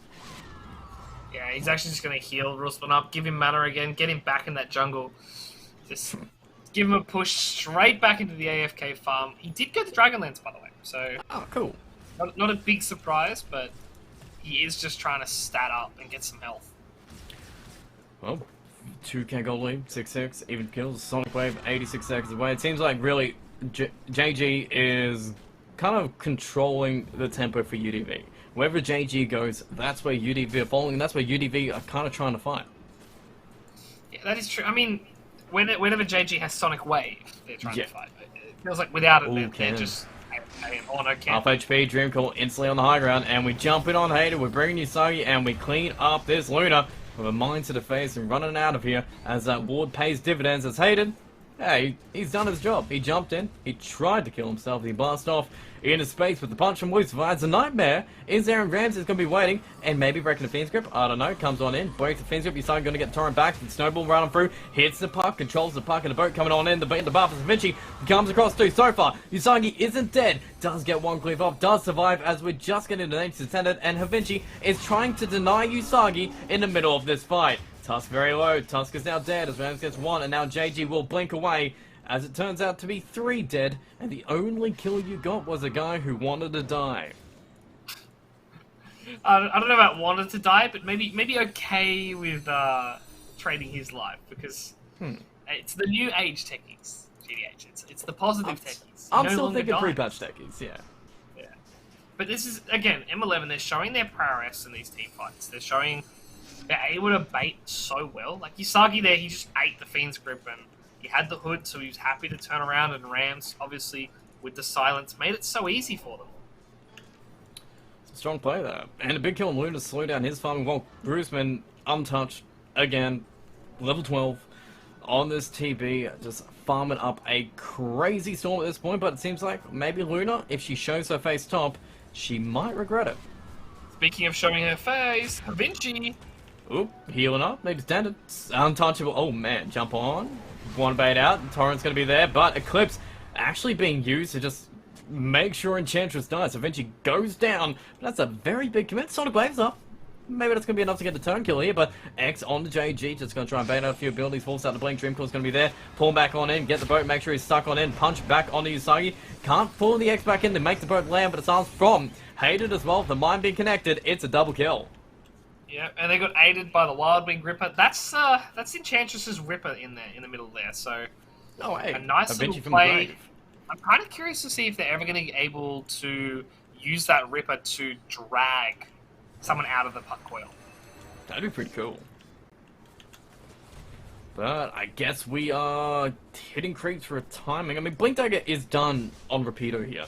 Do we want to get this epicenter come? Does Rapido want to start fighting with the team? Does he? I think he kind of needs to. I don't know if it's a want to. Like, you went to Blink Dagger to do exactly that, fight. Like, if you wanted to farm and push out lanes, you'd go the Boots of Travel. So I think Rapido, he is sticking around these dead lanes a bit too long. Oh, Roosman, he's just dead farming. Well, he potentially could go mana, but it seems like, yeah, he's going to get a great timing on the Skadi. Top net worth at this point as Ken is keeping up the BKB. About 200 gold away, so even Luna could actually fight him. Maybe that's literally the timing they're waiting for. Ooh, mid lane. Gonna jump in here, does get a sleep on to Rams here. Gonna get the Fiends coming on up. Can he get the save or anything out? No. Rapido shows up, puts him down, and Rams is out of here. 43 seconds, and we can charge in for more maybe. As Sonic Wave is still ready to go, ready to use. You just need to find a target. That's true. I mean, they seem to be happy with farming. They wasted Rams's life here, but it honestly feels like Rusman's out farming any death that the cores give away on M11. He's giving up that network. Giving space for Usagi to... What do you want to actually see to Kunkka? I know he's going BKB, but it seems like it's just a very natural Kunkka build. Does he need to build something special for this game just to make this off-lane work out as an item that he can pick up that just starts to help his team a little bit more? I don't even know if it's a need of item. It's just needing to play with the team. It's as simple as that. Like, it honestly feels like they're so disjointed that they're never together when they start the fight. Say, buddy, Kura? Oh, actually, no, he fully can get the Kura, instant TP out. Okay, fair enough. Bottom lane, Rams is going to be here, Roosman's going to be surrounding, and Teal 1's going to be pressured up by M11 here, as we do get a 3-man smoke in the river here. Ken is baiting. Like, okay, we're going to show our Luna level 15, going to be scary enough. Whoever comes to defend it must be big, so we're going to go on to whoever it is, like, say, Roosman, who's going to be a little bit late. Reflex is going to be there in the trees there if they want to jump. And Vinci, very far forward, but has the Stormcraft Harpy to do a little bit of damage back. And Hayden, even in the river here. No targets they want to go on. They want Roosman, they want Usagi, they want Rams, but nobody's showing too far forward. Exxon can. Sun comes back from Usagi, finally shows South Silver comes out, everything being used as we pull back in Ken, punch up the captain and put him down. And so Vinci, he'll be caught too, slowed down, untouchable, does a lot of work, but with the shards to trap him in, you've got the magic damage to kill him anyway. Yep, and now the Roshan is open for the side of UDV if they want to take it. This will be the first time they get a kill on a core, and it is actually going to turn into an objective as they all run in. 20 seconds on the Kunkka. It's going to be enough time to take this Aegis and maybe start to get a bit more pressure on the map before Rusman... I was going to say before Rusman has Skadi, but he already has it. Oh, classic. But at least you have 2 lives to go through to Skadi, so that should at least help you a little bit. And Rams isn't interested. He's going to get his boots of travel first. He has a blink and a Witchblade, so this puck is hella farmed himself, and Hayden somehow has managed to get himself a Kaya, and he's working his way towards that E-Blade. Ooh, an E-Blade already. I'll go set the recipe, but E-Blade's coming. I mean, he's halfway there. He's got the Kaya. Yeah. Like, the recipe's only 1100, so he's at 2400 of a 5k item, so, like, he's basically there. Well, we are playing aggressive as well. UDV looking to invade your jungle. Ken is looking to get busy as he even gets himself a Quicksilver arm. You know, that's going to help out later if he wants to use it. Yep, cool. Move on forward by himself technically now if they see Vinci here. But as soon as you see the Aegis, I don't think you want to fight Ken. Maybe not, but also I'm just reading into more Enchantress game breakers here. Rusman is going to get a 50% base damage increase when this Hellbear Smasher dies in team fights. In a minute 10, he'll die. When you metamorph, get base damage. He'll be hitting for 250. That's 125 damage bonus. And they got a coil. Oh, JG. Sonic Wave trying to be used to disconnect it, but no, silence damage enough. Rapido comes in to get hit by the boat, and JG's already dead as he does it. Dust comes out, damage goes in as Rapido just trying to walk back and forth and dodge all the damage of God, but Ken in a very precarious position. But he does have a goddamn DD rune that he pops, and he's running to do some damage with the BKB. Use pre-Aegis? Oh no. Well, I don't know about this. He's going to come up and he's going to die. Come in, Giant kills the Ogre, and we just destroy Ken. Yeah, I mean, this is the Rusman special, right? We were talking about it if he just gets the AFK farm, he makes the game look so easy. And he just walks in, he metamorphs, and he just kind of just walks up and auto attacks and just deletes the side of UDV. Town's still standing though, so they'll get a tier 1, but they won't get a tier 2. That's cool. They might run away as soon as they see a level 17 TB in the triangle, so that'll be good. But for Luna right now, does that mean we need to farm an entire new item before we attempt to take on Rusman again? Well, that's the thing. You're never going to keep up with Rusman now. Like, Rusman is always going to be ahead. It now comes down to, can the rest of your team lock him down? And that means you're going to have to get a couple items on Rapido. Maybe even an Orchid, or look towards the Ag Shard early for Queen of Pain, as she does buy it straight away. So, alright, sweet. The job of Rusman killing will go to JG now. Well, the job of smoke breaking goes to Usagi, who will be X. They walk to the X, they get the epicenter pumped on up, and they go on in. Fiend's Grip being used. That's a lot for one Kunkka, who isn't dead yet. Sonic Wave comes out, Usagi's still alive, mines go out, boats come in, Tihi's dead, double Dream Call onto both Sand King and Queen of Pain. Ken isn't here yet, and we're just going to kill this Queen of Pain, work on Rapido, who's dusted up, going to be at least get a nice little bonus strike to the high ground, but that's a disaster of a fight. As long as you do get Rapido out of here, maybe you can take some soul in that. Yeah, you'd be like, it could have been worse. We could have lost Rapido as well, but Hated basically killed himself in that fight because he jumped into a Sonic Wave. He did the damage he needed to, and now you're looking at 22 minutes in, 10k net worth lead, and we talked about how Rusman's unkillable. He's got a BKB queued up, and he's got 4 grand, so he basically has the BKB completed. Think buy it, if he wants to buy it, but that's kind of scary. That was non-meta TB. That was your time you go, okay, TB doesn't have meta, let's go boys. We're going to be able to get a good, favorable team fight, and that didn't even go well then. Like, that's got to get you worried. Yeah, well now they're going to look for a smoke. Like you said, Metamorph is up. Every other spell is pretty low cooldown. Usagi's BKB is probably the longest thing they're waiting for. It's 7 seconds. And now Quap. They've got the... Oh my god. Stream call again. No, JG, please. Did they let him go? They let him go. Okay. They had the coil. They didn't want to use it. Because just in case everybody TP's bottom, but so far UDV, they're more concerned with going for Hated top. Can Invis under a sentry will know that he's scattered out at least, but Rapido is at least going to defend this tower. Yeah, I'm astounded they let JG go there. That's a bit of respect play that you don't really see from them too often. I think the server crashed a little bit. Yep, even me. Even I crashed. Oh, I'm unstoppable! What is going on, man? Oh. Okay, so you had 7 disconnects. 7 disconnects, including yourself, and then I'm obviously the GOAT. You can see Ken down there. But are you back in, by the way? Yes, I'm back in. We're waiting for, I believe, one player who is slowly loading in. Everyone's back in, but I think we are having issues on the server, so it is just the server having issues. Everyone's just diving a little bit. I mentioned this last night on a different stream. It feels like this patch has had more collapses. It feels like this patch has had more just random server lag. Like, I've had games where the whole lobby disconnects, and you come back in, and you're like, well, who was left in this empty lobby? Whoop, what's going on? But yeah, it honestly actually seems like SEA is having the worst of it, to be fair, out of all the regions. I've watched many games where it's just complete lag, complete frozen, just people dropping left and right. Yeah, I mean, it could be a mix and match of, like, C Internet's quite unstable, Dota is quite unstable. It's a match made in heaven if you like musical chairs, but if you actually like Dota, this is kind of painful. And it's been happening for years. It feels like every so often there's a patch that just breaks us. There's just nothing you can do about it. As you do. We had good Dota before then, we just know that Dota is too good to handle, and Rusman is too big, it seems, for anyone to handle. As everyone's connected, it seems like, so we're going to test it, we're going to try and get it to work for it, and hey, good. Rusman is still looking pretty beastly right now. I do like his Metamorphosis skin, that's pretty cool, but in-game, just as we come back in, we get a Sonic Wave and Epicenter, all the damage coming out, as BKB is going to pop the Eclipse. coming on just kill Rhythm, but he just gets the Thunder off on the Rapido, back to full HP, and now he's got to get out of here.